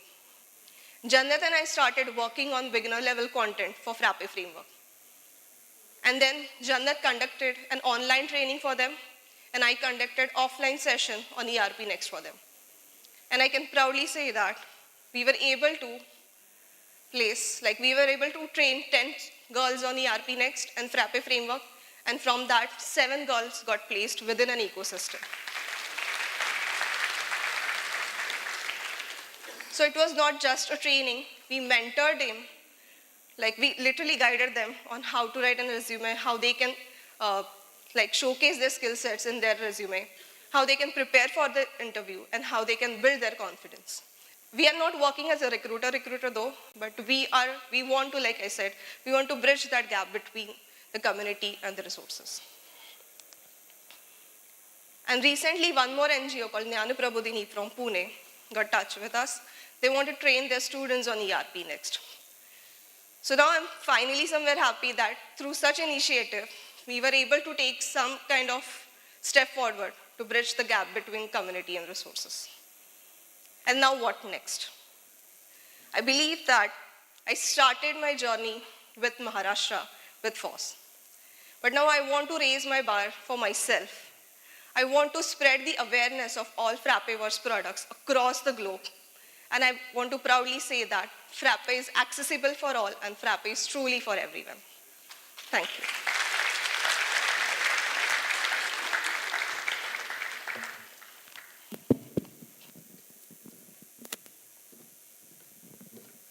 Inspiring journey, Saili. Time for our next speaker. Design has always been important in Frappe since day one. Over the years, each version of Frappe framework and ERPNext has gone through iterations after iterations of design changes. And the same has been true for our websites as well. Managing all these designs behind the scene is our in-house designer, Nishant, who finds his inspiration in gaming, music, and a cup of coffee. Please welcome on stage, Nishant.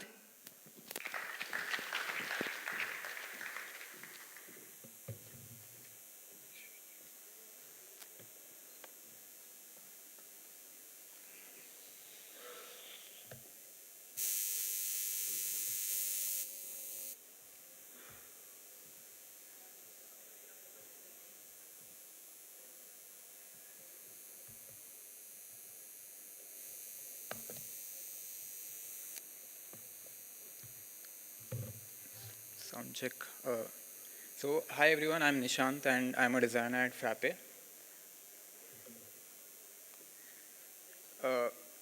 Just for context, some of you might remember me from 2 years back. I gave a talk at the ERPNext conference 2022.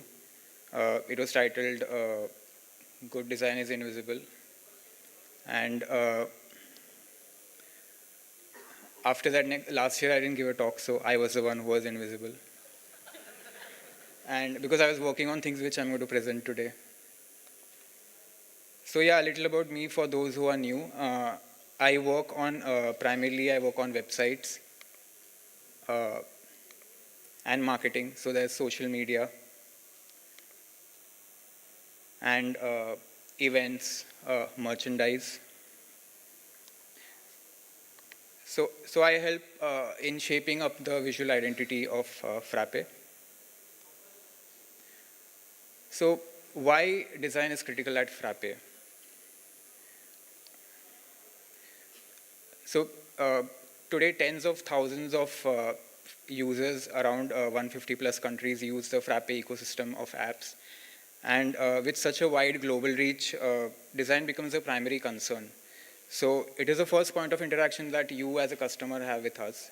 So there's countless other customers which we have with us. And so at Frappe, while our design ethos remains the same, we are continuously evolving our design language. And at the previous Frappeverse, we introduced a brand new design system, which was called Espresso. Not this one, but now that I have your attention. It was, so the Espresso design system is created from the ground up by Timeless, which is a studio from Chennai. And since last year, we have made several enhancements to the design system. So Espresso now makes use of Figma's update for variables. And using this feature, we have enabled dark mode across all our apps. So the way it works is you simply design your app in one mode. For example, you design it in light mode. And you can automatically, with just one click, you can change it to dark mode. So we have variables where we have tokens for outlines, surfaces, and text icons. So you can see the colors automatically convert to dark mode. So if you pick a light mode color, it's automatically translated to the dark mode equivalent. So another major introduction is cell primitives, which are like basic building blocks. So long story short, now it's easier to change variants within a component. So for example, if you have a tab group here where you have like icons with text, you can also have variants within the compound element. So now you can, for example, you can see task is without an icon. So you can do the same, for example, with breadcrumbs. So how do you as an enthusiast make use of this? So we have recently released our design system on the Figma community. So you can go ahead. So you can go ahead and design your apps using our design system. Currently only the atom level components are included, but we are adding more over time. So that was our design system, but Espresso is just one part of the puzzle. While we have a fresh new interface for all our apps, it is crucial for potential users who sign up for these apps to discover the apps. So the users come through our websites, right? So this is where it is necessary for our websites to be redesigned as well along with the apps. So let me tell you the story of the creation of our websites. And for that, let's go way back in time. Not this far back, I mean, not the creation of man, but the creation of web nodes. So in 2008, as most of you might know, Frappe as a company was earlier known as web nodes. There was no website at this point. But fast forward to 2010, we have a website for our product, which is ERPNext. And this is the era of glossy buttons and glossy like navbars. So finally in 2014, Web Notes was renamed to Frappe, and the company got its own website. So this is the first this is the first look of Frappe.io. Unfortunately, the middle part is missing because that was not archived. So in the next year, in 2015, we introduced illustrations. This was done by Studio March, which is behind the March T. So fast forward to 2019, the era of minimalism. So Frappe.io was just stripped down to like cards and photographs. And at this point, Frappe celebrated its 13th birthday. So just like any other teenager, it was having an identity crisis, and with respect to design. So just adding and removing elements, minor changes, and eventually ending up removing the elements altogether. So up until last year, if you had a look at Frappe.io, this is what you would see. It severely needed a visual overhaul, and moreover an identity of its own, which is on par with our product UI. So I set out to revamp, which seemed like the most impactful and comprehensive project at Frappe, I had taken up at Frappe. And this is how it looks today.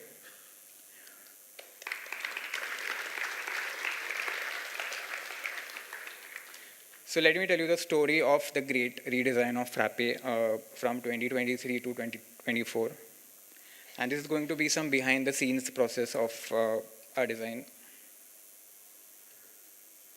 So I began by working on the primitive components like the typography, the graphic elements, the cards, and more.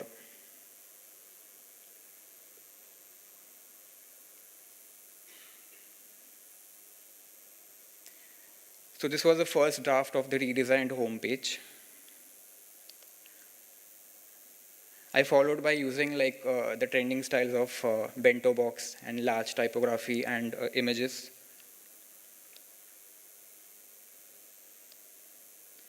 So these are a few more pages. It looks like any other website today. So this is the design file on Figma, like where I was designing the website. And it was a fine day at Frappe, and all the pages were redesigned, and the website was just about to go into development. And Rishabh was just leaving some comments on the file, some last minute feedback, when suddenly I got a call from him. So it was sharp 7:30 in the evening, I vividly remember, because this was a very historic call which would decide the entire fate of the website. And in hindsight, this is the best decision that we made. So we spoke, and he expressed how the current redesign was just not cutting it. And we wanted to go radical. So Rishabh envisioned the website as an extension of our apps. And sometimes as designers, we are so immersed into the design process that it's helpful to get a broader perspective from an external observer. So the entire design was scrapped, and essentially it ended up in what I like to call my graveyard of designs. So I'm sure every creative person, from writers to designers, can relate to having a place like this.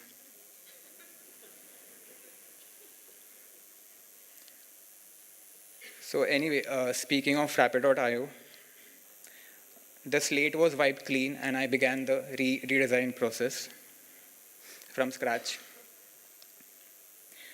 So the core idea was to implement something, some sense of singularity, that is unity in our design. So between our apps and our website. So we did not want to have a stark contrast between them. They should look like one from the same family.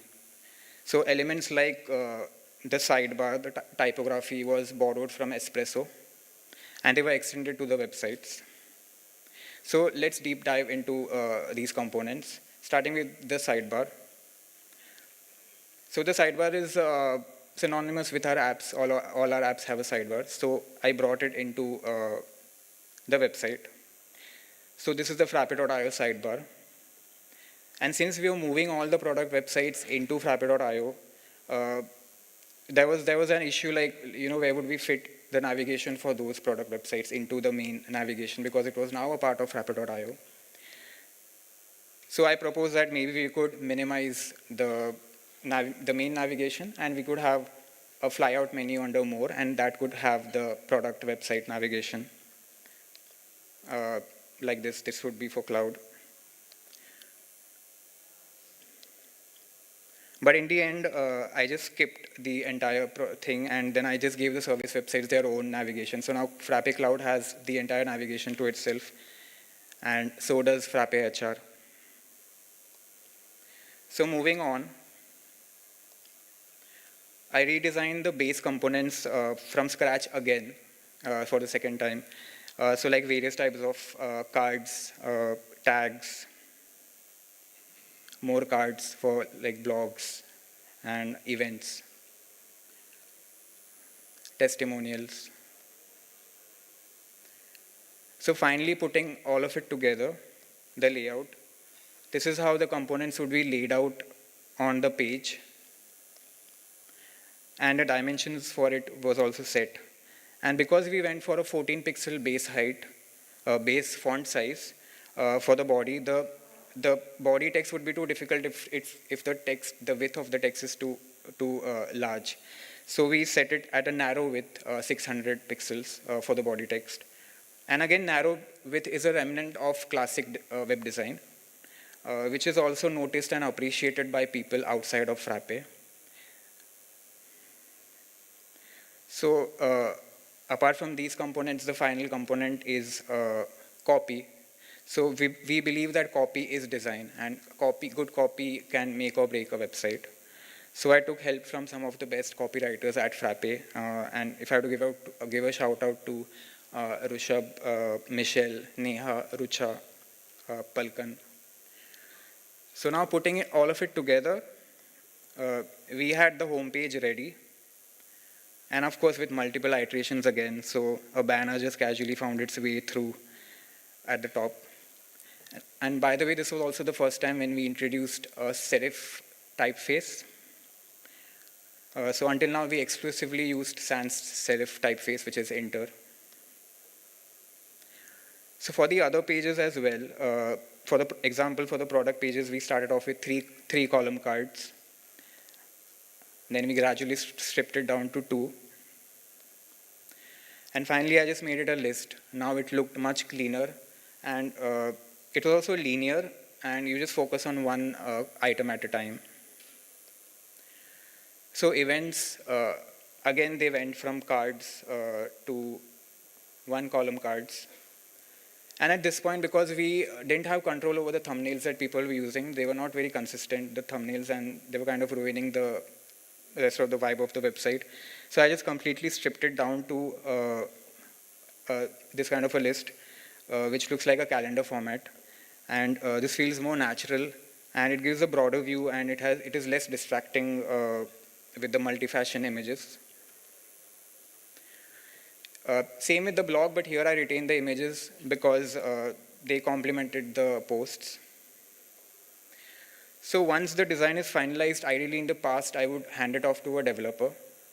But there was another amazing development happening at Frappe at the same time, and that was Frappe Builder in production by Suraj.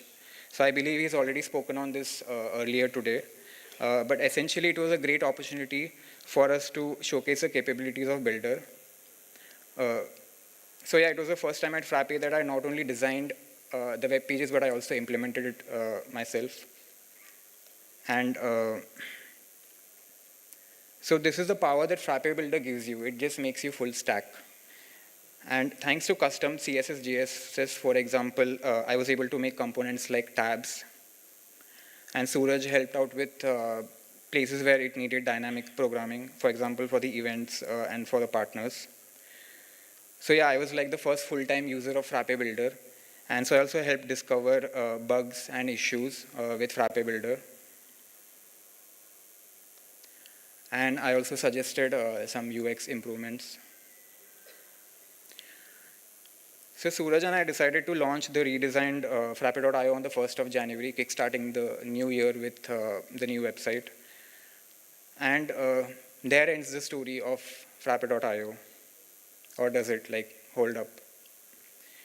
So what about the dozen plus products that we got? And at this point, we're actually running out of colors for the logos because, like, we have way too many apps coming up. And so yeah, the product pages also went through the same trips to my graveyard. So the initial versions had a very doodle kind of aesthetic. The screenshots had like annotations. So all of it was cleaned up to blend in with the rest of the website. And so we had all the product pages ready as well.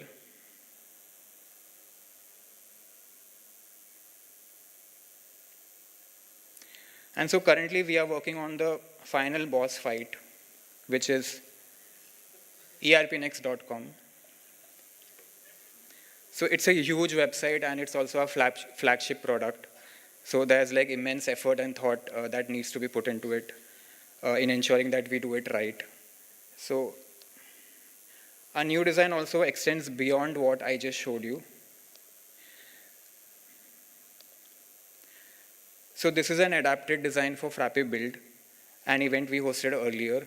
It has the same sidebar, breadcrumbs, and it follows the similar design guidelines. But it has the flexibility that it allows using a different color palette, a different typeface. And hence we are able to explore like new styles using the same design philosophy.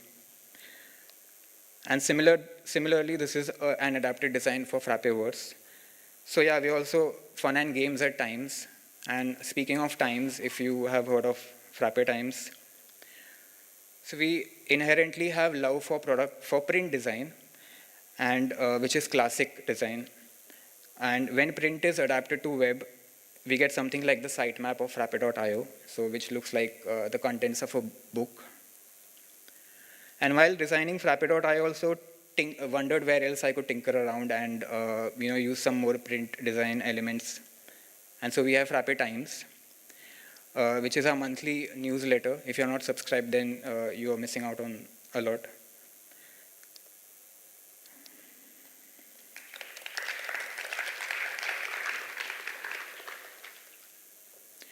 So to wrap up everything that I shared today, what is design at Frappe anyway? So for us, design is clean, so we appreciate all of that white space. It's minimal, so we eliminate distractions. It's bold, so we like to be confident and fearless in our messaging and visual design. And it's honest. So if you ever visit our office, this is a board that you'll find, which is something that summarizes our design philosophy. It's the 10 principles for good design by Dieter Rams. So the bottom line is, this is what good design means for us, and this is what we believe in, and this is something that we expect whenever a brand identity is used by anyone on the internet. Remember that design is always subjective. So for example, and it's also influenced by culture and history. So if I were to show you this Japanese website, I would say this looks very cluttered. But if you ask a Japanese person, they'll say that this is a very high context information website. So because high context information is very necessary for them to build trust and confidence in a business. So yeah, my point here is that I'm not here to preach about what good design is or what you as a designer should do or not do. I'm just here to share my story at Frappe and how we redesigned the website. Thank you.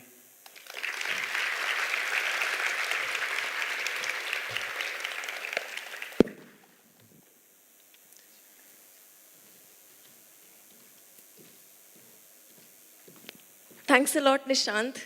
That was more iterations than I had expected. Our next speaker has been the conference manager since 3 years.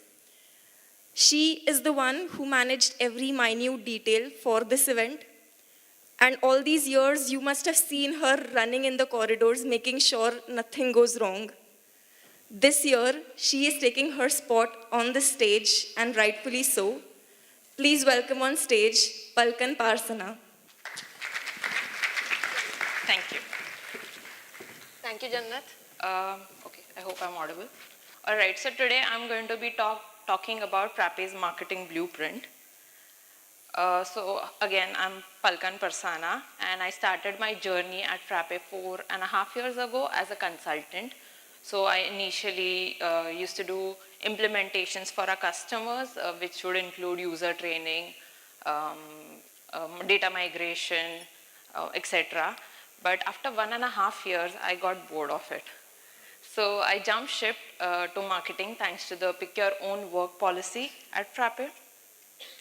So throughout my journey, I picked up a lot of projects, anything that piqued my interest, like finding gaps in the Frappe website. So I would then build the events page, the testimonials page, make videos, whatever was required. But there was always this one question that the people in my team, as well as the people in the community, would ask me, that why don't we do big marketing like Odoo does, right? Open source CRM, right? Anyway, so the answer to that is that it all boils down to our philosophies. It all boils down to the values that we have been practicing and the ones that have been passed down to me by Rishabh himself. So I want to ask you a question here. How many of you on a day-to-day basis receive annoying messages, calls that you don't want? Right, so many of you, right? So this is what we don't want to do. We are very clear on that. And since we know what we don't want to do, what exactly is it that we want to do? So the heart of Frappe is open source. And our marketing philosophy also revolves around open source. We want to build a community. We want to share educative content, and we want to do all of this while we stay authentic, we stay Frappe, we stay ourselves. So what does that entail? For Frappe, the first thing, the most important thing for us is storytelling. Everything starts with storytelling, and the first thing that comes up is blogs. So over the years, we have written 775 stories, and in the last 1 year, we've written 99 blogs. So what are these blogs about? 49% of them are product updates. Like we have so many products, so obviously every month there are some or the other updates. 24% of them are Frappe stories, which is more about our radical ideas, our unique culture, the Meet the Team series, and much more. 21% of them are your stories, your successes, which is partner and customer success stories. And there is another 5%, which is some dev-related content, which also do perform very well.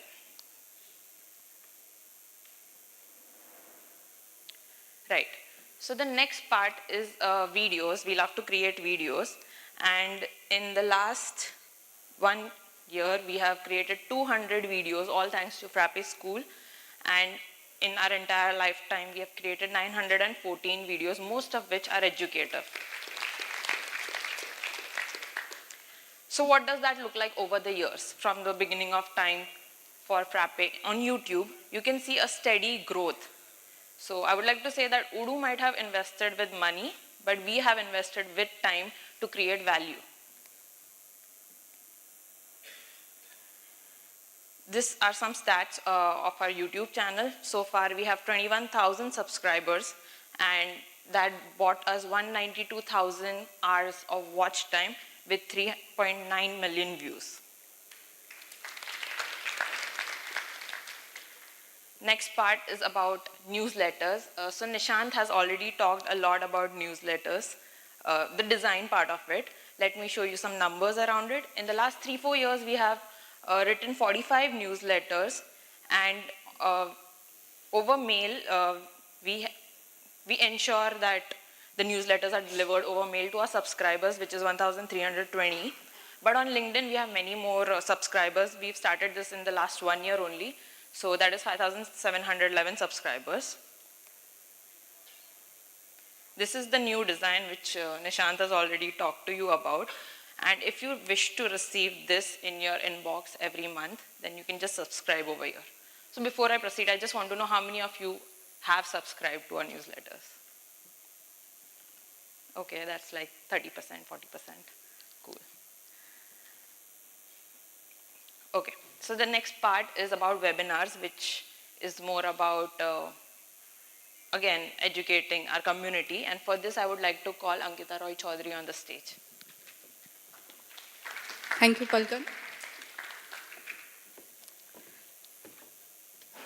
So we have been fostering community growth through webinars. So we introduced a new series called as the public webinars. So why we started this public webinar series?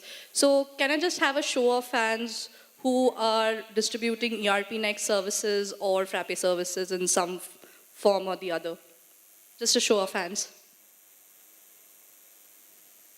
Okay, that's around 30%, I would say. Okay. So primarily, if you're into the services side, you will be providing demos to your customer, right, about ERPNext or Frappe products. So the main idea behind having the public webinars was primarily this, that you create content or collaterals around the product itself. So we wanted to create a knowledge sharing platform where we have a bird's eye view of all the products, and it also shows the adaptability in different domains. So Frappe community members as well as Frappe partners all together contribute to the public webinars. So how we started and how we are growing also in the public webinar sector. So we have monthly calendars. So at the end of the month, we publish the next month's calendar. We also leverage the frappe.io events page. We have the newsletters, and we have the discuss forums and other community channels where we publish the webinars. So currently, we have conducted around 70 plus webinars along with our partners and community members. We have onboarded around 107 new subscribers on our YouTube channel, around 18K watch time, and around 22K views as well. So the top performing webinars that we have in the public webinar series are primarily contributed by our community members, which is Corcent and ERP champions. So a huge kudos to them. So what it helped us further was with getting high intent leads as well. So we got high intent leads from these webinars who are interested in knowing about the product, and also it led for the product-led growth as well. So everyone could come on Frappe Cloud and they can have a look of the products as well. So we have almost 75 new Frappe Clouds customers who are onboarded after the webinars itself.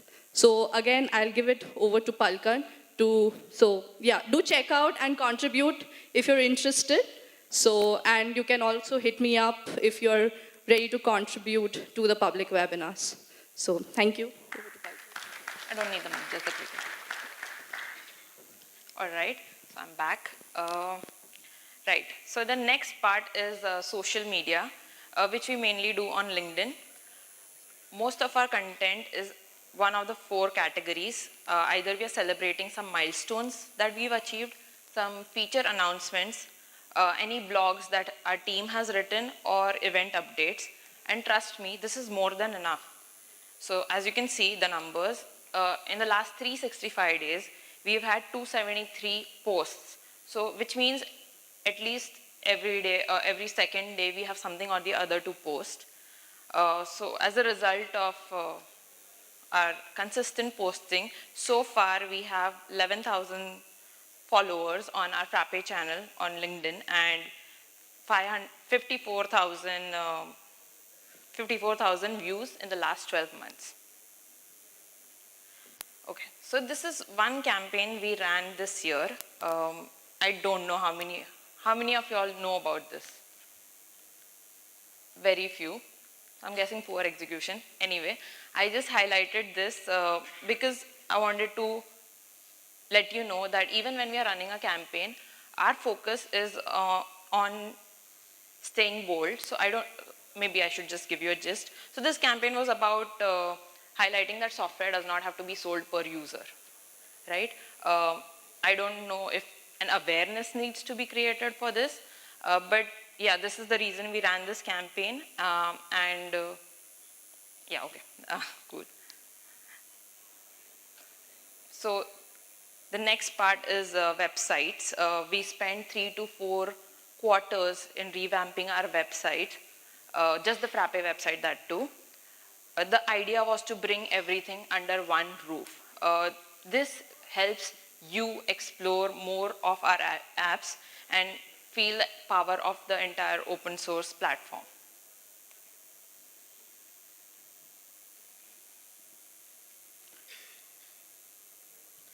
So these are some stats explaining why our websites are so important to us. 363,000 views in just last month on our documentation website, and the other numbers as you can see. So with so many viewers on our website every month, it is very important to us to keep our websites updated. So website is the first experience any new person has with any company, right? So we want our website to show our personality in it.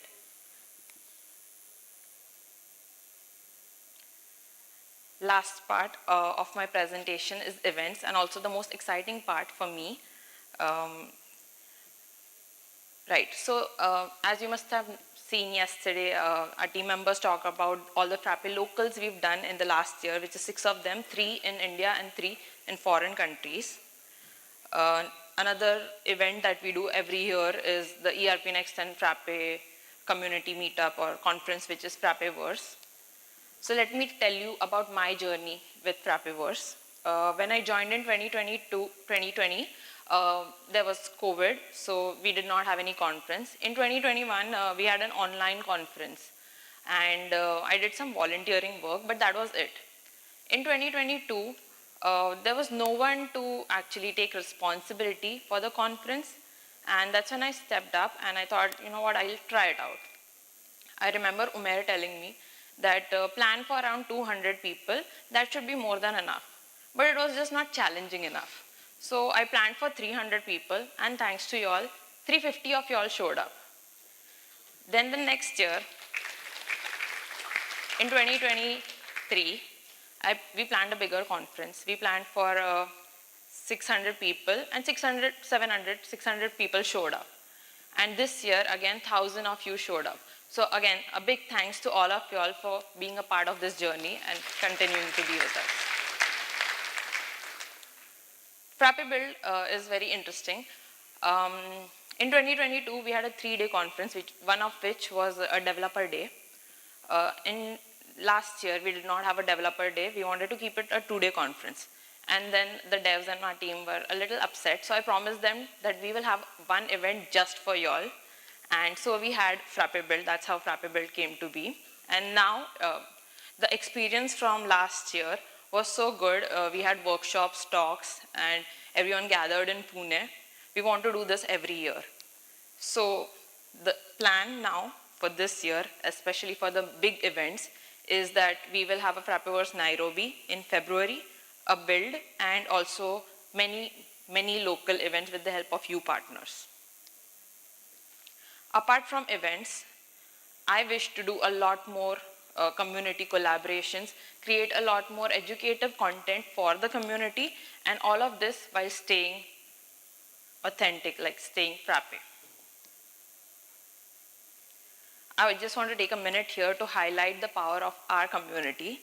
So these are some of the folks who have come up and started creating a lot of content.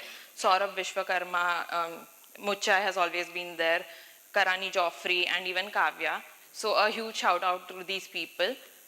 And I hope many of you all join us in building the Frappe brand. Thank you.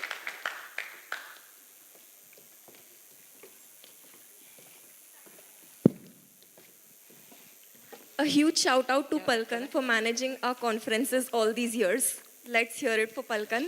Break. All right, I think time for our tea break. The hot snacks are being served at the expo, but teas are available at both the ends. So if you need snacks, please move towards the expo. And we'll resume in 20 minutes.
Welcome back, everybody.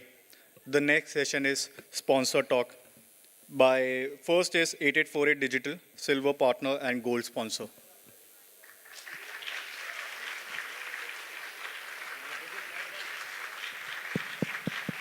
Hello.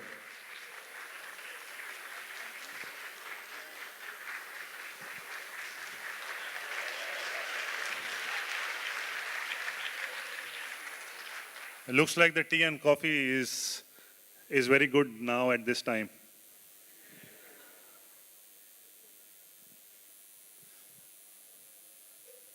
Hi everyone, I see my team. Hi. Thank you so much for giving me this opportunity, for giving every one of us this opportunity to be over here. We are proud to be sponsors of this wonderful event.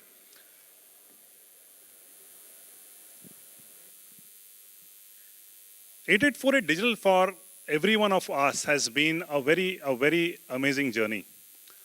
A journey of transforming businesses, of growth, of turning ideas into reality, and more importantly for me, I would say, the entire team coming as one. What started in early 2021 as just a simple project where we were fewer than 10 members operating out of a co-working space. In around 3 years is what we have transformed into 150 plus dedicated professionals, serving businesses across the globe, operating across 4 geographies, and a team that operates pan-India.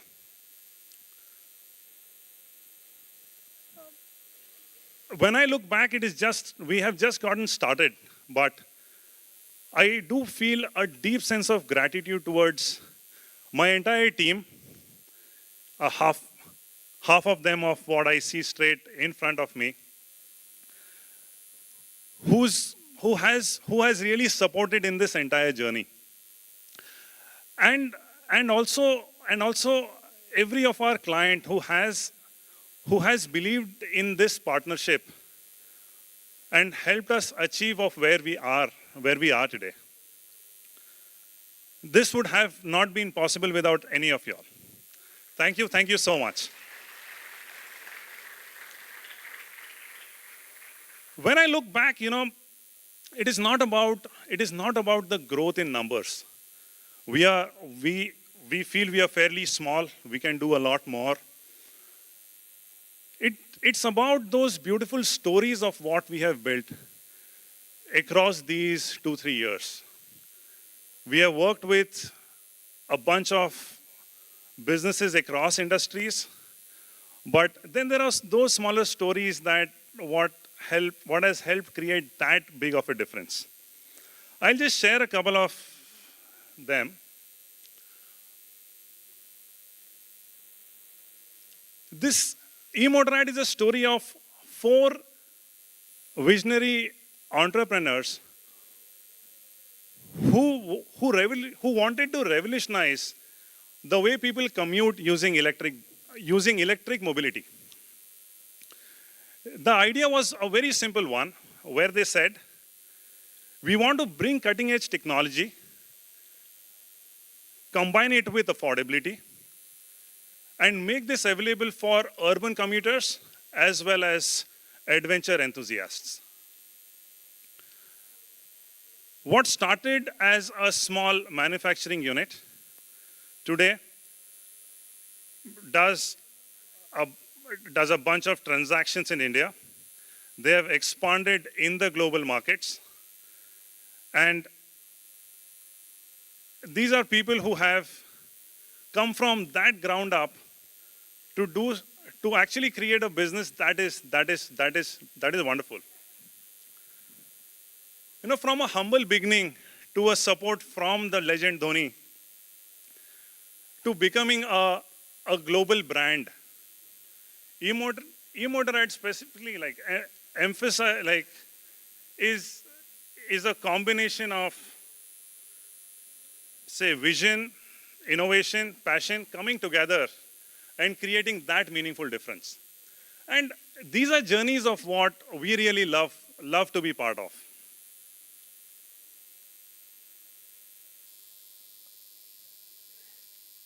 Pyro CCS is one other story of a German who comes to India, spends most of his time over here, and solves the problem of what we just see in the news.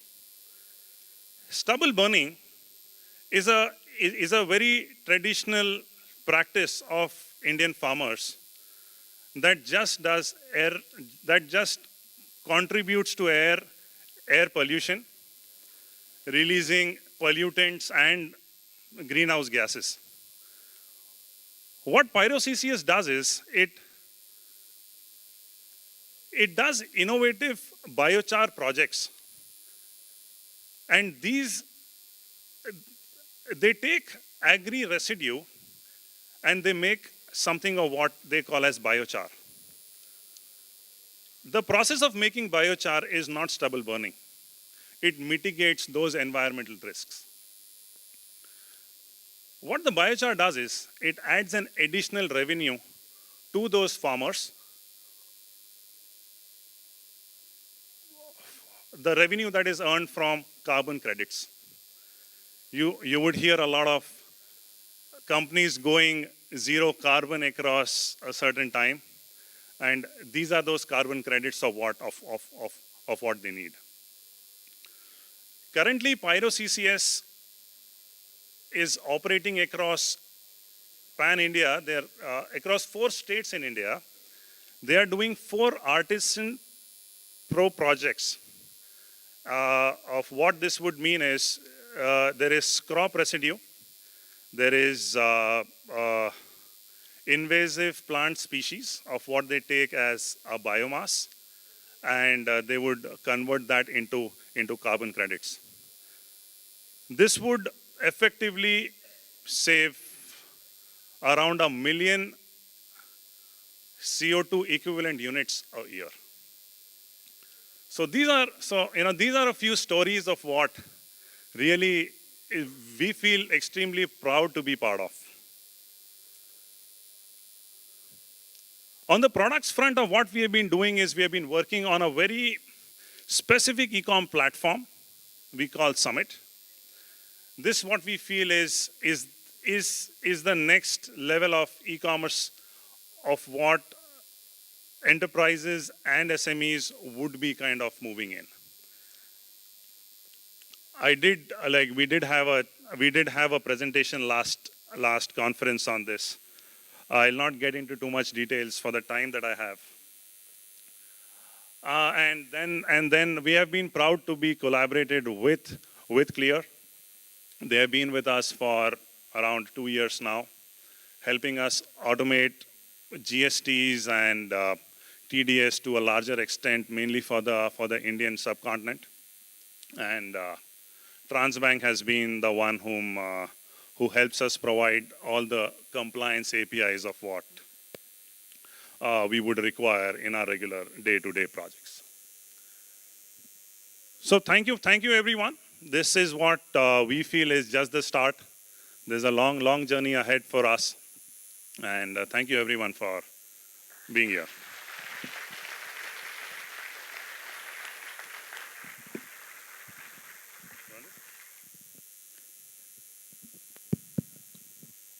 Thank you, Atul.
Last year, we announced that Frappe is moving beyond ERPNext, but it wasn't received well by everyone.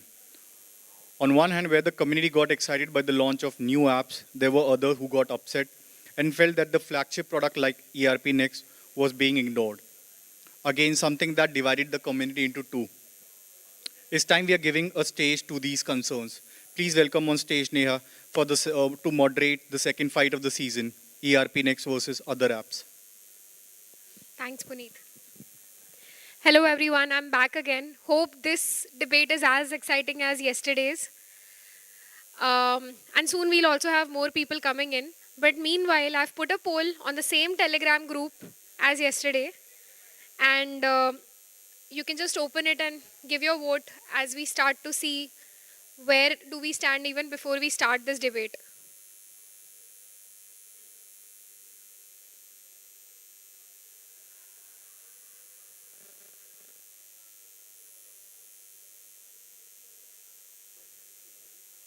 Yeah, we just started. We are just taking a look at the poll right now. Meanwhile, let's have volunteers. Whoever is for either standing for new apps or ERPNext, please come up on the stage. Even Frappe team should come up on the stage.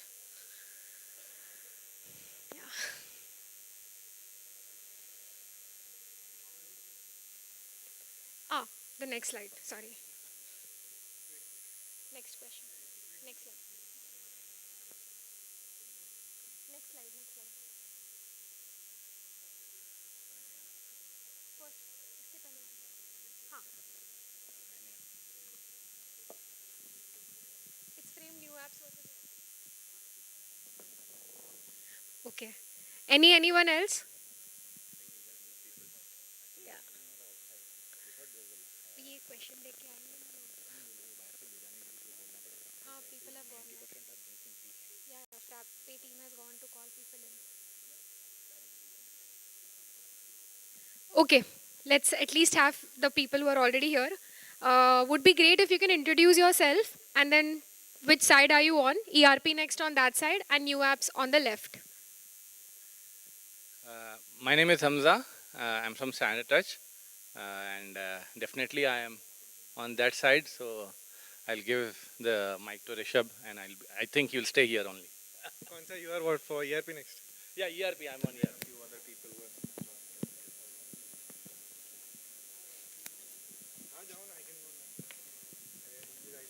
Hi, I'm Rahul. I'm just using ERPNext and some of the new Frappe apps.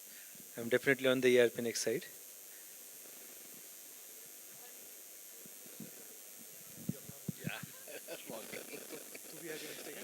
Hello everyone, so I'm Nasir.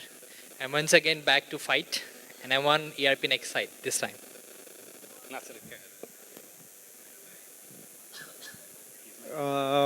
Yeah, I know you guys know where I am, but I mean, why is that even a question? Like, why not everything?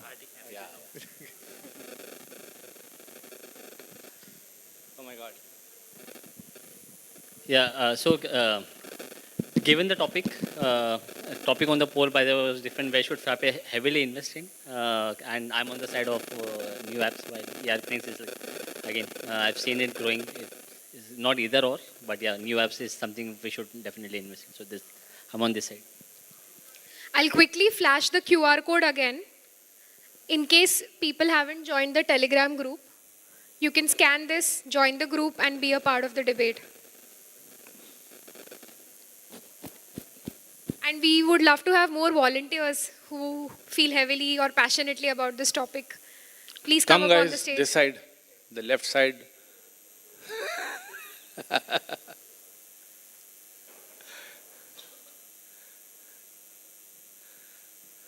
I think with the founder, co-founders on one side, we need more people on this side. Hello, I am Voting Abel. is on our side, right? Yeah. From Spain. And Mujir I'm bhai, that is on the new apps You should side. come here. Don't be on. Let's have a quick introduction. We'll go with Ahmed. As I said, I am Abel from Spain, new partner with Frappe. I've been using Frappe since 2014, I think, ERPNext. But in this case, I'm on the new apps side. Great. I am Mujir Hashmi, My company's name is 4C Solutions. We do implementations in ERPNext. I am on this side for today. Yes, for today, and because of today. And I think that is only because of, what do you say, the last, Studio. You can come here. Studio is something else. Studio is a part of ERPNext.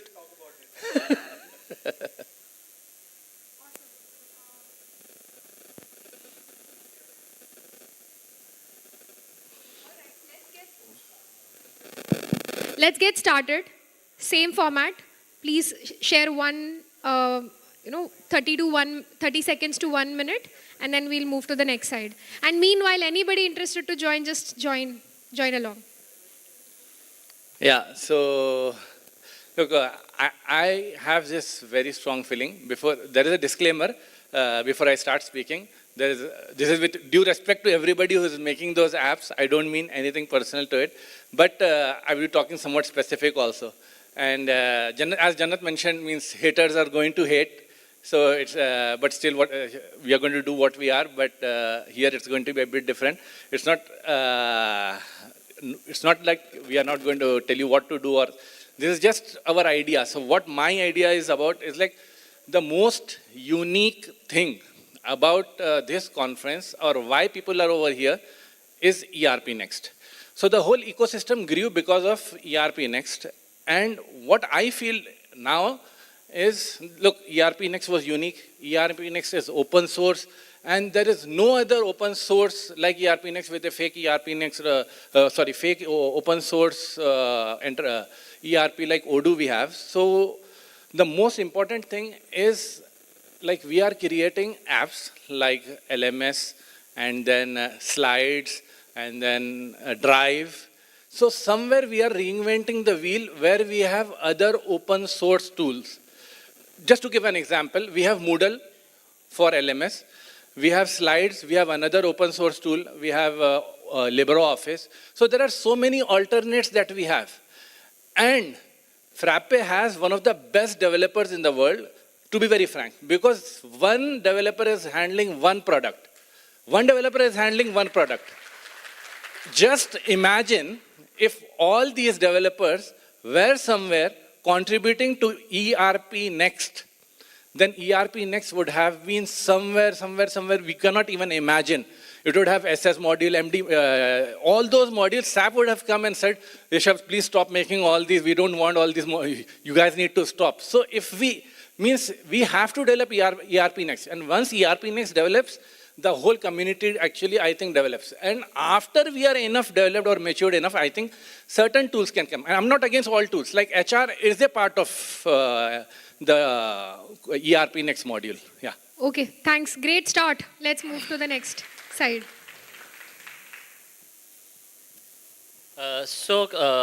How I see this is basically the very first definition thing I would set across is what is Frappe.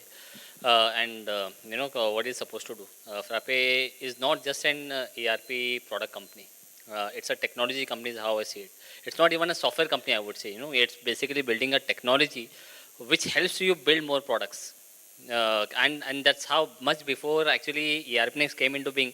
I think Rishabh had started Frappe framework, and that's actually an underlying power along with open source in the ERPNext also. So ERPNext is basically how we started a journey because we had the domain knowledge, and there were some use cases, and I mean it just started very I think naturally.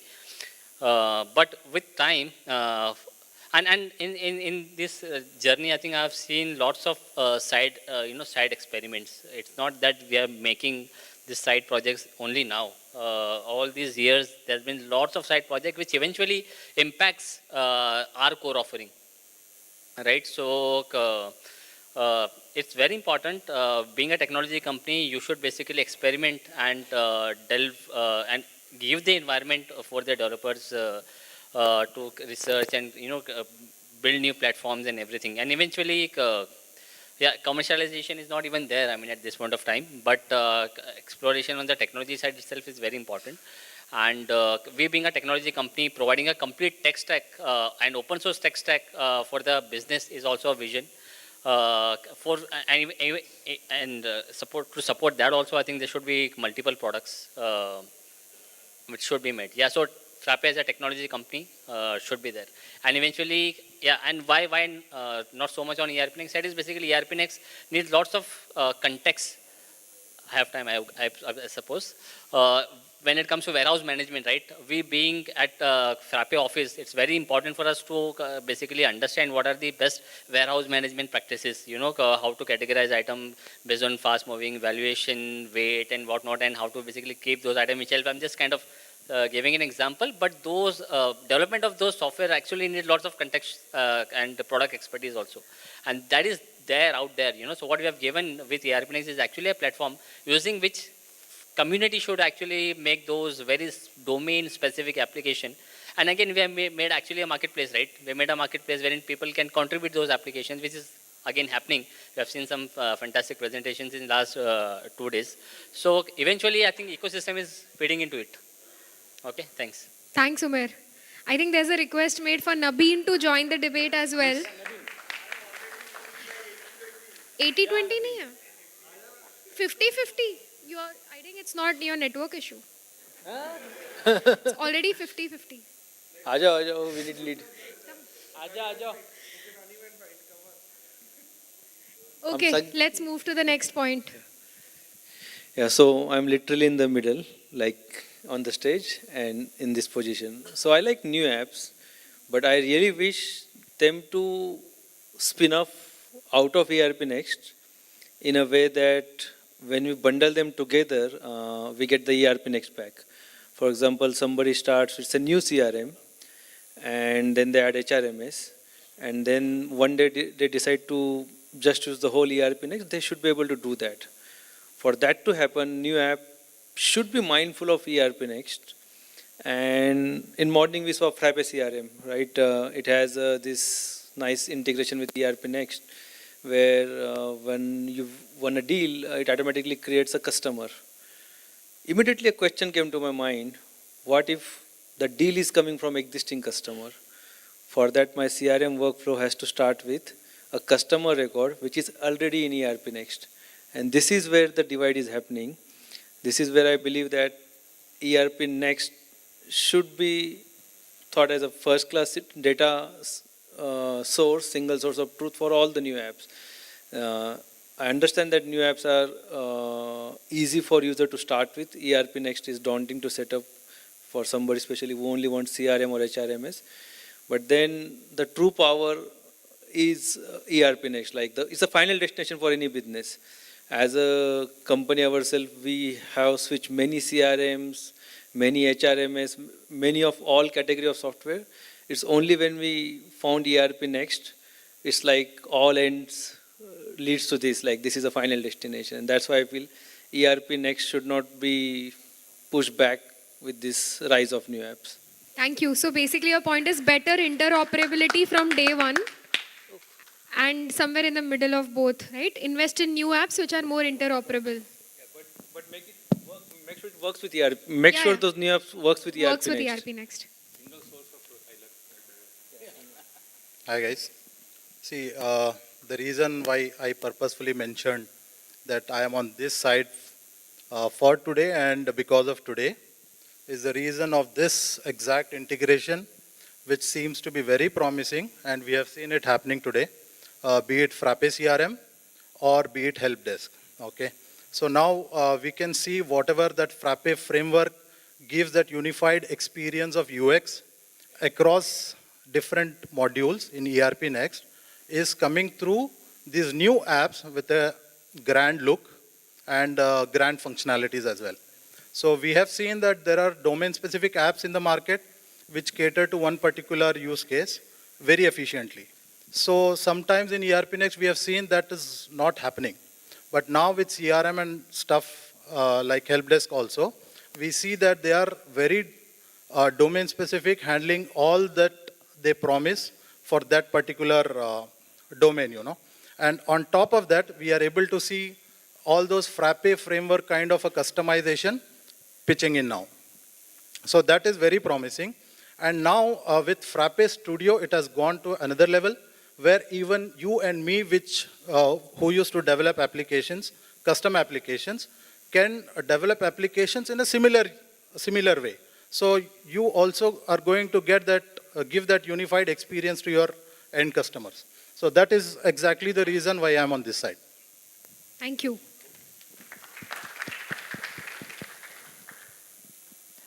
I am also standing in the middle of the stage. So that also reflects my opinion as well. So if we see, Frappe started something as very unorthodox. And Frappe is still very unorthodox. And building new apps, even though they might not have much application, but it fosters innovation. And I believe that ERPNext is also a product of innovation. Okay, but now, while innovation is good, we have one core product, and that is our USP, unique selling point. And what I feel is that now, since there's a lot of focus on the Frappe ecosystem, there is a neglect on ERPNext. So that is problematic, because that is the daily driver, and that is what is actually powering Frappe and the Frappe ecosystem. So while I believe there should be innovation, there should be new apps, ERPNext should not be abandoned or should not be on the back seat, but rather on the front seat. And these things will be assisting them. And like Rahul mentioned, that all these developments should integrate, or actually should start from ERPNext, and it should not be something very standalone. And that's it. Thank you. Hello. I see this as well. I'm gonna tell you a story. Actually, I see this ERPNext. I think ERPNext has been the water that made today Frappe the strong tree it is, and it's now time to see the green leaves spread on the branches. So I've been using Frappe since 2014, as I told you before, and like ERPNext, and I've been asking God every day, I would like to have this app or this function. We've been building apps with Frappe, with ERPNext. We've been creating doc types and making applications with our own means. But for example, the apps you released today, like Frappe Mail, Frappe Studio, and all that, is gonna make ERPNext stronger than ever. Because before, we had to go outside the ecosystem to provide our customers solutions that we can provide now with Frappe, and that's amazing. And that's gonna make ERPNext stronger than ever. That's my opinion. Thank you.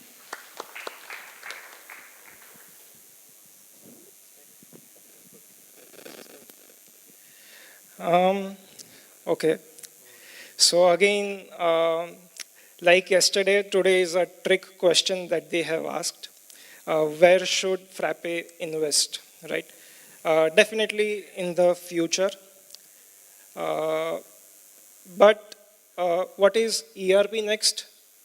My definition for ERPNext is anything, any process, that helps business streamline its workflows.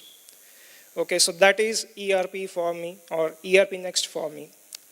So if Frappe is, investing in framework, HRMS, be it the CRM, this is ERP for me. This is the ERPNext for me. It's improving the business workflows. And that's why I feel that Frappe should heavily invest in ERPNext. Thank you. Thank you, but that was very confusing. Okay, next. Again, I think it's very hard to change people's mind. Again, I am from the losing side, but in the end, we need Safwan here to convince people. So I'm the biggest culprit on the new app side, and every time something happens, I think I get a lot of firing inside Frappe.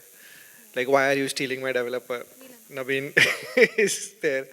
Dipesh, I don't know where is Dipesh. Dipesh is there, and Ankush, and a lot of other people, right? And recently we had Soham. Soham is one of our early members here. And Soham joined, and he was very excited to work on, say, some new application he's working on. And then when he joined, everybody like in the office like ganged up on me and said, every new engineer has to work on ERPNext for 1 year, right? they were trying to force that, and I realized, and then Swam, like when he, so there was a week before he was supposed to join, and when he joined, I told him, dude, you have to work on ERPNext because that's the orthodoxy has taken over, and you will join. And then he said, but I'm already working on the POC, right? I mean, even before joining, he had started working on the application we had chatted about. And I said, like, he wants to work on this, right? Why should we force somebody to work on something they don't want to work on, right? I mean, it's like Frappe doesn't decide what developers should work on. Somehow the community needs to motivate Frappe developers to work on ERPNext, right? I mean,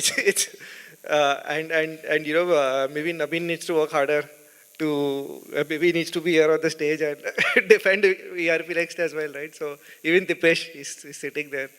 So yeah, fight for it, right? I mean, if you want people to work on ERPNext, fight for it. That was nice, Rishabh. So I was not here. So my introduction, I'm founder of Automate CRM, and I have a background from another open source platform called as vTagger, an open source CRM.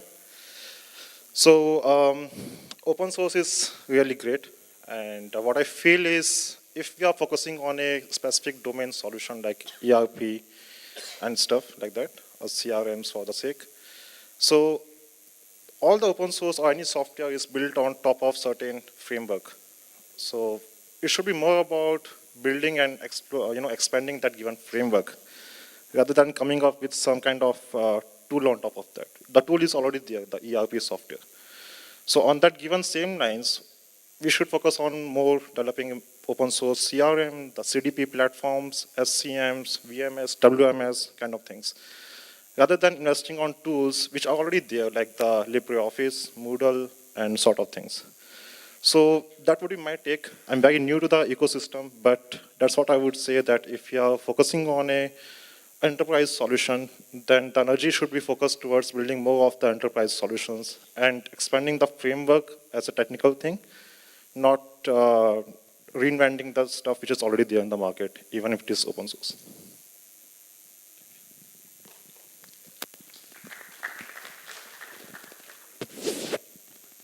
So before we do the next round, the current vote is 48% for new apps and 51%, oh, now it just changed. So 51% for ERPNext. So ERPNext is leading.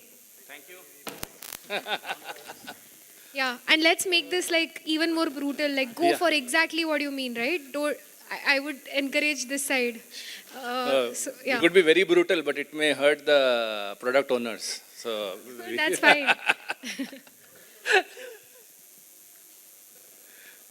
See, when we, as a developer myself, okay, so when we work on a product for a very long time, okay, we don't find things exciting. It's the same old thing, new ideas don't come up, and these things happen. So the developers can relate to it, of course. So they are always the good engineers. Like you said, Frappe has tremendous talent, and if you have to retain the talent and you want to keep them motivated, you have to give them that kind of a ground where they have that scope of showing their creativity. Okay. Sometimes things at the start look to be redundant, but when things happen, then it changes.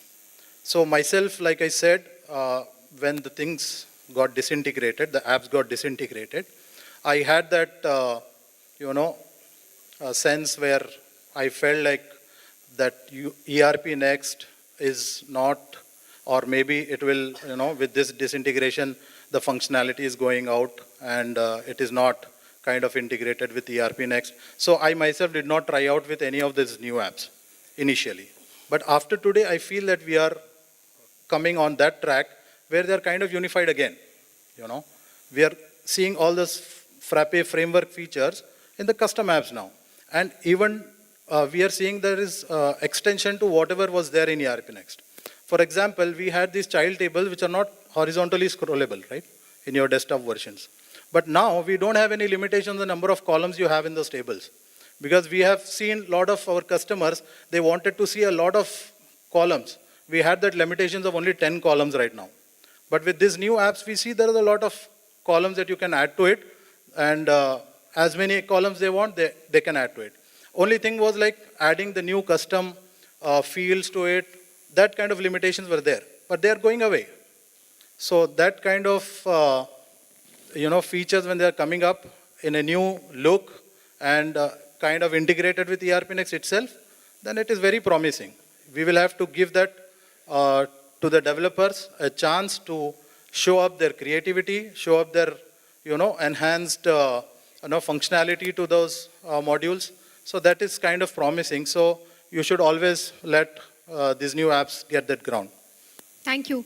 I have a quick request. You can speak from there, or maybe everyone come closer and Fight more. no.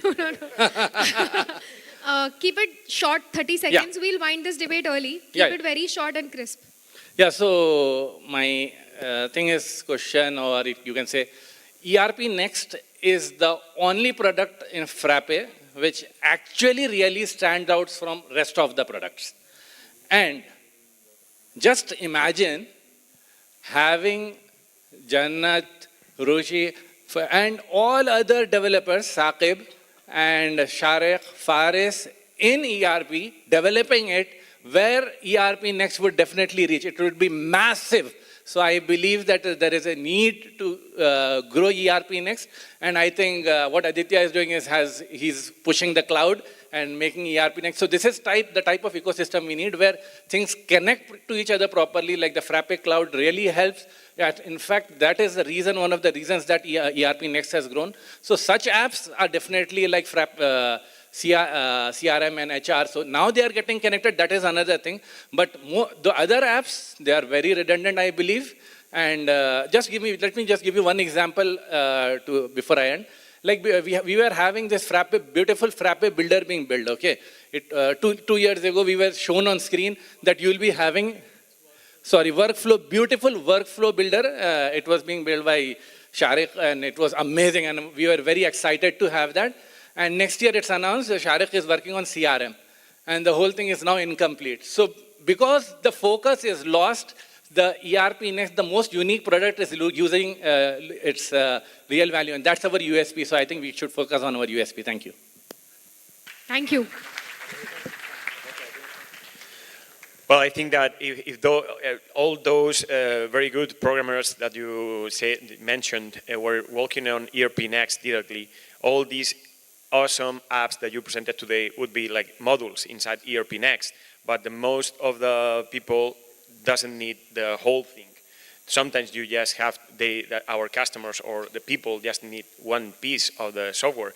And for example, Frappe Insights, I'm having to go to Power BI or Metabase for a long time, and now I can do it on Frappe, and that's the face of the data that is stored on the doc types in ERPNext. So I think it's a good thing that being able to have those pieces of software like separately, and ERPNext is going to be the robust and the solid software it is with the apps as well. So nothing, like it solves stability. And so if you ask developers to work on a product which is only require maintenance versus another these new apps where they can break anything. So developers is obviously going to chase the exciting thing. They are not going to opt for maintenance mode project. So I think the comparison is wrong. Like maybe give a chance, like, hey, go and bring Frappe UI. So that new thing that you mentioned, that which looks good, that's not about new apps. It's a Frappe UI. If you put Frappe UI in Desk on ERPNext, it will also look nice. Yeah. And one thing is, like, I believe Frappe should tell everybody to do moonlighting, because it's ultimately, we saw moonlight, what we got from moonlighting. The ERPNext actually grew. Thank you for saying our side. So 2 points I wanted to respond, like why there is already Moodle, there is already Nextcloud, there is already whatever, right? Why do it? I mean, they're terrible. I mean, you saw how Moodle was. I tried to use Nextcloud once. It was so terrible. We don't use it internally. I don't think there is any good mail server that you can probably use locally. So I mean, there are huge gaps. We do presentations on Keynote. Why? Why don't we have a good open source presentation tool? So there is so much opportunity. I don't buy the argument that all the apps are already there. And the second is, like, why not work on exciting things? I mean, what is wrong about exciting things? Why do you want to always work on boring things? Yes, I think you have to have a balance in life of working on exciting and boring things. And I think the right balance in my view is 70-30. Like 70% of the time you should work on exciting things, 30% on housekeeping and other activities. So yeah, that's what So I'll make 3 points. Point number 1 is ERPNext is the golden goose of Frappe. And if Frappe wants to keep doing what they are doing now, that is doing whatever they want, they need to keep ERPNext running. If that sits, then they won't have the funds to keep this stuff running. So that is point number 1, that is for Frappe. Point number 2 is for the audience here. How many of you are running your companies if you are implementers? And how many of you have come here because of ERPNext? Please, let's take a poll. So ERPNext is so important for you guys.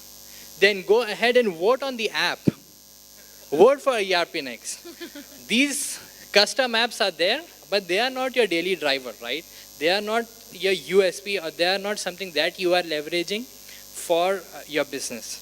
So that is point number 2. And point number 3, regarding what Rishabh said, like Moodle and those are not those are not class softwares. So yesterday we got an example of Apple, right? How it made iPhone, how it made MacBooks, and very beautiful, awesome product. But if you see, did Apple manufacture every single thing from scratch? No. They had the design, they have their core product, but the processor, it's Intel. Now it's changed, but it was Intel. The motherboard, it's different. And batteries, it's different. The screen of an iPhone is made by Samsung, right? So I think what actually is required, Frappe has an awesome product. It has really good ERPNext. It needs to build integration with other open source, amazing softwares that can integrate seamlessly. And then we have an awesome product. And that should be a unique selling point for Frappe. Thank you. Nice. Cool. So Yeah, let's make this one last. I think we started from that side, so this is the last. Fair enough. So, poll from my side, how much time do you spend making custom print formats for the customers? How many of you do it, making custom print formats? Takes lots of time, right? And if there was a tool like Print Format Builder, would you like it? Right? So that's a separate application, by the way, right? It's not a core part of ERPNext. And that really helps as far as the moment there is an interoperability, I'm sorry, but once that is sorted, it becomes very functional, highly functional, and that we have already seen with the CRM today. And ERPNext is getting neglected. I think there's a point from Nasir. So it's an open source solution. If you feel it's getting neglected, you can step up. it's completely yours. And we have great example right here, right? The India compliance guys. If you think there was no update on the ERPNext side, these guys are great example. They're doing terrific work with India compliance. And they can do it much better because they are domain experts. So do you want domain expert to work for you, or you want the BCom guys to work for you? And that expertise is always possible because they have complete ownership. So I think that's add to the ERPNext side. Yeah, and that's it for my side. Okay, let's look at the results. Very close call. Okay, but make it quick. Okay. So there was a very good point, like the workflow builder kind of thing. So yeah, having utilities to support your ERP and the organization's workflows is really good. But until you have not matured on a different level, what is your main focus? That is ERPNext. To invest into building, supporting utilities, it's good. I'm not completely against of that. But there's so much of work remaining in the ERP side itself, like the IoT stuff and kind of things, which can still be where we can put our energy and build a much better ERP software. I would close with that. I think the topic should have been new apps with ERPNext, because it is with ERPNext. It's not versus ERPNext. Okay. So, and second thing is, Apple is known for taking out legacy components. They were the first ones to get rid of USB CD drives and all. So.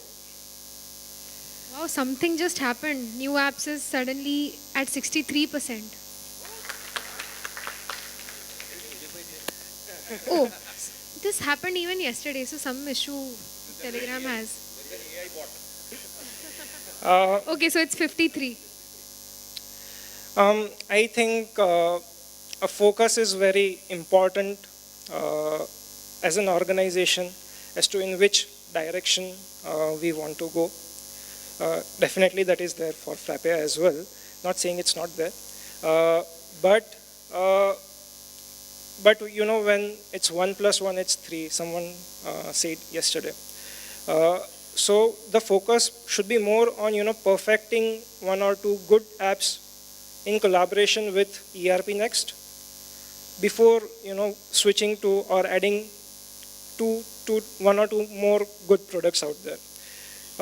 So because, this will, what I realized today here is that many people come over here are either developers themselves or, partners, and very, very few customers take interest to come here at conference.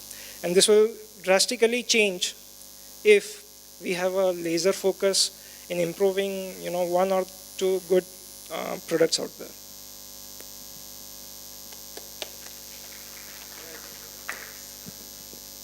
Yeah, let's wind. So we have a winner. New apps win by exactly 3%, same like yesterday. Yeah. So yeah, I think we can move to closing. Yeah, let's move to closing. Thanks everyone for volunteering. Thanks. I think it's been a very, very long conference. Maybe we can all stand in the front. So this is again open mic. I would request everybody to come in the front. There are a lot of empty spaces. So this is a discussion. It's always good, if you are closer. So, and it will help with your blood circulation. No, we'll just sit. Maybe this row is reserved, but other than that, everything is.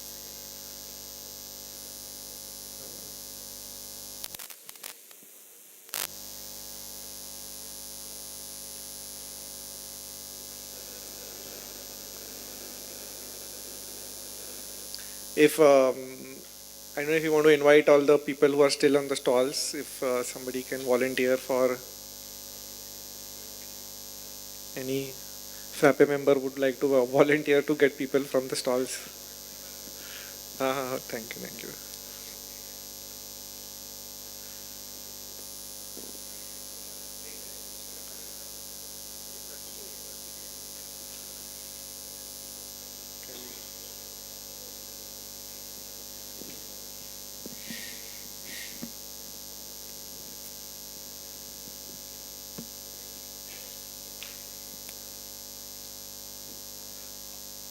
So I mean, this discussion is, we'll keep it an open, free-flowing discussion. Maybe we'll all come in the forward because there are no steps here. Otherwise, we'll have to come all the way from the back. I'll come in the front. But just want to set context. I think yesterday we had a lot of positivity that all of us talked about. Insane presentations from everybody. Track 1, track 2, great stalls, everything great, right? Good energy. Like, where do we go from here? That is the question.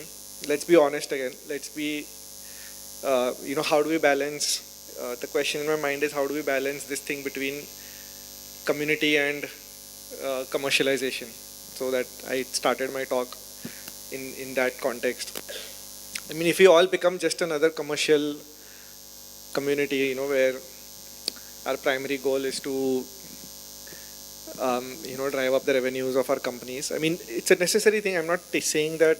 I mean, so there is I think often we think that things are either or. Like you can either do this or do that. And yes, we all need money to survive. That is not what I'm questioning here. I'm just saying that what is our core as a community? Is it, I was quite uncomfortable, the amount of selling of Frappe partnerships in Frappe Cloud we did. Maybe we should tone it down, right? It shouldn't be very focused to Frappe the company, because the Frappe the community is much bigger, as we saw. So what can we do? We need the money to host events and do all of that, invite people. People have traveled from various places, right? So yeah, those are my questions. Did you find this event? How did you find, please don't say it was amazing and all, it was good. But let's be more, let's put on our critical glasses and see what can we do better? Is there anything that's going wrong? And what's next? So I think we can stand here. I believe the program was amazing. Sorry, you told not to say that. But the track-through arrangement should have been made much more better. It was sort of little bit insulting for the speaker. People were talking and it was not very audible, to be very frank. That's my pure suggestion from the heart. Don't take it in the negative sense, all the organizers. Thank you. Yeah, anybody?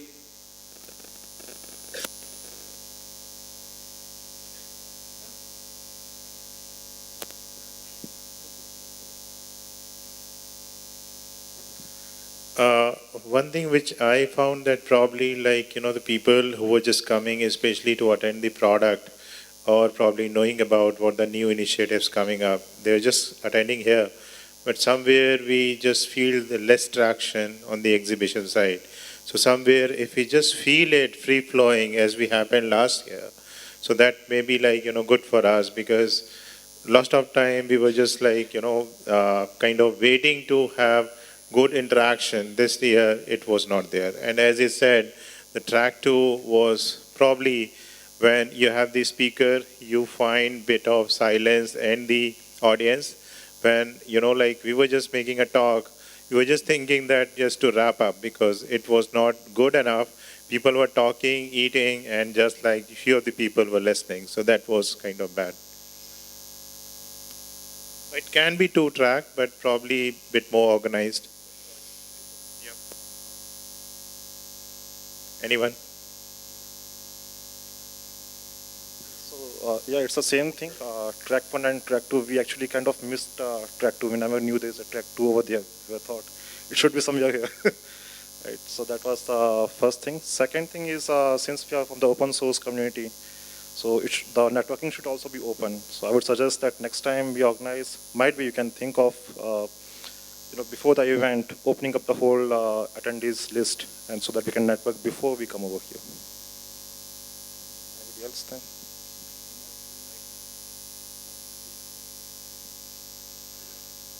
Yeah, so what I felt was this track 1 and track 2 stuff again. So what happens is when the schedule gets, gets mismatched, because we thought that we'll finish one program here and attend another one in track 2.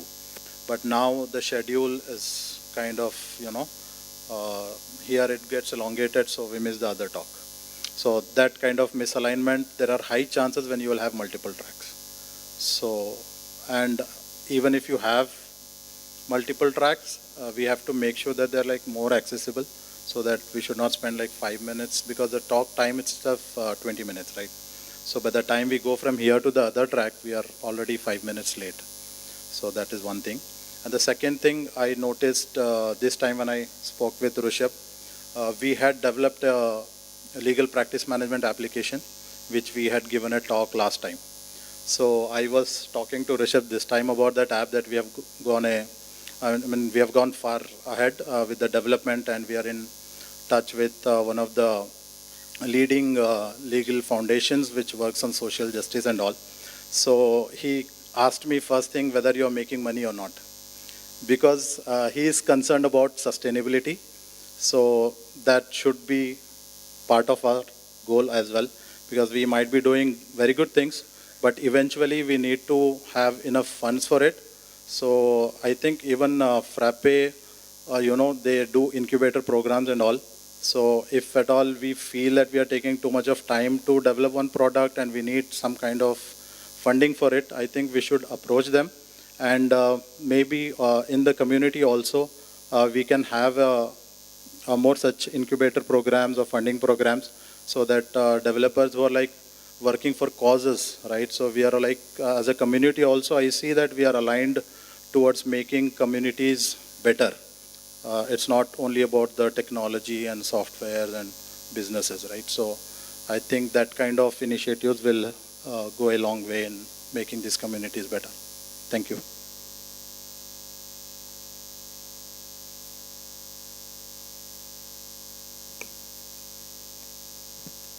Yeah, hello, this is Mahavir from Micronext, Bangalore. So we are into POS solutions. First of all, I just came in for the day 2. It's a great event. Thank you so much. And my suggestions, what we could have added is, we can even add someone from the industry to come and say, someone from the manufacturing sector, as so they could say, give us some insights, like what's happening in the industry and what is needed. So as a community, we can actually get in more insight what's needed, and that would be a generic thing for all the developers also to something to work on. So that's something great. And my input on the new age apps, I couldn't come there. Yes, this is something which is kind of transformational. So India, we build ONDC, we are building UPI and so many things, and all the other technology, tech stuff which we are using, like let it be Google Drive or any of Insights, it's not made in India. So the new age apps is kind of, yes, made in India, and yes, made for the world. Thank you.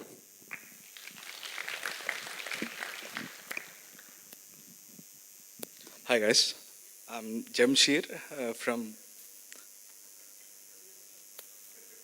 Is this okay? Yeah. I'm Jamshir from One Facility Management Kuwait. So I'm a developer. I'm doing Frappe framework. I'm using Frappe framework for last 8+ years. So I'm always coping. Sorry. What is the new name? Inspiring codes from the GitHubs. But nowadays I'm looking to the marketplace. I can't see the GitHub links.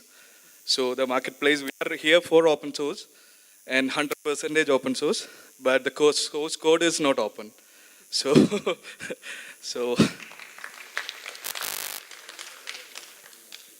so it's a concern. I don't know who needs to check that and how it will go on. Sorry.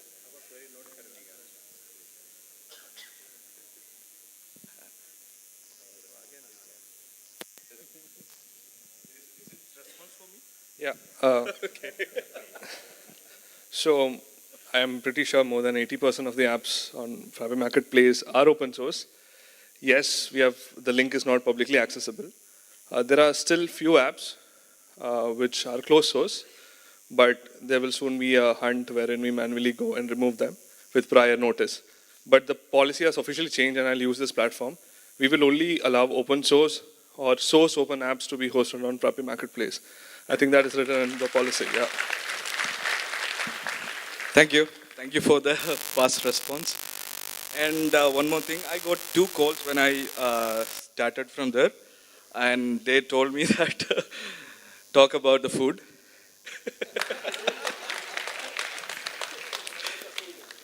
Food. So this is not I would like to have buffet not because I need food. I need to do networking. So to do networking, we need to go and get food again and again. Then only we can do the networking.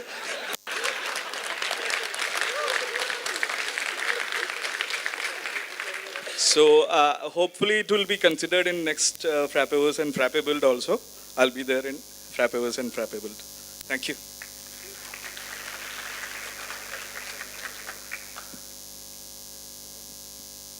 Yes, Palkan is not there, but I think the answer to that is last year I think the ticket price was 5,000 rupees, 6,000 per, and this year the meal was 2,000, right? So we wanted to make this.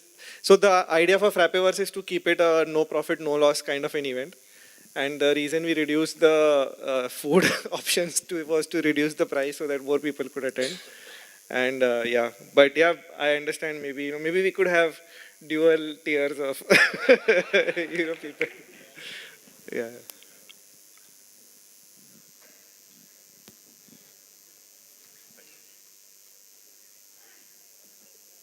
Hi. Hello. So end user of ERPNext here. Again, I just came across ERPNext just like 5 days before the 2018 conference. So back then it was called something else, ERPNext conference. Now it's called Frappeverse. So I have a point to make here. In the last Frappeverse, I had a feeling that, okay, the amount of, I don't know if it's true, it's just my observation, the amount of passion is going down. Like, people don't want to fight for what they want. Like, so last time I thought maybe like I tried to categorize it. Again, one was you're not open source, we won't allow you here. I think that kind of is getting solved. The other one was, where is your contribution? So that never came up in the whole conversation here. And so I was just trying to put this into thoughts, and I do have an opinion here. So what happened today, yesterday and today, was not a community conference at all. It was a business conference. So we should call it that. So probably we should have a community conference, and we should go back to those same fights. Like, you contribute, you get inside, otherwise not. And maybe that'll be the community conference, and this will be the business conference where you just keep like showing numbers. For example, like what this reminds me is of the early days of Android. Like I watched this like Google I/O and all of that. Like during college, I used to watch the whole event for the 2 days. So they used to keep showing, this year we have reached this much, and then next year we have reached this much. So that's like a success conference, and then that pushes you out to the world. Like, that is a business conference, but I really miss the community part of it. So probably I would request the Frappe team that we can have something that is a really community conference separately and a business conference separately. Yeah, that's it. Thanks.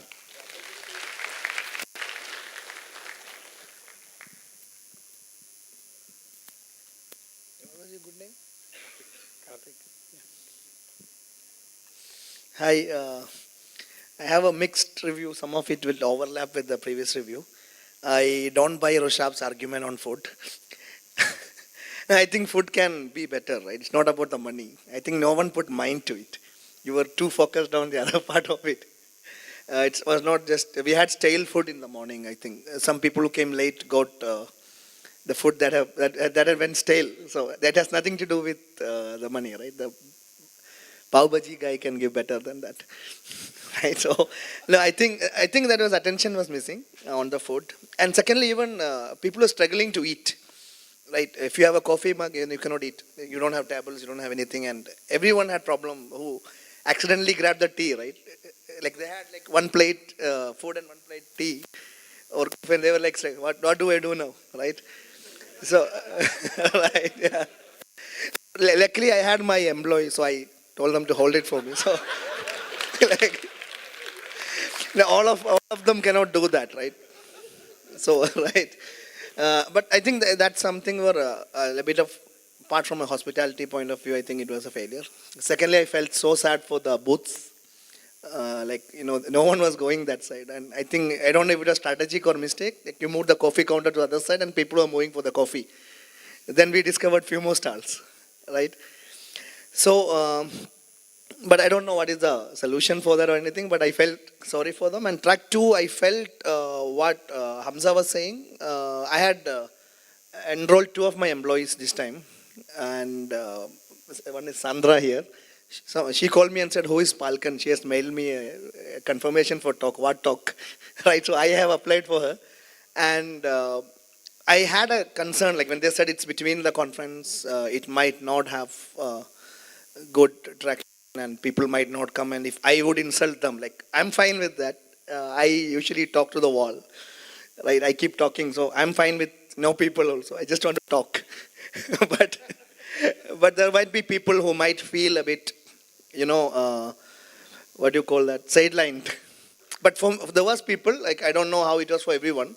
Like for us, we had people and people were listening. It was really interactive, maybe better than here in some sense, because a smaller audience and we had interaction and all those things. But the noise was there. And sometimes just after lunch, people are eating lunch, and I even felt bad for the people who are eating lunch. Right, like the announcer was saying, anyone who is eating lunch, stand up and go away. Let people who want to sit, right? And that did not feel good. And finally, Gogol, right, who was the person who spoke before me, I had the same feeling about the conference, but I don't know if we have a solution for that. Like as we grow, I tell my daughter not to grow. Right? I feel kids get boring as they grow up. Right? It's my personal opinion. I like them less. So I keep telling my daughter, like, don't grow up. But I think the same thing is happening, right? The community is growing, so we are losing touch. My first time with Frappe was, I think, in 2022 conference. Hamza introduced me, and I think I knew everyone in that conference. I met everyone, and last year I met even less people. Maybe this year even less people, right? So I don't know if we have a solution for that. I think Frappe Build, I couldn't attend the Frappe Build conference. I think I felt that is what they're doing there, right? Kind of, right? So maybe that is the answer. I don't think Frappe can do anything about that. Like I think it's like as we grow old and die. Hopefully community never die, but yeah. So I really like community. This is the only community I'm like emotionally part of. But this time, according to me, each year it was worse than the previous year in terms of the community feeling. Personally, that's what I have felt. But yeah, food is something maybe that you could look at. Yeah, thanks a lot for everyone. Hi, everyone. I'll just keep this brief. This is my first time coming here. Just hearing the last 2 conversations. I actually didn't think I would speak here at all, but just last 2 conversations. I just want to offer a different, I'm sure everybody who's in a part of the community sees it, changes, experience it very differently. I had not heard of Frappe until June 23. And then I've been involved in some or the other way. Just for me, how I experience this this gathering is actually, I feel like you folks know each other, actually talk to each other, have conversations from the community continuing. It feels like there's an actual community here as opposed to like people saying community but it not being there. And yet, even though I'm not formally a part of it, I'm not yet on Telegrams or on wherever your forums are, I don't know yet. Yet I feel like I didn't feel excluded. I felt like I could understand and catch on the conversations and sort of get on the wagon. And it has, in fact, I left programming a while ago. My world right now is very different. But it has, like, I am going back with the commitment of, like, this is something that I actually want to be a part of a little bit more, and I will make time for sort of like coming back to actually coding. So I'm really excited, and I feel this wouldn't have happened had this community not grown. I would not have ended up here if this community would not have grown. And I understand, right, like growing comes with sort of like just the missing of the warmth and smallness. But I also feel like it's a beautiful thing, and it'll be nice to see it grow even further or so. I don't know what the balance is. Thank you.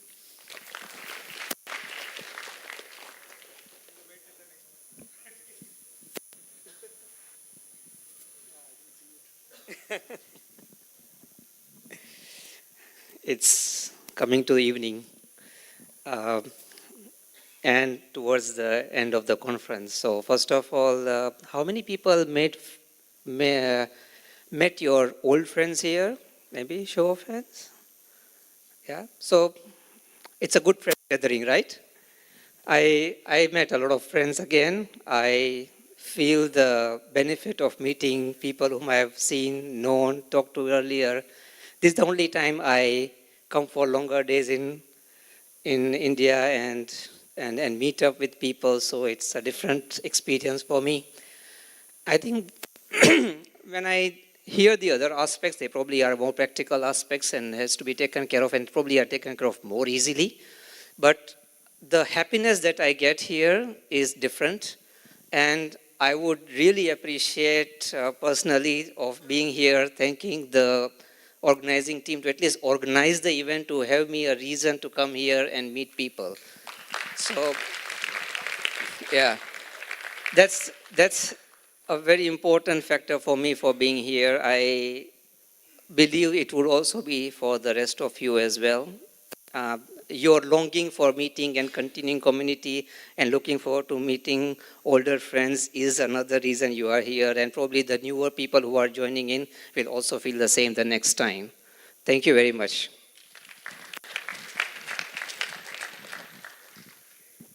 So, there's some emerging thoughts. I'm just sharing them. Some people will be surprised. But I think the one of the reasons this community feels good is that there are no tiers. You know what I mean? So I think we should reset the whole Frappe partner program. I think this is something we need to, I have twice today people use the word, keep the slate clean. While it's great, I mean, we do things from first principle, but the Frappe partner program is just copied from other companies. You have gold, silver, bronze, and I mean, if we can get away with this whole Frappe partner thing, I think it will be a much better architecture for the community. So I think just some thoughts, if we can wipe out everything. I know people have worked hard for gold tiers, etc. But it will, in the long run, I think it will create a much, the architecture of the community will be much different, is how I feel. Any thoughts on that?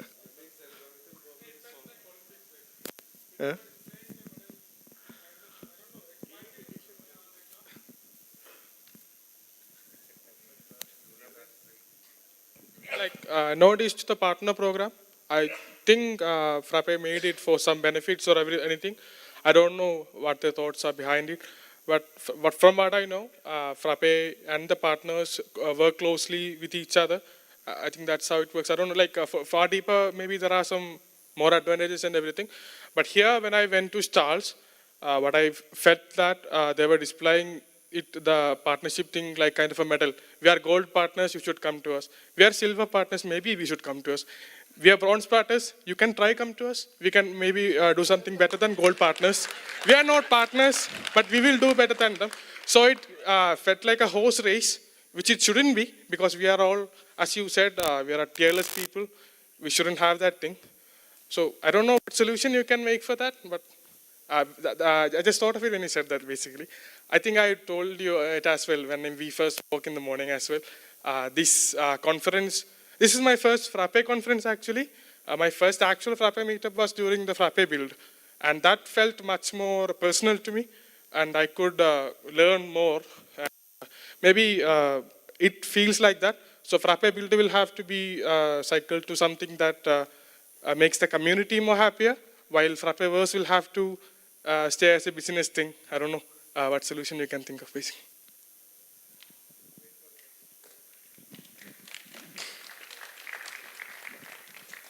So the proposition is quite radical. But if I just think from a customer's perspective, there is value in working with more experienced people.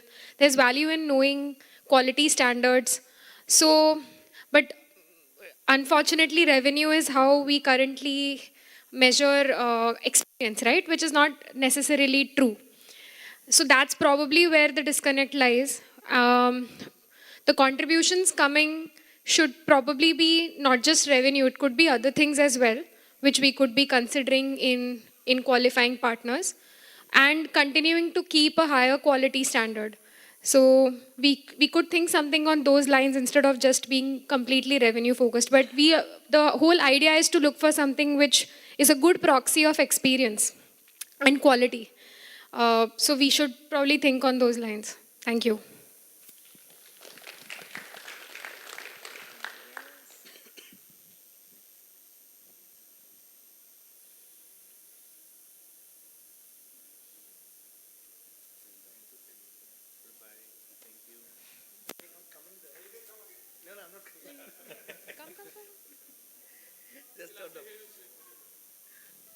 Just on the partnership thing, right? These are confessions. I'm not a partner. And every year I come, next year I'll. So I think I'm just being. I was just thinking, sitting there when Shab was saying this. Why was I even aspiring to be a partner, right? That shouldn't be an aspiration point as well. So somewhere there was some bar set here. And I don't know what happened in yesterday's partnership meetup. I know 2 partners who are thinking of quitting if some changes are made, right? But I don't know what those changes are. And I don't want to name them. I don't want to out them. Some might know, but yeah, but they were very quite unhappy. And the last point, what she spoke, made a lot of sense. Maybe you need 2 programs. I don't know, right? Credibility cannot be as on the revenue itself, right? And also on the other side, customers need some way to evaluate, especially if it's very critical customers. Right? Think of a very large hospital who is going for, and it makes sense if the ERP community could give some indication of expertise of the provider, right? I can talk anyone into any project, even if I don't know that industry, right? I could destroy companies, but that's not what a big company would be looking for. And I think it makes sense. But if you're going to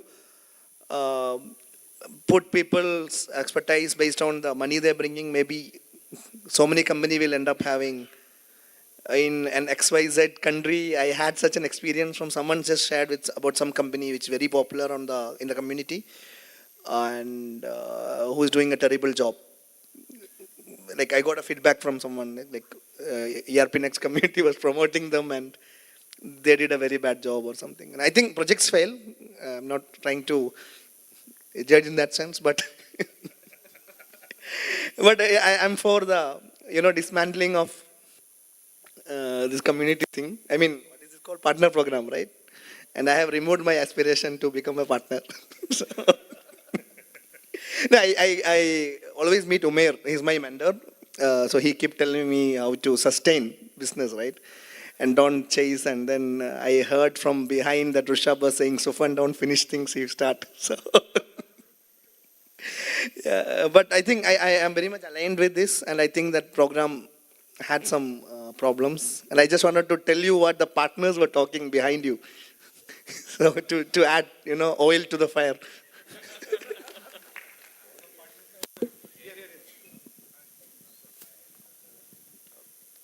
So whether the partnership or no partnership, I tell you the way Frappe has been adding value to the partners is also something you need to consider. See, nobody is perfect. ERP is such a knowledge center. You need some people to build the expertise. The partner program is not only, it shows the strength of the partners, but they also do a lot of things. They do the training, there is a functional guidance which is there. These all things are linked with certain things, which is partnership program. I don't think it has to be scrapped. Without those hand holdings, earlier I hardly found any interaction with Frappe. even though we wanted to connect, there is nothing which they used to offer to the person who is offering ERPNext service. The only thing which they were doing is also same thing which other people are doing, the implementation. We failed to get the hand-holding which was required at early stages, which made our path much more difficult. Right now, what is happening is through the Frappe is basically they are supporting us. There are daily functional query sessions, which basically the pen runs. Daily stand-up is the technical queries are answered, functional queries are answered. The customer queries, which we are not able to solve, we can basically raise it to the Frappe, and basically Frappe answers us and we answer to the customer. So that is what the partnership program has brought. Of course, the tiers which basically are created based on the revenue, I also tend to disagree with them because they don't really represent. There are countries where obviously they have much bigger paying capacity compared to the countries which have not having similar paying capacity. So if you basically just build it based on the revenue, very difficult. You just acquire a few customers which are really large in the server size, you become a silver partner or you become a gold partner. Now, I feel it has to be somewhere, but it is also good, somewhere tiers should be there, but tiers should be much more refined, built based on the experience and the quality of the services which partners deliver. It also, and the yesterday's talk, I don't think it is negative. I totally disagree that if somebody has said that whatever was discussed in the partner and some people want to leave, that shows lack of aspiration up to certain extent.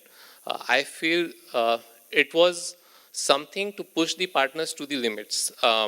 If you don't have the aspirations and the principles don't give you the aspirations, then what will else help you to grow more faster? If they build certain aspiration, they work in with us for delivering those things, then that is a great thing, isn't it? I mean, that's the way we want the Frappe to grow. We want the adoption to increase. And if that has to increase, then people have to actually come forward and basically support the overall ecosystem. And that requires promotion. If you have to deliver a certain amount of value, eventually it's a capitalist society. If we have to do that, if the pressure is there, I will do a bit more.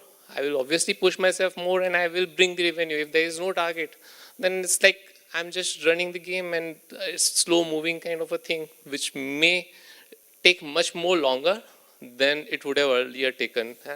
I think the steps are taken, whatever are good.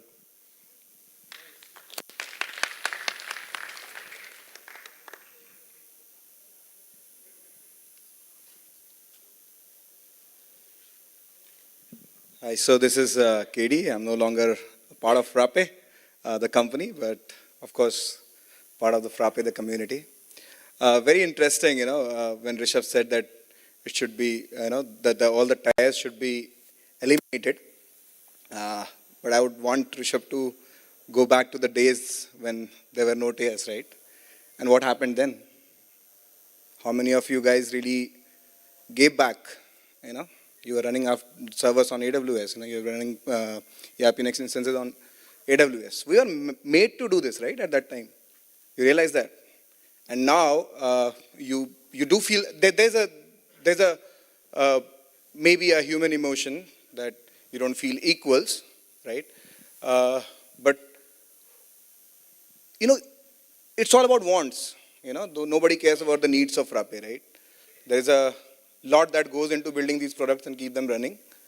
And if, because it's free to use, if you go on hosting it on other servers and not really caring about how Frappe makes revenue, apart from your partnership fee, that's not going to work, right? I mean, this whole community will dismantle itself if we keep being that selfish. Okay, so,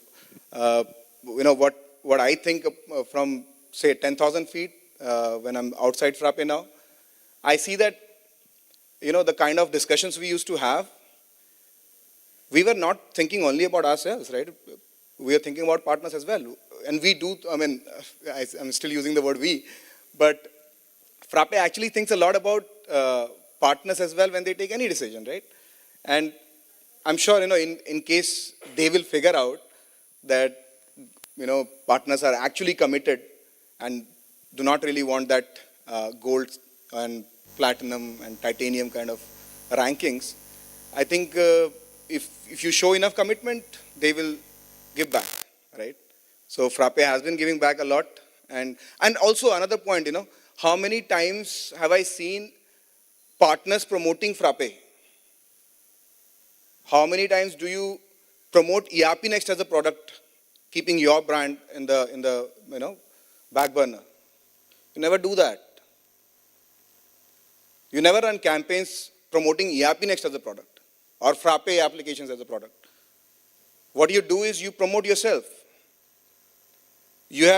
Maybe you have other identities apart from being a Frappe partner, but if you consider Frappe to be a major identity of yours, you should maybe, try to promote Frappe more and yourself probably, a little less. So what I have realized, when I left Frappe was that because Frappe focuses only on products and they believe that the growth should be organic and they do not invest a lot in marketing, nobody else is doing that, right? Maybe somebody who is making a lot of money do it, right? Because at the end, it will come back to you. So maybe my 2 cents on Rishabh's point. Yeah.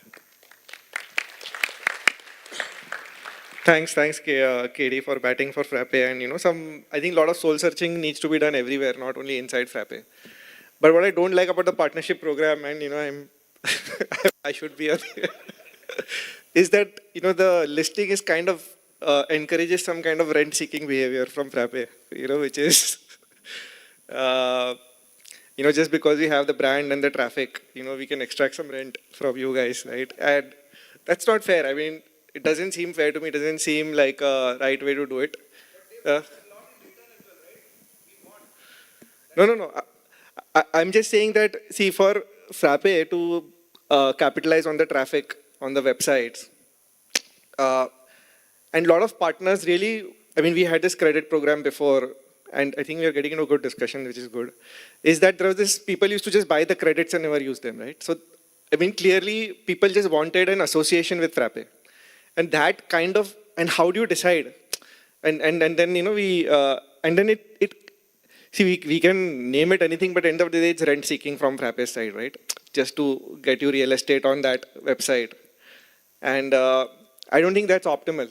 I don't think, and there are better models. We can have a paid program for support and a lot of other things. It doesn't have to be a partnership. Like you can be part of Dipen's office hours. We could set up a program where you could just pay to be part of office hours. Right? It doesn't have to be linked to a partnership program, right? The enablement, like if you want Frappe to come and train your team, or, we're already doing so much education, build with Hussain, Frappe school. Like you don't have to become a partner to get training from Frappe, right? And it shouldn't be linked. All these things shouldn't be linked. So yeah, these are emerging thoughts. I don't know how. There is a lot of people who, Chinmay, come.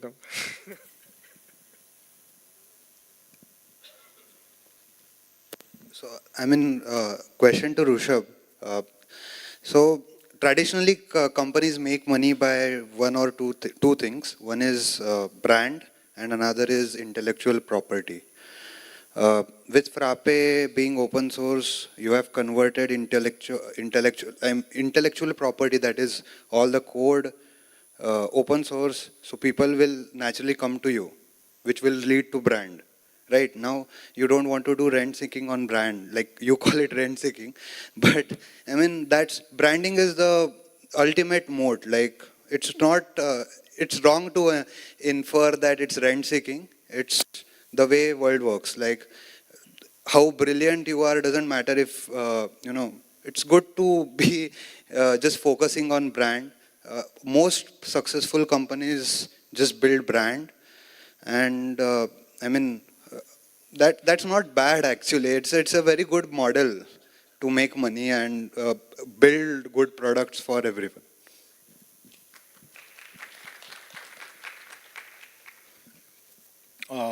I am an aspiring partner actually. So I was talking to people here to be, to become partner. So there are 2-3 things that I was looking forward to. One thing is, of course, the brand that we can use that we are Frappe certified partner. That is one thing, because that creates an impact with your clients. Okay. The second thing was very important, the Fin business guy told, right? So that hand holding which is required, because when we do things on our own, we are learning from our experiences. But there is a huge experience knowledge base that exists with Frappe. So that is something which we are looking forward to tap to. Okay, so these are the two things. Now something which is, after a few feedbacks, some partners, getting bad reputation, even though Frappe is promoting. I feel we had this discussion, okay. So we did one implementation as a service because some certified partner, not one, but two partners had screwed up that implementation, okay. So we kind of only did a part of it, we corrected it. But what I felt was in the ERP domain, right? The clients, the requirements, they are not freezing at the very start. Okay, so things are definitely going to go bad, but that does not mean that the partner is actually bad. I mean, he cannot be burdened with that thing, because it can happen with any of us also. Okay, so it is only about how things have gone in that project. It depends on all of that. So, so things go wrong because we don't have that experience of how to handle these projects when things get bigger. Okay, so and when the clients get serious, I mean, you get serious bigger clients, things can go wrong if you don't know how to do it. So that kind of knowledge base which is there with you, so that is getting transferred to the partners, and you are charging for what is you are giving to the partner. So it is not exactly rent seeking. So there should be some kind of monetization that has to go. So this again comes back to the same question where you asked me whether I am making money. So that is for the sustainability part of it, right? So that is thing. And the other guy said, if we are not aspirational, as in if we are setting the aspirations only in the monetary sense, then that is kind of putting a lot of undue pressure on your partners. It's kind of pushing them to the limits to make more money so that in turn Frappe gets money. Then that is something which I think I will think about before becoming the partner. So I'm breaking the flow here a little bit. I have been here since 2017's conference. And I mean, I used to like those conferences a little bit more. But I mean, I don't know what Frappe wants, sure. So when we have the partnership program, then people are contributing us in terms of revenue. And then we're like, well, we don't like it anymore. We want something else. At that time, it was a small community, small set of customers, plus revenue and everything. And then we were complaining that these people don't contribute to us in terms of revenue. So I don't know what you want. There is no pleasing Frappe at the end anyway. And so in terms of talks and everything, right? I wanted to come here and talk about the work that I did, like I do for Frappe Build talks. I just wanted to show, this is interesting, challenging work. Don't care about the numbers, don't care about the 2, 3, 9s, whatever it is, because, I mean, honestly, maybe most of you don't, I don't want to talk about it, because that wastes your time. But the moment money is involved, somehow that number is important, because that is what you sell to your customers, right? And we decided to talk about things like that, because that's what the people care about this right now. The build talks never ever mention this, they're like, at no point in time have we ever thought, hey, in Frappe build talks, what to even say? Because people just knew what to say. They're like, interesting work. I don't care if other people want it. I want to talk about it. I will talk about it. So we decided that this is about money. This is about, and once you decide it's about money, then everything just follows. About ERPNext and apps, I mean, come on, man. ERPNext is so boring. I started with ERPNext. Any one of you have seen my first talk in the conference? The first talk? Yeah, it was about QuickBooks and Tally Migrator. Someone in the company, Umar, sold me that if you just write this migrator, then there are 7 million Tally customers, and they're all going to come,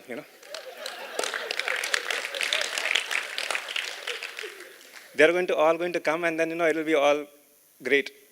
And that is what you guys do to ERPNext people. You just come to them and you tell them, hey, if you build this, then 100 customers will come. The engineers don't care about the customers. They just care about doing something fun, doing something interesting. You tell them lies. And then once Deepesh realizes, there is no money in ERPNext, he's like, I'll do lending. So, I don't know, find something that excites engineers. Yeah, so I don't know what to talk about in my next talk, really. Next conference, maybe I should just come here and read jokes for 15 minutes. And that's it.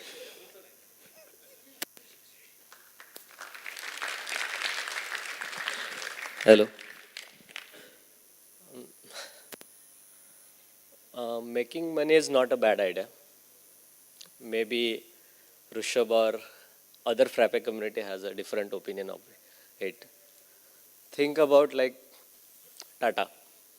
They are making a lot of money, but they don't feel like they are renting or they are doing wrong with that money. So make a bigger purpose of life. Maybe what we can do is we can get a lot of money from the whatever businesses people do, or even Frappe earn money from the cloud or partner program and all. But that can be invested in some other part of the world. Education.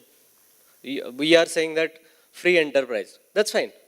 Whoever like it, they will come, they will get the services and they will pay for it. If we are not liking, they are definitely doing whatever they are doing. But if we are earning a money, then let's make our purpose big, more challenging, where we can invest that money as a community, and then we can make society a better community or better society. So rather than whatever is working, rather than ruining all those things, let's make that a big force, and maybe we can invest in somewhere else. Thank you.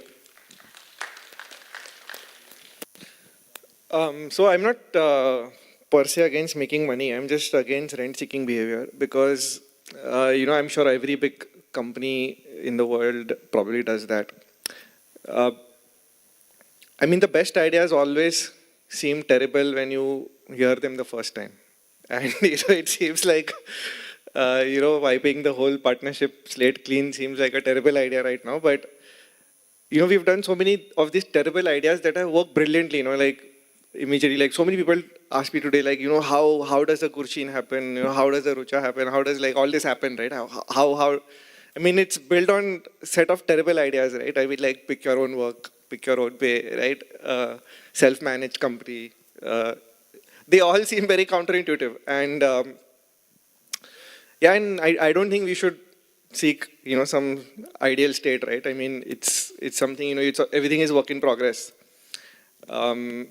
And when I say wipe the slate clean, I'm not saying that we stop caring about being a honest business that makes money, right? That's not that is not something we are asking about. Today we took the decision to end services and SaaS, and our growth rate dipped for 2 years, but today it's faster than ever, right? When you have to take a turn, you have to slow down a bit, right? So maybe wiping the partnership tier clean and, making a system where there are no 2 tier of community, there is no Frappe partner and no community partner and, whatever, all this maybe, you can still build a business without, there are other architectures, it doesn't have to be that. Yeah. I would like to hear from some Frappe partners of the Frappe team if you are willing to bat for the idea. I have a quick question. I forgot to mention it. So this whole growth that everybody says that we found, let me tell you first few months, okay? I was there, you were there, you forgot. We found every single partner who was essentially involved at that point, whatever partnership tiers we had at that time, and we pitched Frappe Cloud to all the beginning partners. Except the first customer that we got, everybody else was partner. And we forced them, because we are like, okay, you have credits, you can spend this credits. This is just hidden money for you, basically unspent money. You can spend it here, instead of paying DigitalOcean extra money, just use it to buy cloud. I mean, sure, cloud, whatever Frappe Cloud is, creates some benefit, but it is not this 7%, okay? I don't buy it. I mean, maybe 3% growth we'll get, 2% growth we'll get by just freeing up everybody's time. But the growth is coming, in my opinion, because you guys are forced to stay in business. And to get this listing, you are forced to spend money. And then Naveen keeps finding newer and newer ideas so that you keep spending money instead of just buying one-time tier and then getting away with it. So the growth that now forces us to say, hey, maybe we got money, now let's just think about real community, is actually built on the same behavior. So, I mean, I want to ask you guys, like honestly, please somebody come and tell me, if we were to get rid of this partnership program, how many of you would just half your cloud cost, or even better, even get it to zero? Yeah, anybody who just say, I don't want to use Frappe Cloud, because it doesn't make any sense anymore. Huh? Okay. Yeah.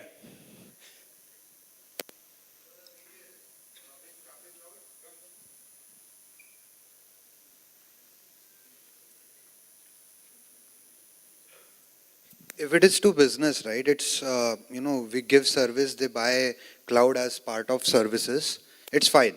But there are some customers, and those customers who know about cloud and all, then it's a really painful activity to sell them Frappe Cloud, because you are building on top of AWS, and then you have a 50% margin on top of that, right?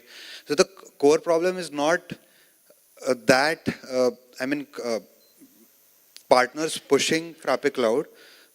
In comparison, Frappe Cloud is expensive if you just see the cost basis. And that's why then you think like, okay, Frappe Cloud, partners pushing Frappe Cloud is a rent-seeking behavior. If we can find a way to bring costs down at certain tiers, dedicated server, we can bring some costs down.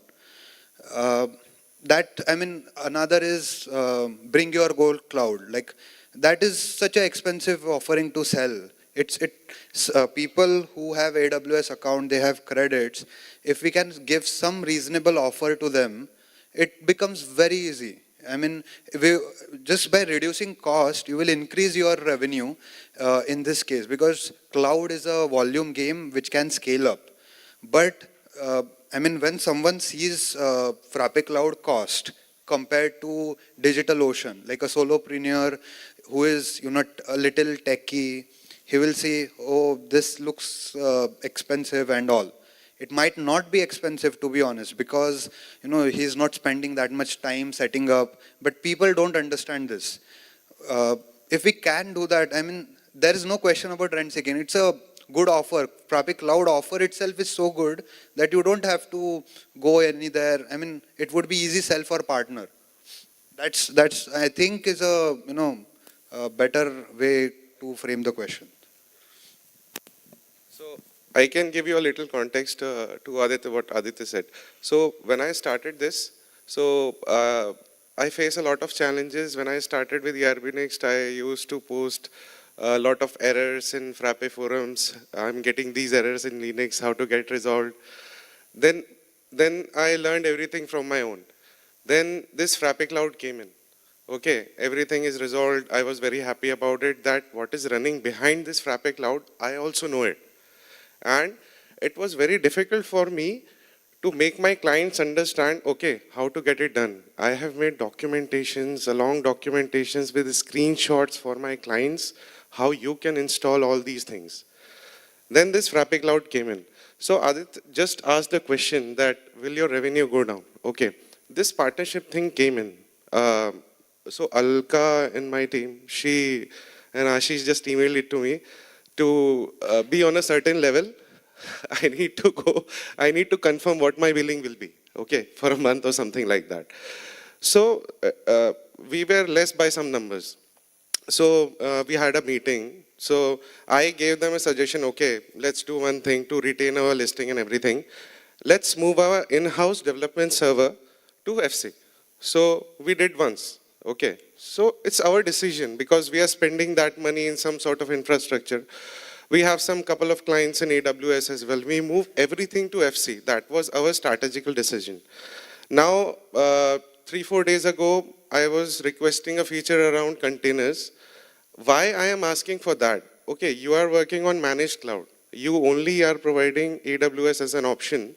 Maybe as a future roadmap, we can look into providing several cloud options. For example, while you're selecting your cloud, you can select you want to go with DO or you want to go with AWS. What all sort of clouds we can provide via FC. So in this context, we can provide these options going forward, but I don't see this FC thing as a challenge. I think we should change our strategies with respect to providing more options to our end clients, but the people who are using it can look for their own personal options. For example, I am asking for containers, okay? Why I am asking it? Because we have a lot of other tech stack. We are still using AWS. We are still using DO and other things to run those things. I want to bring all these things into FC because for a lot of my clients, the problem will be resolved. They don't have to get into these DevOps things, multiple architectures for which they have to depend on any of the partners or any of the services. That's what my take is. Thank you. Hi, Kushal here. My company's name is Reformico Business Service Private Limited. Rishabh, I just want to say that you can just remove partnership or you can just rename it or you can just create a restructuring. But what I observed, this is my first Frappeverse where I have come, and from last 1.5 years, I am following the Frappe and everything. So the thing which I feel is, by giving a partnership, you are enabling partners to ensure they go at a client place, ensure they at least implement properly to the client. That is something which I understood from your partnership structure, that you ensure that you give them SOPs, you ensure that they follow the structures, and the client gets the benefit of it. That is the major thing what I can understand. Yeah, there are a lot of structures that you can use Frappe Cloud, and yeah, that I agree with the point that you can reduce the price of a Frappe Cloud. That will be helped a lot to the partners in a way. But I am in a favor of keeping the partnership because I am a premium partner of Zoho, and I know what benefit they give us, and then we can pass on to the clients. Like example, just one simple example. While I get some amount of commission in the Zoho, we pass on 50% discount to the customers. So they get benefit of it and they stay with us, and we ensure that we give them a service. So by giving them a service and keeping their structures is something, it is very useful to grow as a company, as a community. It is very important. Plus having a money, you can invest a lot in your products, because I can see there are a lot of gap and a lot of features needed in the company. So that with a partner structure, you can also give them some structures to give a real issues to you. Though that can be added in your product. That's something you can create. But something you can, that feedback I needed to give you, that we need someone from a team or something which you can communicate with the partners to ensure you get a proper feature feedback for your products. That is something I want to say. Thank you.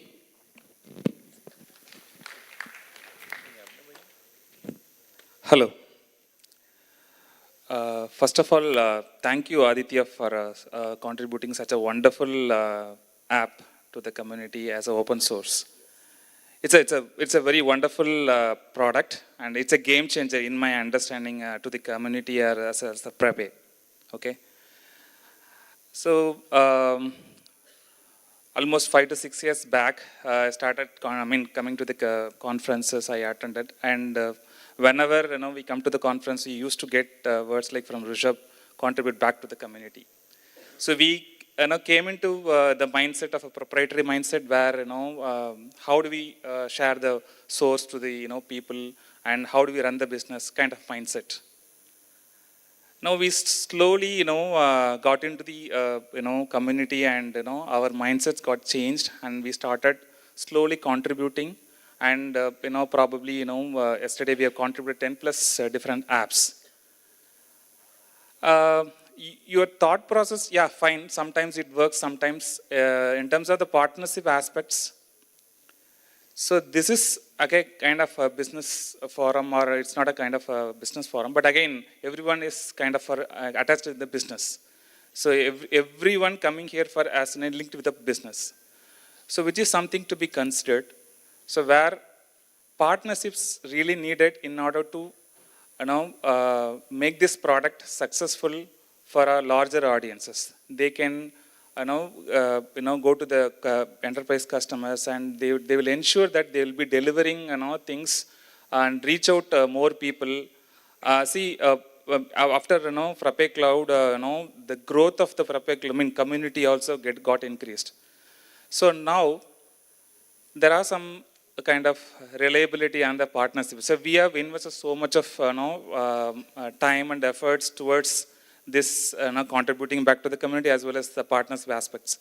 Now, if we are changing kind of the stages or thought process on the partnership level, I don't know, we need kind of focus on or stability on certain things to move forward, to make sure that we will also take care of the product and will ensure that we'll increase the features. And also, there are a lot of people behind the partners to take care of certain aspects. So probably we should consider, win-to-win situation to make sure that this community is doing better, and as well as partner also, has the better community for the same. Thank you.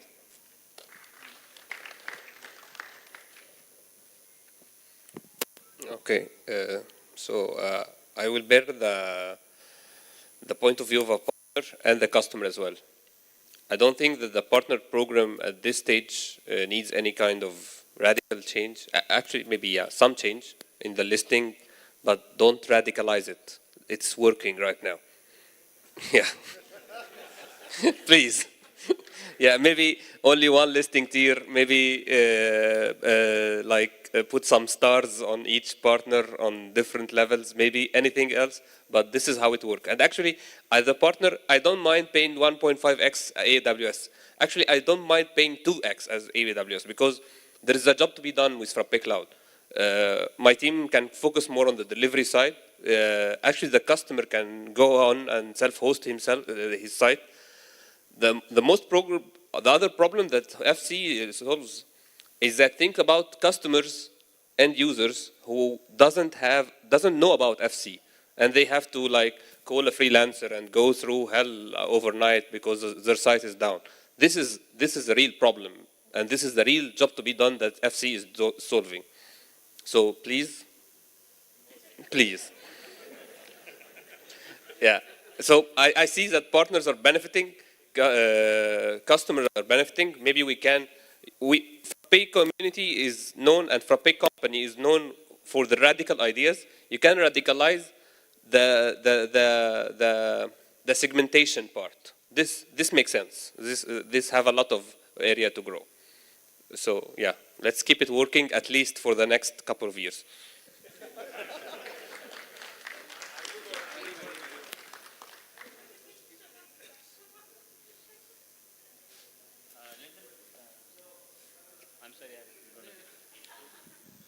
Hello. Yeah. So Aditya, I mean, on FC, I also think that the 1.5 is okay, because I know Aditya is trying to do more in terms of how performance works and how to find issues, or even predict those. So to me, making it more robust, more reliable for our environment, that is a value which just having it on this thing won't work. And on the partnership bit, I mean, it more than the partnership, right? I mean, you can call a partnership. I mean, you can call everybody in the community as partners. But the thing is, when a customer is trying to choose somebody to work with, he would need some qualification to be done, some certification to be done. Now, who can give that?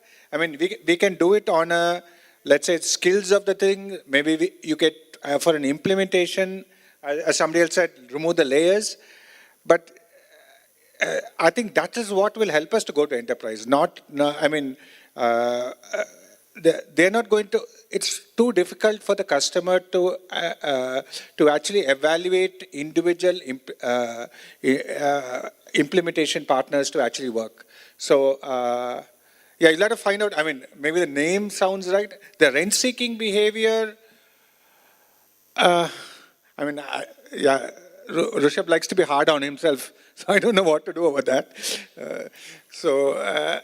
I don't know. Somebody said, right? Let's do something good. From the money we get. That's the way I see it. Thanks.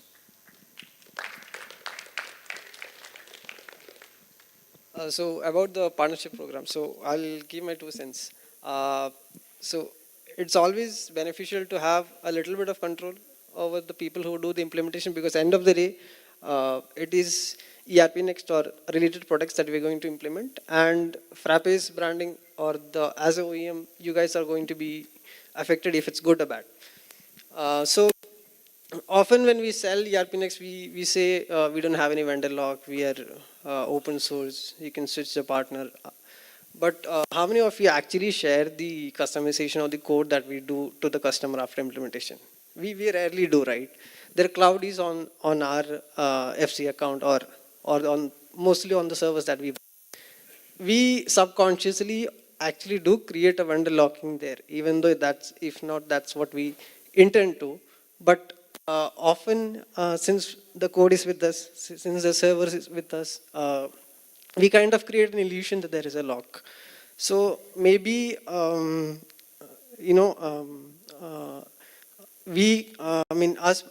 as Frappe, if you have a control over, or if you have an influence over these partners, maybe you can enforce it that you have to share your customization with the client.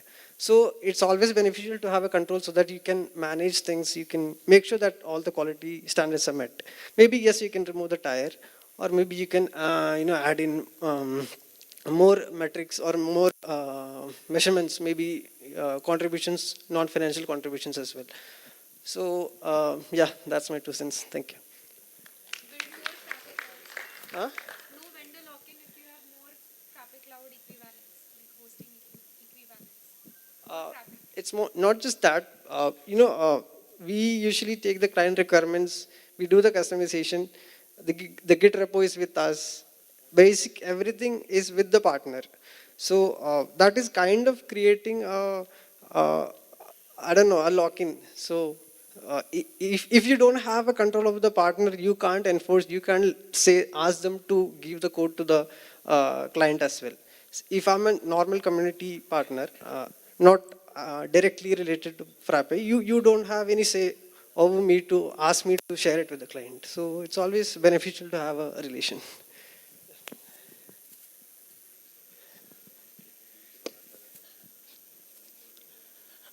I would like to talk about the community part.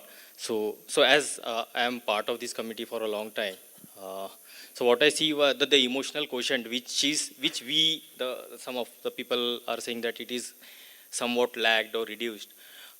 So if you check out for the last 3-4 conferences, the same people, out of that same people, some of them became a partner, some of them became a customers or the users. What is lacking is, so of course when they became a partner, of course they have to deal like a partner, and if they became a user or a customer, they have to act like a customer or the users. What I felt which is lacking here is about we failed to pull the new users, new people in the community. If you check out the last 2 days in the expo, we hardly felt that we met people. It is all about the community, the partner peoples are meeting each other. There were few customers from either of the partners. There were no new customers, or might be a 10 or 20% new people we might have seen. But again, I am a bit doubtful on that. So it is all about what I see. In these last 2 days, most of the people were from the community, in this community, mainly from the customer side, or majority were from the partner side. So if you would have pooled the new people as a, in the form of by promoting this Frappeverse or by promoting this conference, I think that would have given the more emotional quotient, would have bring a back in terms of bringing in the new user base altogether in the overall community. That's what I felt. And now in terms of FC, I think I have already given a talk on that yesterday. And so there is no second thought on that. It is always a better we have felt, and there are certain many examples we have seen. So no second doubt on that. Thank you.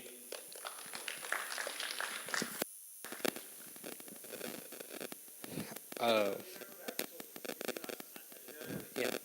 When you want to speak, I think she's waiting for a long time. Yeah. Okay. So, okay, fine. So regarding the partnerships, a couple of points I would like to keep.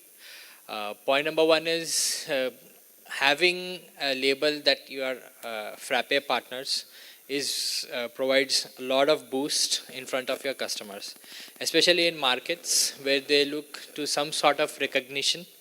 Having a label is something that is very beneficial. But again, coming back to the questions and the ideas that were discussed here, I think we can keep partnership rather than on revenue, like segregating tiers based on revenue. We can have alternative parameters. One could be contribution back to the open source code. It can be either of the apps. It can be in the form of custom code or contributions to the Frappe, ERPNext, whatever. So this could be one parameter. Another parameter could be on use cases or what worked for you. So in that way, you will be contributing back to the community your experiences which other people can benefit. Another thing what we can do is, Frappe can maybe have audit, something like audit type rather than, so the Frappe audited partner, something like that, or Frappe audited company, a new label. And that could be done on the basis of feedback from their clients. So whatever clients for whom you have for a partner has implemented, Frappe can take feedback from them and give them a rating. Or they can also have an evaluation. Like obviously, once you are a partner, Frappe audits you and provides you a level. So probably that can count as a parameter for your segregation tier. And lastly, how Frappe can sustain themselves if they are not taking partnerships is that they can do it by the time.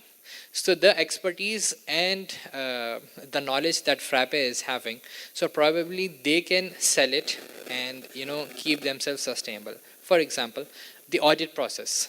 So they charge for the audit process, not for the knowledge. That's my 2 cents.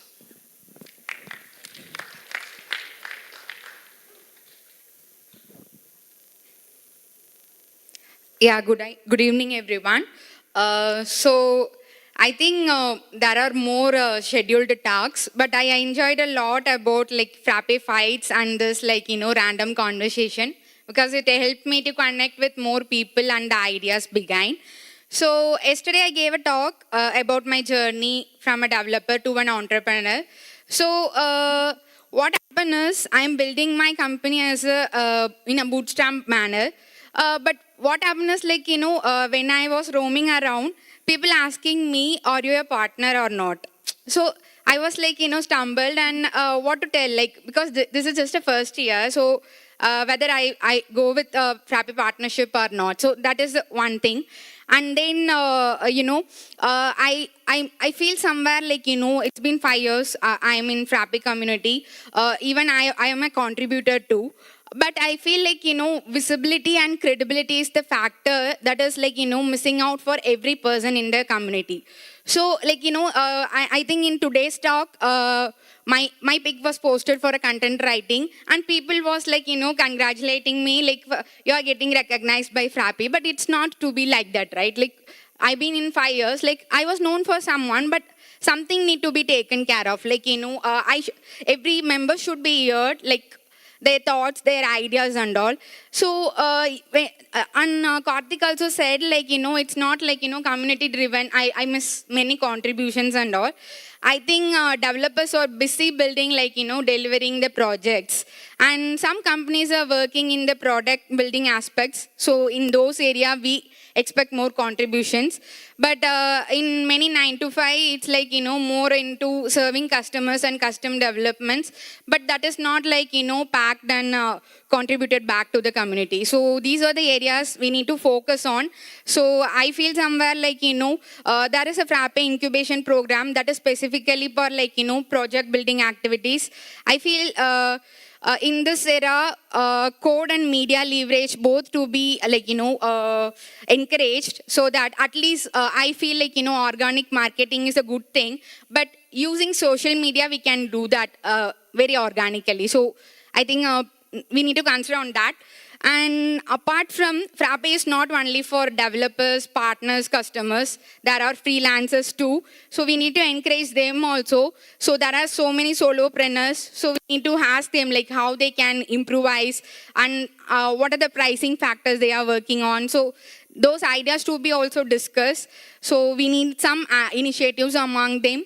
Then I need some creator community as well. So I need to discuss with Bill, with Hussain, Saurabh regarding this, so that the community will evolve, I feel personally. So yeah, thank you. Thanks everyone for sharing your thoughts. Aditya, I am actually again bullish about Ready. We should do something about it. Look, now we have $5 plan and we have India compliance. Let's do it once again. Let's make a better version of it. And $1 billion idea, man. Come on, think about it. And that's how I sold the idea first time. So anyways, thanks everyone for sharing your thoughts. We are moving towards the closure. So, but we still are due for a vote of thanks. So thanks for turning out in huge number. As per the, I think, count, we are close to 1,000 members who basically checked in, right? So yeah, you deserve a round of applause. And people from, I think, around 30 different countries attended this event, which is actually makes it a most diverse event Frappeverse ever. So thanks to all the sponsors, specifically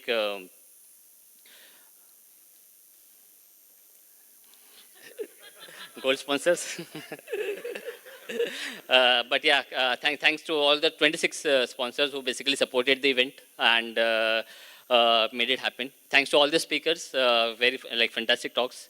And thanks, I think at venue, many people helped us. So venue coordinator, Mr. Sarosh, Mr. Milind Taude, if you can hear us, thanks very much. Let's have a round of applause for catering guys. At the end, we are not hungry. Our tummies are full, so food link, thanks to them. And thanks to Neha and team for arranging that. Pramod and team for backend operations. Ashwin and team for videographing. Ashwin, you're right there, standing silently. And external volunteers at the registration counter. Chandru, he is an entrepreneur himself, handling registration. Vansh, Ansh, Ejaz, thanks very much. Coming to the organizing team, huge round of applause for Palkan, conference manager. Palkan. It takes months of effort actually to put things in order and make it happen. And again for Mahima for choosing the venue. Parth, for the first time I think we did stalls and everything and it looked very professional. First time I went and it looked a level up for me. So thanks Parth for taking care of that, finding sponsors and getting things done. Ritvik for new website and the website for Frappeverse. Michelle and Rishabh for talk reviews. So radical ideas really help. Pushkar for managing attendees, requests and mails. Many people who basically travel from abroad, they need invitation letter and whatnot. So very silent and patient work by Pushkar there. Naveen for getting t-shirts. It's gonna go across the world. Seems like. Dinesh for everything account, again very silent member, keeping the show running. stars Suraj and Hussain for maintaining live streaming, taking Frappeverse to entire world. Khushi, Saili, Gurshin, Shadrak for backstage management.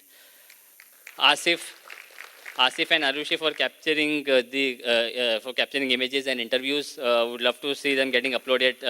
Would love to hear your guys your interviews there. And our awesome host Puneet and Jannat handling track 1, and Michelle and Neha handling track 2. Thanks. And then we have Asmita, Pushkar, and Aisha from Frappe team for handling registrations. Okay, and yeah, finally, our bad cop for keeping us on the edge throughout the process. So I think it's a wrap, and thanks everyone for turning out in these members.